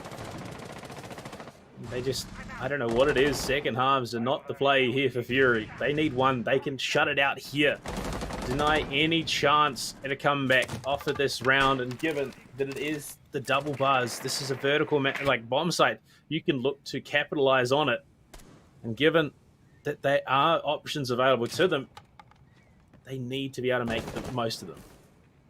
But I mean, look at Fury. Most of them are still just like only just now getting into the very first room. They've got one player on Cool Vibes though, which is a fairly decent position to be able to hold on to right now. But oh, pushing up the stairs. Headpan, he had the breaching launcher already pulled out and had to run away. Somehow no one died throughout all of that. And oh my word. But that was a fair amount of utility now dumped into it, but they might be able to push down Cool Vibes a little bit harder now that they've pushed out those ADS. Nova watching out from above, but now he's got this position in jungle. He's going to have to win the fight on Cool Vibes, but he's looking the wrong way, and Twent will punish him for it. That's exactly it. And, well, they find that advantage. Valkyrie up the board. Nitro. I mean, there was no Nitro Cell anyway because he'd swung the Cool Vibes angle against the breaching charge war. Tracy, the middle bars, the undoing of the SMG-11 spray, just denies the kill, which could have been huge. And well, going into this with a minute left in play, Mixers at least will equalize, takes down the unfortunate Lion. This, again, such a key operator in enabling this round to go the way of Fury. Flux as well, playing in office. The positioning here from Prolific is so good. Mixers is creeping up that Cool Vibe stair angle. President's in the bomb site going for the plant. There's a camera behind him. Levi finds one, swinging in. Pun will find the kill onto Levi. Edpan finds Mixers. The plant somehow goes down for Fury. They'd all vacated the bomb site. They gave that away to Fury. Tracy does get the kill on the President with a toxic canister. But in a post-plant situation, he's got to win these gunfights in a big way. There's one player outside the door. Player on the defuse. It's Flux Zeus. Do they have the crossfire? And there we go. Edpan spots the first. Does get the kill. Gets the second. Edpan has broken the curse for Team Fury here. They take the map. 6 rounds were almost a stopping point here. It was almost enough for Prolific to bring it back, but they close it out. They hit 7-4, and Fury will get their second round win in regulation time. Big win for them and much needed 3 points for Fury to pick up. Absolutely could not afforded that to go to overtime. So the boys will breathe a big sigh of relief as they can look forward to their last few rounds where they could hope to pick up another few 3-pointers. But man, over onto that one for, you know, man, Fury, I know they really needed that one, but Prolific, again, I knew we were going to feel bad for one of these teams at the end of it. Their leaderboard position is going to be pretty stagnant, of course, as they're going to just watch as everyone climbs by them, including probably Fury, I think. I mean, if you have the numbers up, I think you can check whether Fury should be ahead of Prolific now, right? Yeah, so they do climb up to, well, currently what is third position, just behind Exto, technically tied on 9 points each behind Exto. But Big Dogs still have yet to play. So it's not a done deal for the moment. But Fury, they get themselves a little bit more security. They climb minimum into 4th after this matchup. So that is a little bit of added security. Also, a huge sigh of relief for the guys on Fury. They escape that 5-round curse that has plagued them in the opening 4 weeks of play. They get themselves the win. They finally push it over the edge, and they just escape being brought back to OT. Yep, going to be a scary team looking forward. But speaking of looking forward, we're going to take a quick break. And when we come back, we've got our final game of the day. And it's a big one. It's the Big Dogs versus Skyfire.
Welcome back, everyone, to the Oceanic Challenger League for Rainbow Six Siege. And we've got all 3 games done today, Billy, so I guess we're out of here. Just kidding. We've got one more match to go. The Big Dogs versus Skyfire. Panda, this is deciding basically who's going to be in first place. Yeah, look, this is pretty huge, honestly. The Skyfire have been almost untouchable throughout the main run of this season so far. They've been taken to OT once, and that is about it. They have yet to suffer a real loss. And, well, coming up against the Big Dogs, who they started really, really strong. I mean, week 1, 7-1 against Swingsman. Coming into week number 2, 7-3 against Tacuasians. And then coming into week 3, they dropped 7-2 to Exo with a sub picking up the 5th man position. So, I mean, look, this week, they need to be bringing out something new. Yes, they did, obviously beat Fury last week on Constant OT, but I mean, that's not the performance they wanted to have. They want to bounce back. They want to carry on this winning streak that they've had throughout the main run of the season. And against a team like Skyfire, I mean, if Big Dogs were able to deal a blow here, that, again, it just proves that no one in this competition is untouchable. Well, Panda, let's take a bit of a deeper look at how they might be able to do that, and we'll take a look at their roster for this. Big Dogs, led up by Boff, King Grills, Pac-Man Down Under, Shaq, and Pants. So, you said these guys have a lot of promise, and they definitely started the season off with a bang. Can they touch Skyfire, though? I mean, honestly, these guys are just phenomenal. Honest, as much as I say, yes, Pride are the most mechanically gifted roster in the competition, while not being strategic, these guys have both. They're strategically gifted, mechanically gifted, they have a deep understanding of the game itself, and they play very well. Yes, it doesn't always translate into a win, and I wonder how much of that loss to Exto does come off the back of Exto having a really good day, plus them having a really, really bad one, plus having that sub in there. So I think, yeah, these guys, when everyone is here, especially when King Grills is back in this roster, the guy is just insane. He steps up, fills a hole where needed, not to mention Shaq, who, I mean, the roam king. The guy on the defense is scary. If you don't know where he is, if you don't pay attention, even if you do, 9 times out of 10, he's still going to take a frag away from you. So definitely one to keep an eye on. But the other side of the coin is where things start to get interesting. Skyfire coming into this are undefeated as of yet. There you go. Up first, you got the two brothers, NT Jax and Dragos, Broken Seppi, and the big MVP for the season, Kaken, rounding out the roster, topping 4 of the 6 overall player stats that I'm taking note of this season. He is just phenomenal. Yeah, I mean, Skyfire is the team that, everyone else we can say, yeah, a lot of great mechanical players and all that, but Skyfire is a team you can look at and you can just see the numbers and they speak for themselves. Kaken, massive player, a huge value for his team, but Dragos is another one. And that's actually going to lead into our featured player matchup, as Dragos is the representative for Skyfire, going up against another pretty big unit in King Grills. So, we've got the numbers on our screen here. Do they tell us the whole story, Panda? No, I mean, a week away, 7-2 was the result against Exto for the Big Dogs, and then King Grills comes back, drops at 15-9 scoreline with a 1.28 rating. I mean, just it's evident as to one of the key factors why they lost that matchup. Then on the other side of the coin, I would have gone with Kaken, but we've had him up enough times in this matchup. Dragos, he is this wild card for Team Skyfire. What we see traditionally out of these guys, it's a 4-1 split. So you have 4 players, especially on the attack, who will be doing their own thing, coordinating to go for the execute, and then Dragos. He plays almost that roam position, but on the attack, he'll be off doing his own thing on the Ash, pinching in from behind, finding those big frags. And the defense, he plays a vastly different role where he's this pseudo anchor Goyo who sometimes likes to roam, play those nitros from below. And then you got King Grills on the attack. He fills a similar role. They both fill a similar role on the attack. He plays Zofia. He will wander in, find some massive frags, and then a Rooney. Similar anchor-style play coming out. But you look at the difference. Entries. Dragos is the man walking in, finding those entry kills. King Grills, the kills he finds are usually later in the round.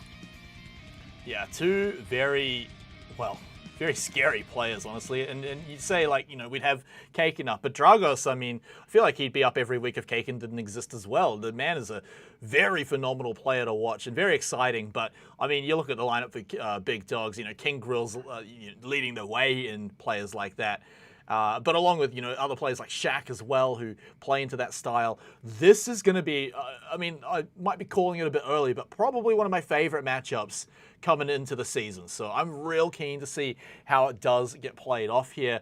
And I'm also real keen to see what map we go to, because that's also going to be rather important in terms of predicting anything here. It's going to be Clubhouse. So we're going back to a bit of a favorite, a bit of a comfy one. We all know this map. We know how it goes. Let's see how the Big Dogs and Skyfire are going to be able to handle it. Yeah, it's interesting, again, taking a look back at the veto process. Cafe was immediately banned out by the Big Dogs. They did not want a world where a possibility was that the Skyfire roster would take them there. And then the final ban out was Oregon by Skyfire because of the success we've seen the Big Dogs have there. So the rest of it in the middle.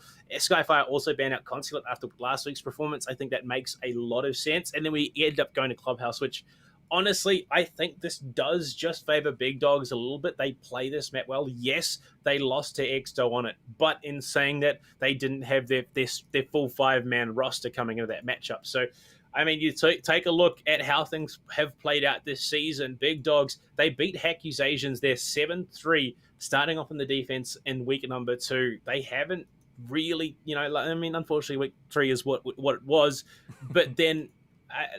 We haven't seen a huge amount of Skyfire there. They played it once against Exto. Yes, they took that. We saw them against Fury. It went to OT, so they've been pushed there. It's clearly not the most overwhelmingly strong map for them. Yeah, I honestly, I think it's a nice little middle ground for both teams, right? Like, I mean, you've said that Big Dogs have had some fairly decent success on it before, but yeah, there's definitely better maps for both sides, I'd probably say, but yeah, I think this is just, it's like throwing down their glove and saying like, okay, we're going to Clubhouse. It's almost like even ground. They're not quite wiping the slate clean because they've got plenty of odds to go back and look at, see the research of, how these teams, how their opponents will play on Clubhouse. But other than that, I mean, there shouldn't be too many surprises coming out of Clubhouse, right? You're not going to, it's not like playing against Pride and you're like, oh, they're going to do the reverse tower hold on Oregon, right? It's not like that on Clubhouse. Nothing crazy is going to come out. I have said this before and been proven a bit wrong, but even then, it's nothing like spectacular like what I just mentioned. So we're just waiting on one more player to jump into the lobby, and then we'll be getting through into our final match of the day. So while we're waiting, Panda, I'm going to give you a hard question, and no copping out of this one. It's going to be give me a winner. You got to pick which team is taking the dub today. I mean, realistically, historically, looking back at how Clubhouse has gone for both these teams, I have to side with the Big Dogs. I've just seen more success out of them on this map. Shaq plays it phenomenally on the defense. They honestly, as a 5-man unit, this map is theirs for the taking. 100%. Skyfire, like I said, a little bit unconventional. They play that 4-1 split on both the attack and the defense. Dragos, he does his own thing on attack, and then they'll have things off-site roaming as well on the defense. I think operator bans are going to be interesting, especially coming into this. You're expecting a Thatcher, possibly a Maverick to pair with it as well, maybe even an Ace, something like that. Give them the option. Cade, 100% more than likely going to be a ban. And then it comes down to, do we see Mira prioritization? Do we see Valkyrie prioritization? Even a Wamai prioritization could be the key here. But it's one of those things you won't know until you get to the server, until you see how the halves play out to know for sure. But historically, yeah, like I said, Big Dogs looks favorable. Yeah, I mean, I kind of rate the, carrying on about bans, right? I kind of rate the Wamai ban because it's just an immensely strong position you can give to someone in the rafters whenever you're defending CCTV. So if you ever plan on attacking through the garage, then I feel like Wamai ban is strong. It's just that there's so many bans that you've got to get through, right? Like the other ones you mentioned, like Mirror and Valkyrie, you got to have a pretty good reason to not ban one of those, right? Let alone if the other team decides to have a bit of fun with their bans, like say they go out and ban the Wamai, like then you're kind of obligated to go and ban like either Mirror or Valkyrie, or let them both through and let it get a bit crazy. So yeah, back to my point is that I definitely rate the Wamai ban. It's just such a hard one to fit in. So I respect when teams are able to put in their own kind of bans in.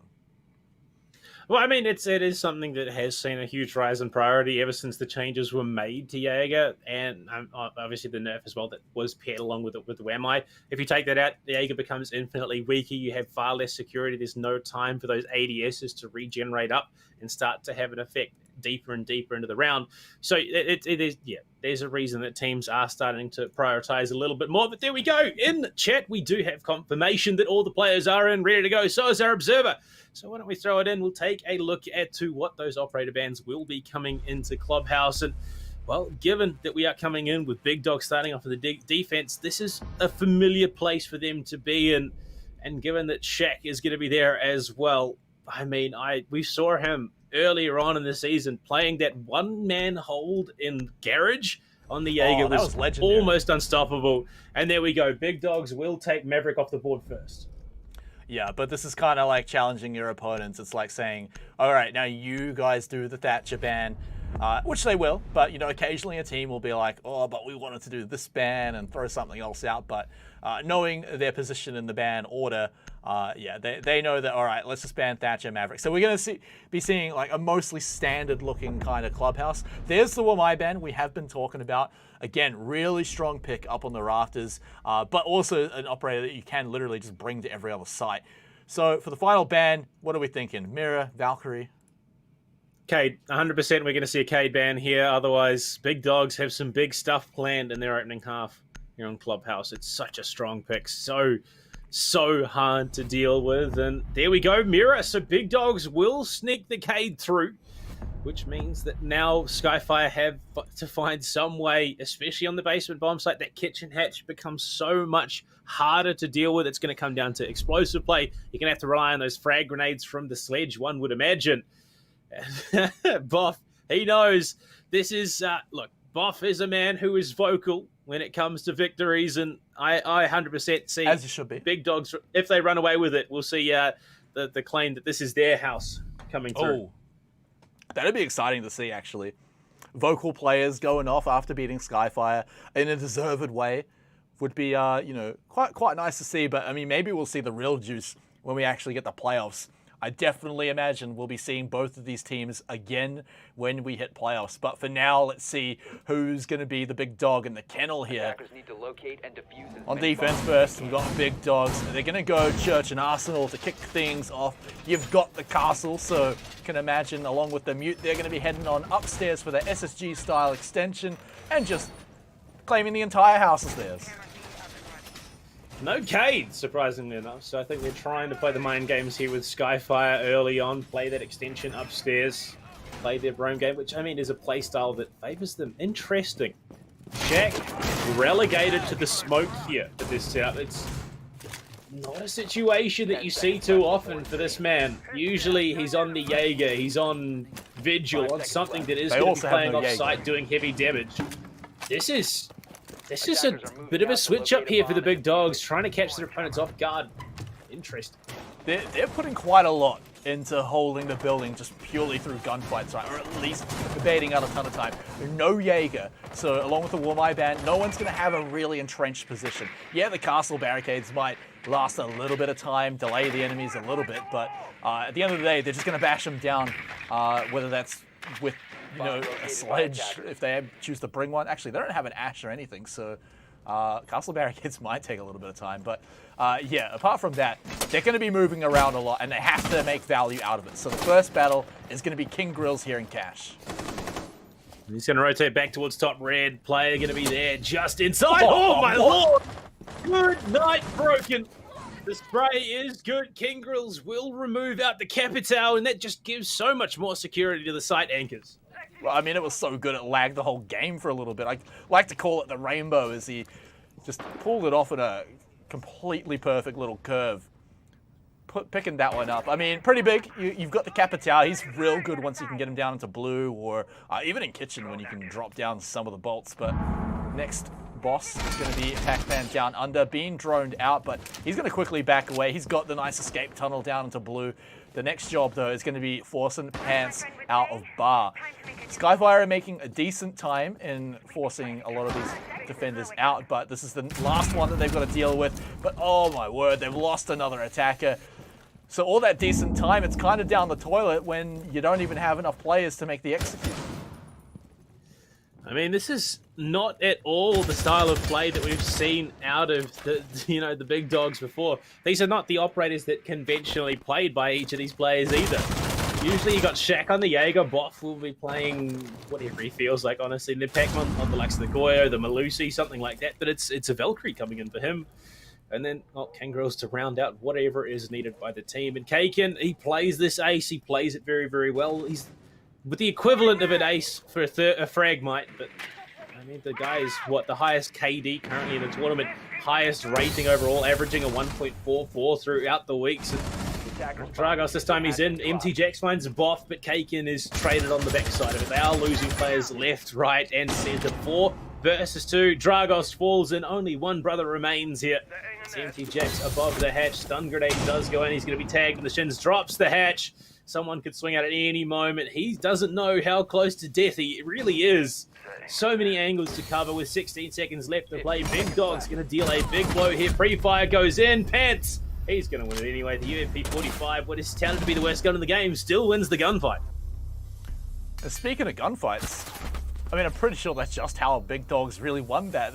Fury kind of, Skyfire kind of walked into just several gunfights, you know, one against, I think, you know, Shaq earlier on, and then Pac-Man, who could just retreat pretty early, you know, then Pants on the castle as well. So they just won a bunch of gunfights that Skyfire honestly kind of fed into them. So, I mean, Big Dogs, nothing really done wrong at all there. Bringing their own flavor of the team composition too, I've got to say. I like the little bit of flair they added in with that.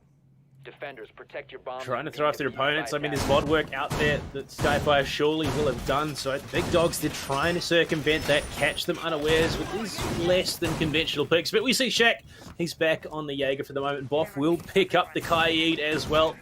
Given that it is in play, there's no reason you wouldn't. You can lock off this garage angle. You put them up, the electro claws up on the rafters, pair it with as many ADSs as you can stack up behind one of the banisters. But it makes it that much harder to get in the garage, get control. You have to circumvent it, go elsewhere. And with a mute in play, they can look to utilize some of that denial elsewhere on the map as well. Big Dogs, they have come in and made a big statement here on on Clubhouse. And honestly, the momentum is theirs. Attackers must locate and defuse Now, a lot of the bomb. teams have chosen to go around Garage just simply because that position is so strong. But with the Y ban that has come out from Skyfire, I'm kind of expecting that they're going to at least pay attention to the Garage, maybe even make it a focal point for their push. Because, of course, without the YMI, it's going to be a little bit easier to get down. But there is still all those ADS up there. You've got the electrified walls, you know, funneling the attackers into that position. So still a difficult defender to take down, even if it is where Skyfire want to start putting their attention. Well, they've got no way to get that garage wall open unless they can slot a frag grenade in to deal with it, and there's no frag grenades on the board. So Boff is going to be nigh impossible to deal with unless someone can take that straight up gunfight and remove him. This is going to be rough. That much is for certain. There's fixating bolts as well. Might even be able to do it. They've gone below, I think, maybe. No, there's a mute jammer. There will be a mute jammer in play. Shaq is holding down that angle, denying the verticality, denying whatever play was going to be coming out of Skyfire. And Boff, they're just going to give up. There's no chance they can contest this. Yes, Broken is there. Oh, feet spotted. Boff just misses the opportunity to tag up on the shins. But Skyfire, there's a lot of hesitation. They're not quite sure. Oh, Shaq's been caught out from stock. Seppi finds a big opener, and he's such a pivotal player on this roster. Now they have that much security, knowing that he's been removed, they can start to execute here.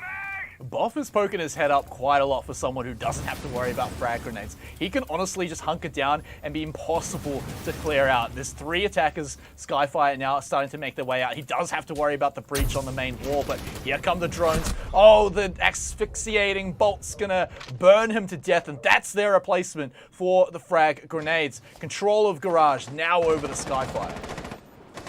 They got their Wemo on the board. There is that lack of security, and you can understand why it has been brought. We get into the final minute. Pac-Man playing down below, looking for that nitro denial, looking to swing into the garage door as well. Might just get Dragos is there, but he's found, he's killed. Pac-Man will be able to retreat back into the bomb site. Seppi as well can't find anything. It's Kaken to frag out Kingrills, and it's all of a sudden 2 players left for the Big Dogs. Pants has the toxic canister, will try and deny that default, but Kaken, he's just safe enough to go for the secure. Pac-Man with the nitro cell, they just missed it, he's inside the breach. Knife could have been enough, but no. Broken locks it down. MT Jax with one of his own. Skyfire equalize.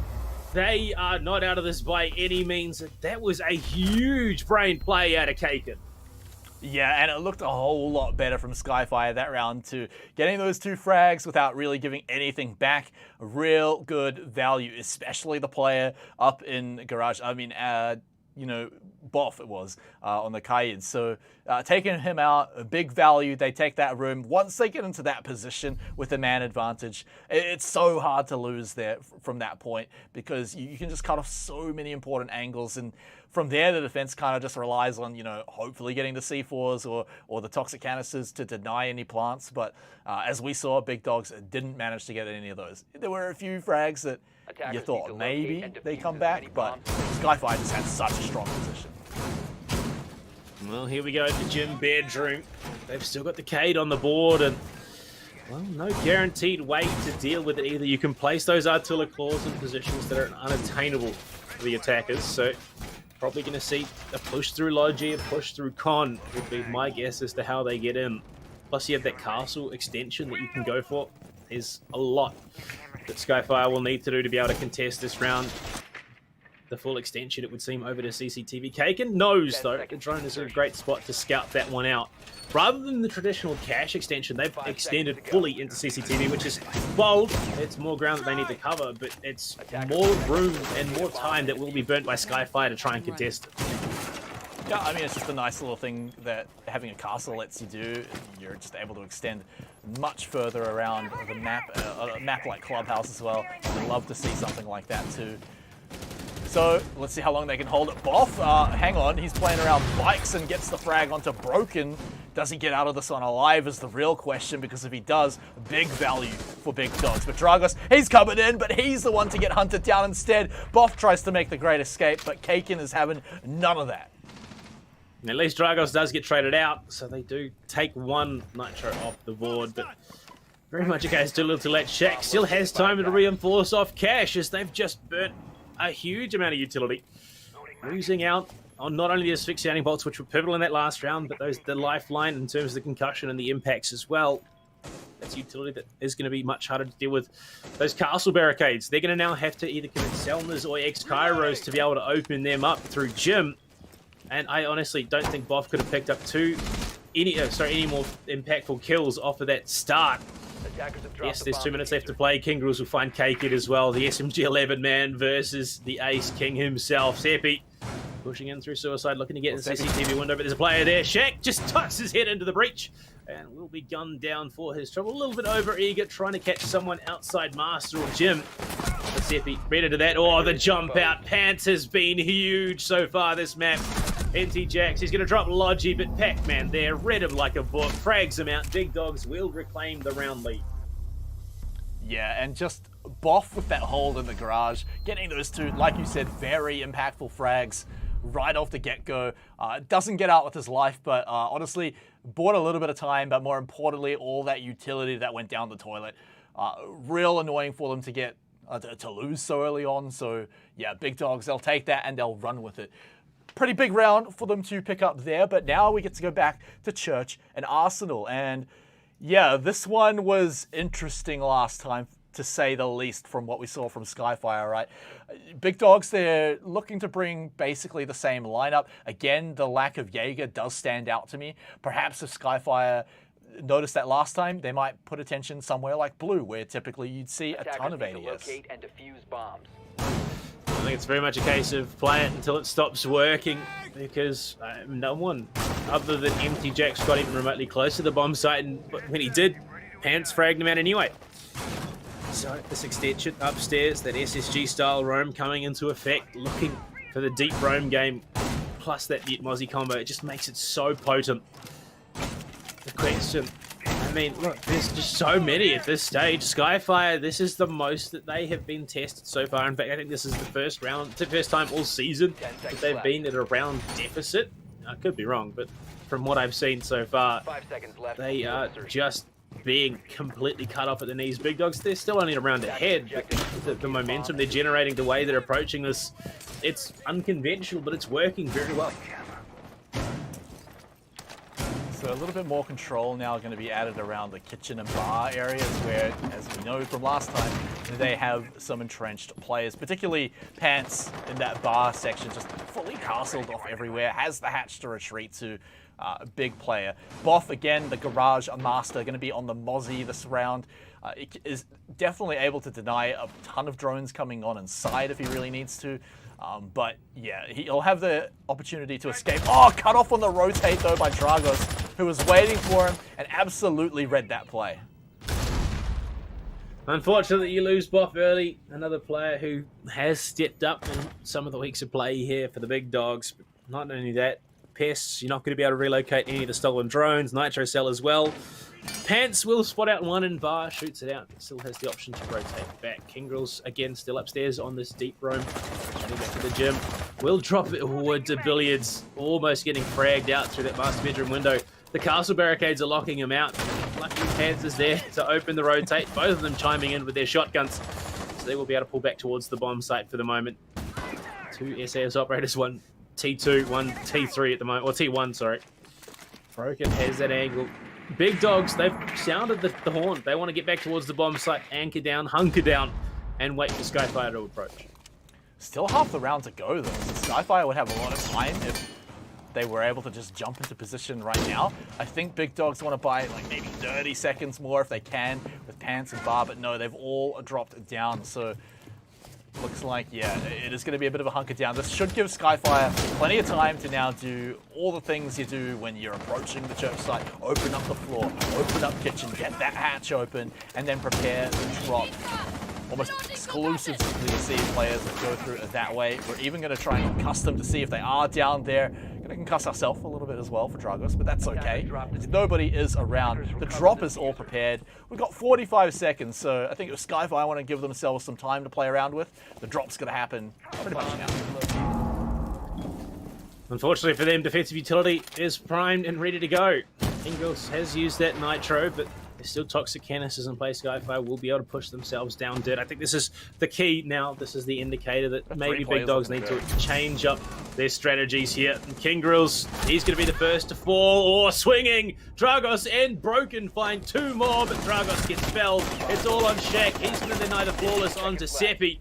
But the plant is now going down in Armory at the moment. Shaq has to win a big 1v4, 1v5 clutch technically.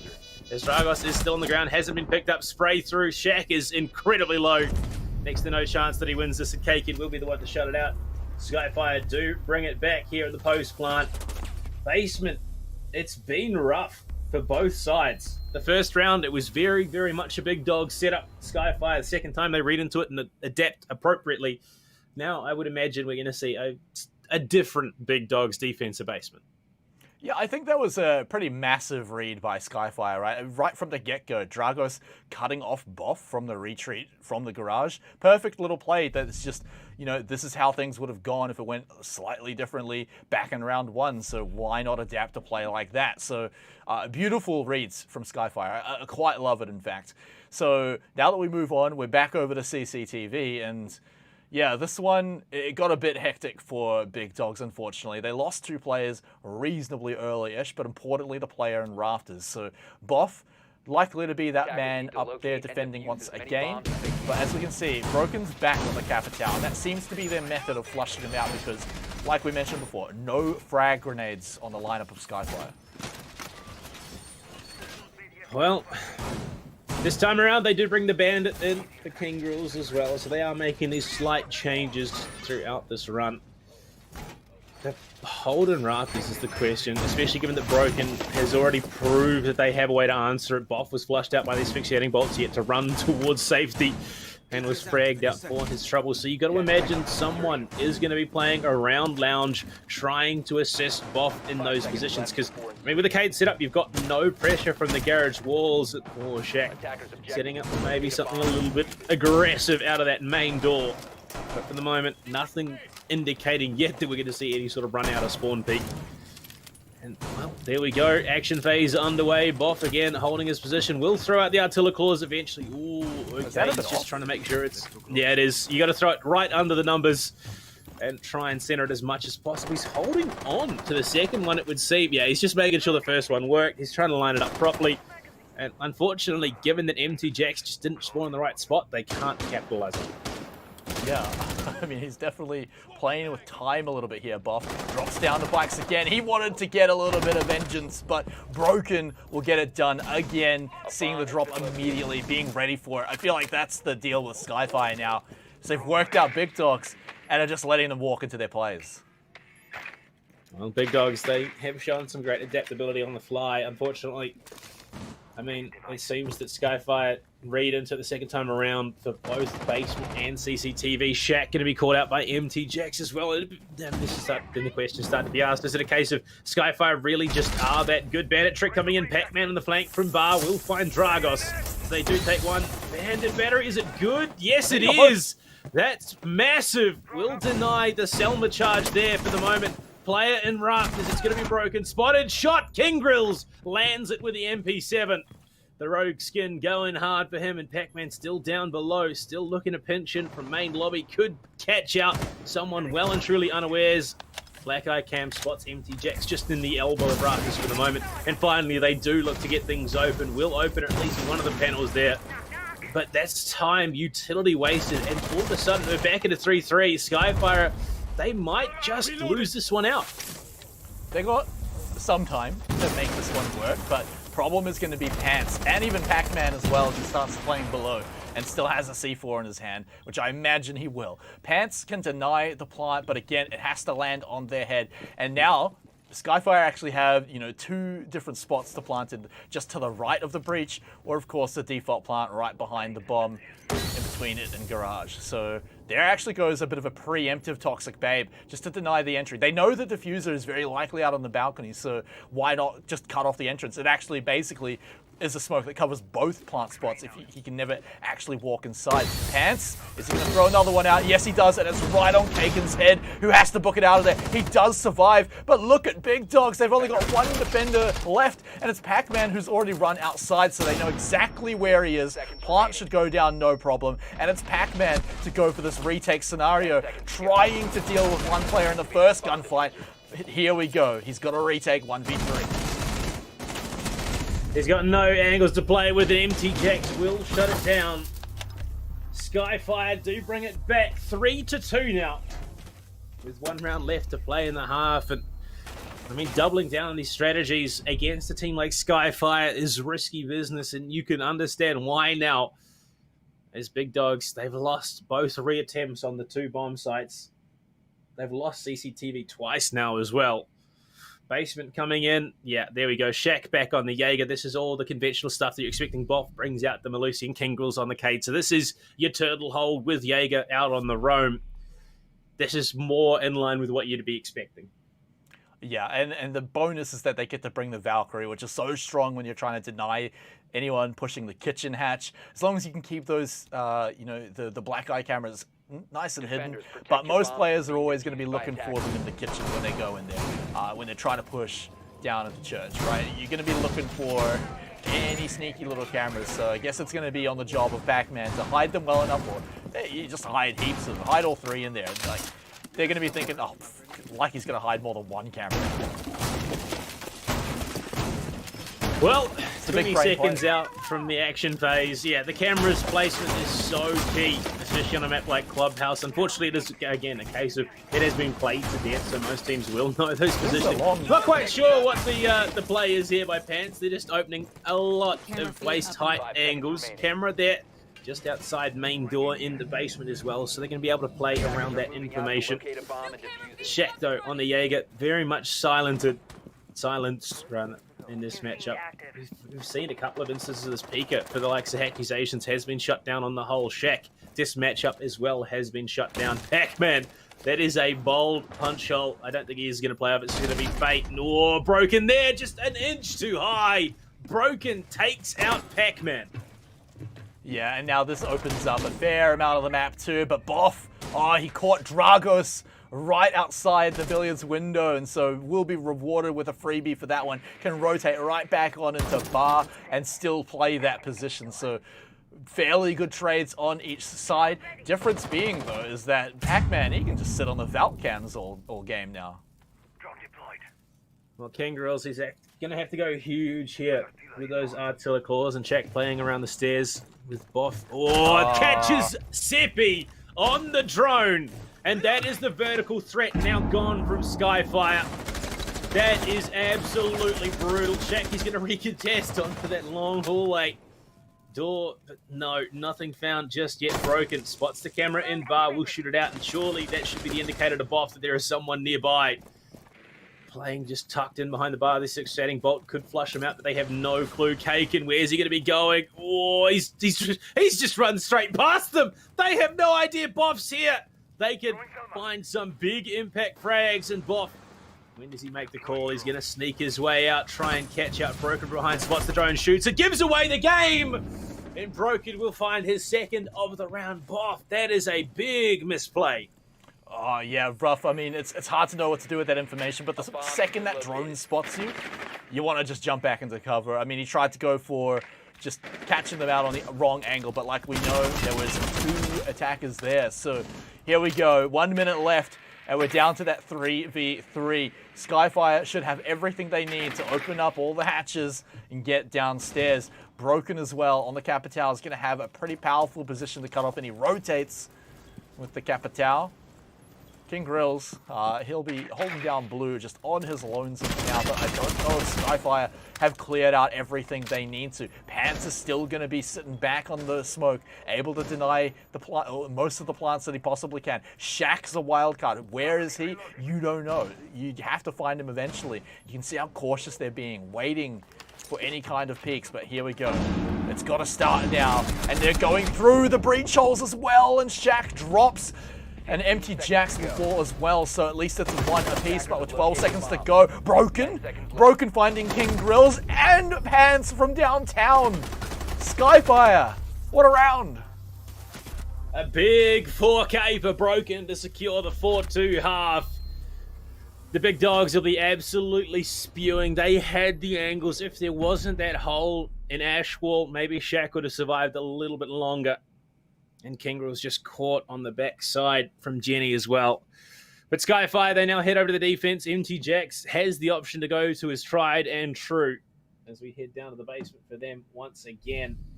The big dogs, I did say they were the favored ones. Maybe now on the attack, they can look to push it and equalize. But, I mean, this is where the Skyfire boys do thrive. They love their defense. They love that security. And Dragos is going to switch off to the Goyo, which means MT Jax is going to be bringing Shotgun Pulse 2 weeks in a row. I was going to ask about it during ban phase, but I thought, all right, it's Clubhouse. Like, how likely is Pulse to show up, even on just one site? But MT Jax straight away, round 1. And yeah, if I was going to pick any site, it would probably be Church and Arsenal. But yeah, the Shotgun Pulse, it makes its return. There's a reason teams have banned it out a whole lot before against Skyfire. They're not doing it so much anymore, but MT Jax, he's already having a fairly decent game so far. Let's see if his pocket pick is going to make it even better. Well, obviously they're going to have to utilize it, and Pac-Man, he's back on his ace, his standard. Off, bringing the Twitch in, which is not something we've seen a heck of a lot of. Broken. What is this? He's looking for the drone. He's looking to try. I would imagine he's probably spotted a shock drone and is trying to catch it out. No, it's not there, Broken. He's been bamboozled. He's been played for a fool. One drone found in garage by Seppi. Oh, they still didn't kill it out. I think maybe they found that drone from Boff. One shot drone available to him. Big dogs, they've done a good job of keeping that info economy alive. 2 nitro cells on board for Skyfire. Seppi playing the secret stairs angle as well. There's a lot that needs to be contested here for big dogs. Well, drone spots 1. Can they transition, get control, and look to translate into kills?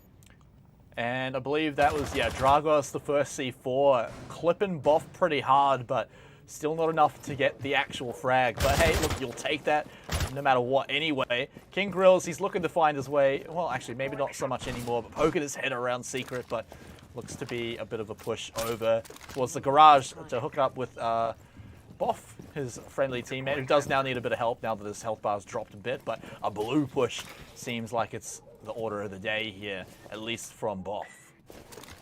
Well, what makes things even more rough is, shock drones are gone. Boff has nothing left in the tank. It's all coming down to the gunplate. He's even placed his Claymore out. We did see King Grills go absolutely huge on the Zofia last week in their matchup against Fury, so hopefully he can do it again. Shaq here starting to open things up down on the first floor. Establish those vertical angles and MT Jax with the nitro cell. This is peak Pulse play. You can't be letting him do that. You need that information game. A sledge even would have been maybe the one. Impact trick ready to go. And look at that. MT Jax just feeding information. Pac-Man, his drone is there. What can he find?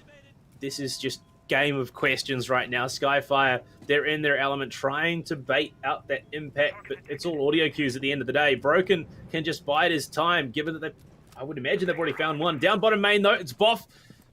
The cardiac sensor, it's just feeding information. Big dogs, they've just been given away for free. Dragos swings out, finds their head. They just have all the information they could possibly need.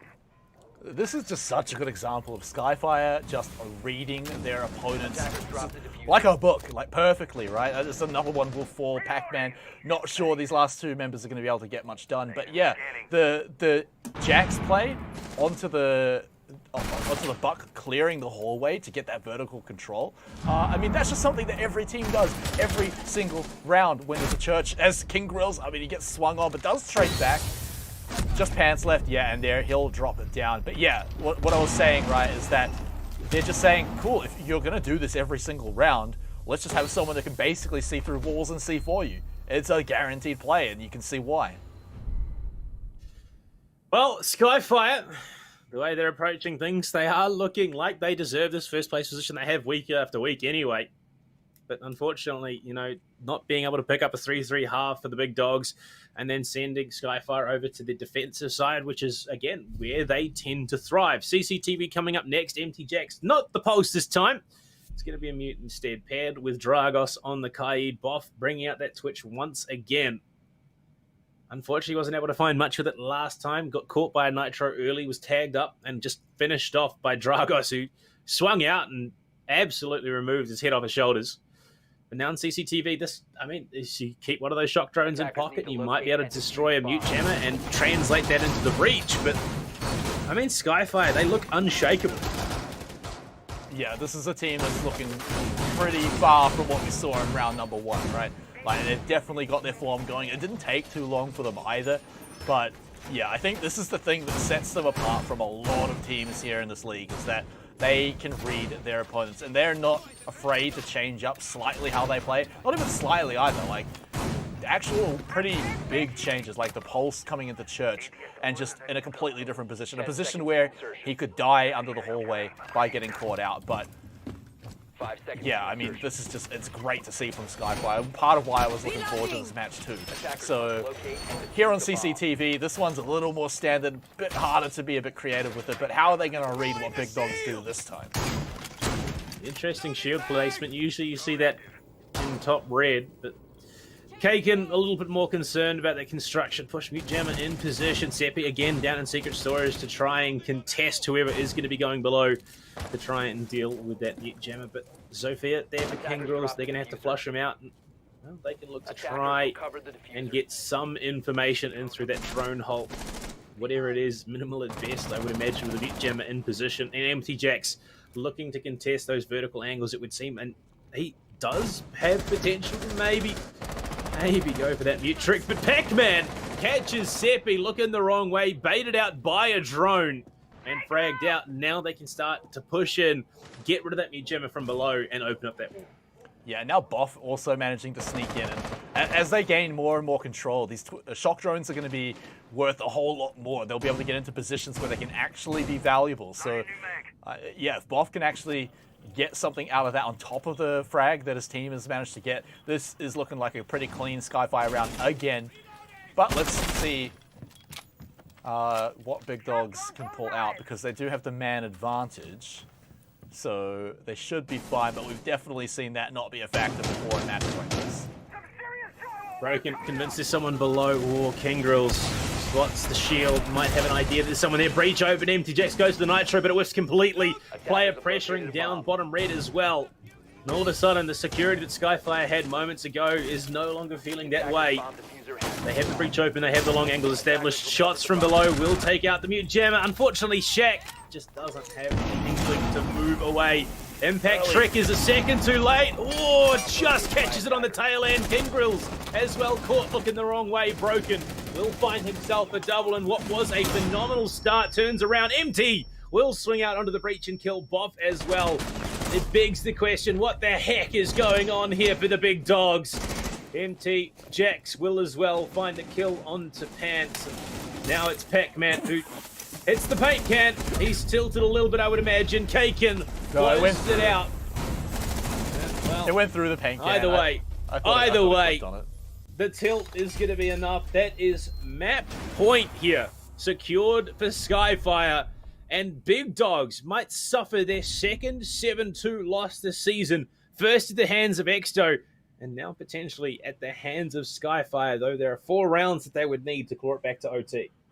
There's so many superstar players that are being shut down by Skyfire, right? Shaq's not having any effect. Even King Grill's not really finding everything that he usually does. Boff actually having a pretty big effect, all things considered, but that stopped a long time ago. So Skyfire in just absolute peak position. We talked about seeing Fury in their peak performance. I think Skyfire, I mean, there's a reason they're at the top of the table, but this is why they're very much at the top of the table, and we keep calling them untouchable.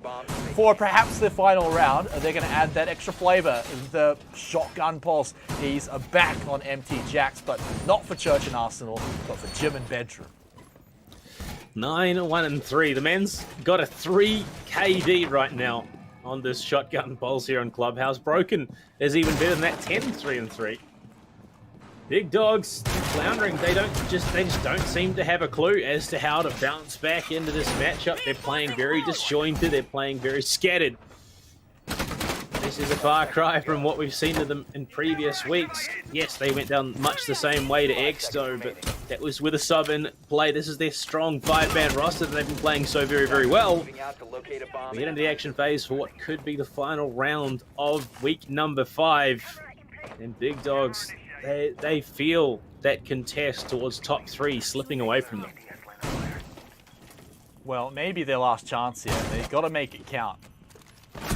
They cannot afford to lose any more rounds, but could it really go any other way? Empty Jax, man. Somehow he finds these kills. Somehow he does it every single round. I don't know. I kind of see why people banned the pulse against him. It's just some kind of magical effect on the man. I mean, it's when you play it enough, you're going to feel comfortable on it, but catching the player out in Strip Club of all places, it's very rare that you're going to find a pulse kill there, especially a shotgun pulse. The Nitro was good. He did hurt himself a little bit more than he probably intended to, but it's a kill nonetheless. Drone's going to be going in. Broken. Look at the aggressive contest coming out of Skyfire. The high angles. They're going for the high ground. Broken. Waiting for someone to push in. Dragos will be felled. Shaq does find that at the very least equalizes the man count. And they can start to take control of Cash and march on towards the bomb site. MT Jax, he's back up, ready to go on Logi. And you can see the communication is there. Shaq is going to enable the rest of the team to get in. They need to clear out that Sharia gate as well. And without pants, they've got to force through these choke points through the windows as well. Pac-Man is not going to have the option to get that jacuzzi wall open. There's no way to enable it. And, well, Pac-Man, he's going to go over there, go give it his darndest anyway. I would imagine. Mute Jammer, maybe. No, the Argus cam is going to work, so they must have dealt with it already. No, okay, so there is a Mute Jammer. I was right. Do you think they tested it with the Argus cam or were like, oh yeah, that's all good, but because it's so much higher up that maybe confuse them a bit? But yeah, I mean, other than that, the Mute Jammer is just going to fully catch off that Selma charge. And they're just sort of sitting here wondering what to do. It should have gone deep enough. Yeah, there we go. So he did. He got the laser off, shot it into the bathroom wall, so they will be able to at least get that breach onto the jacuzzi. Unfortunately for them, MT Jax is in position. Kingrel's going to push up into Con, trying to spot out any player that's... Oh, he spots the elbow.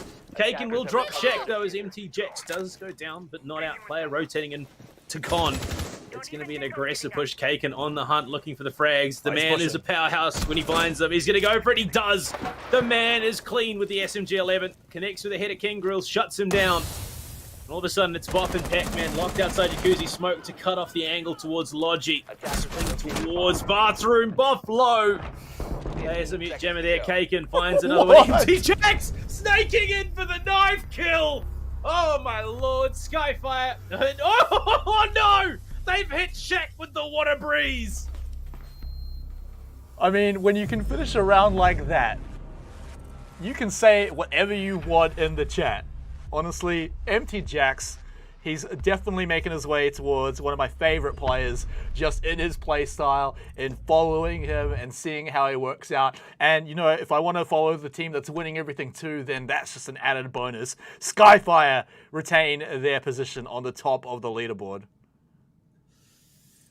Oh my, it's rough when you get hit with water breeze by the boys on the Big Dogs, but when it's your opponent, Skyfire, of all teams, to hit you with it back, I can understand why Shaq left the server when he did. Not a situation you want to find yourself in. A 7-2 loss on Clubhouse, a match which historically does favor the big dogs. The second loss of that kind that big dogs have suffered, and to hit that, the salt in the wound at the end, brutal to say the least. Yeah, I mean, look, it's definitely rough, and everyone's hearts do have to go out to the boys. Oh man, big dogs. Yeah, that's a rough one to lose. I mean, they probably knew it was going to be the most challenging one so far, but oh man, to drop it like that, and especially after such a promising first round, things looked pretty good. It looked like the way they were approaching Church was working out well. They were winning gunfights. It was honestly the start of a real epic battle, but then Skyfire were like, oh, hang on, hold on, aren't we the best team in the league? Let's go back to doing that again.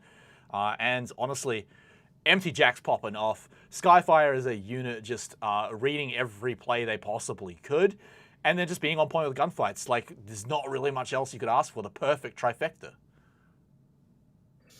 Well, I mean, look, it is what it is. Skyfire, they're at this position for a reason. Undefeated going into week number 6, and I mean, off the back of that, they are now untouchable going into the final week of play. There is obviously, if they lose next and then the one after that, they might be contested in the final week of play, but off the back of that, they are sitting at 14 points. The next closest are Fury sitting at 9, Exto sitting at 9 as well. Big Dogs did not pick up a single point this weekend. Well, at 14, that's 2 victories that need to be picked up, and Skyfire need to lose both their matches closing out the season. So honestly, with the way things are going, they are looking good for a flawless group stage. I think that's actually a pretty good moment to take a look at the full old leaderboard here. You did list off all the points, but now I'm going to make it nice and easy for the viewers at home to get a good look at it here. Like we said, Skyfire well at the top. And I think that's just the real thing that we can take away from tonight. But Panda as well, we've got to also talk about that other cutoff point, the cutoff into playoffs. And you got 2 points between 5th and 6th place, but that's 2 teams on 5 points and then 1 team on 3 points. So, I mean, I want to look at that end before we close out tonight. So Panda, what do you reckon? Haku Asians, Swingsman, Pride, can they crack into that top 5? They're only a few points behind. I mean, it becomes a case of what do they have ahead of them. Swingsman, they have Exo. Pride, they have Fury. Accusations, they have Skyfire next week. So this is going to be a rough one. Very much so. This is a case of top 4 versus bottom 4 going into week number 6. So that, I mean, if any upset was going to come, I think Swings probably is the one to do it. Maybe Prolific can ride off of what happened to the big dogs this week and pick that up for themselves as well. But otherwise, it is a case of the unknown going into the second to last week of play. All I can say for sure is we have had a hell of a run of matches tonight. Oh, yeah. I mean, I think we got to see some of the best from, like, very best teams in the league. And that really is saying something after the last few weeks of what we've had. But I'm glad we got to see it tonight. It's been real spectacular. We have 2 more weeks to go, but I think we've got a pretty good idea of what our leaderboard, what our playoffs are really looking like, Panda. So, I'll get your final thoughts on the night. Did you have a favorite moment, perhaps? Favorite play? I mean, the one that's fresh in my mind is Empty Jacks just getting the final frag like a sneaky snake. I mean, look, there was just some stunning moments all around. Honestly, the first matchup of the day, Pride versus Exto, it was good to see Pride starting to swing and feel a little bit more comfortable. It looked like maybe they could have brought it back, but Exto just shut it at the end. Both teams who have been looking for the wins, Exto have fought very, very hard over the last couple of weeks, so it's good to see them start stringing those wins together. But it sets the stage for a very exciting run to the playoff stage. There's still no security in 5th place. Who will be able to take it? There are currently, with the weeks left to play, Pride, I think they're going to have the hardest time if anyone's securing that spot. But Accusation, Swingsman, Prolific, all 3 teams could secure that 5th place spot. And that's what makes the end of the split nice and exciting still. We might know our top teams, but we've got to know who's going to be up there competing with them for that underdog glory in the playoffs. But like I said, we've still got 2 more weeks of the regular stage to go. So everyone, that's it for us tonight. We've gotten through all 4 games. We're going to be back next week, same time, same day, with 4 more games. So we'll see you guys all next week.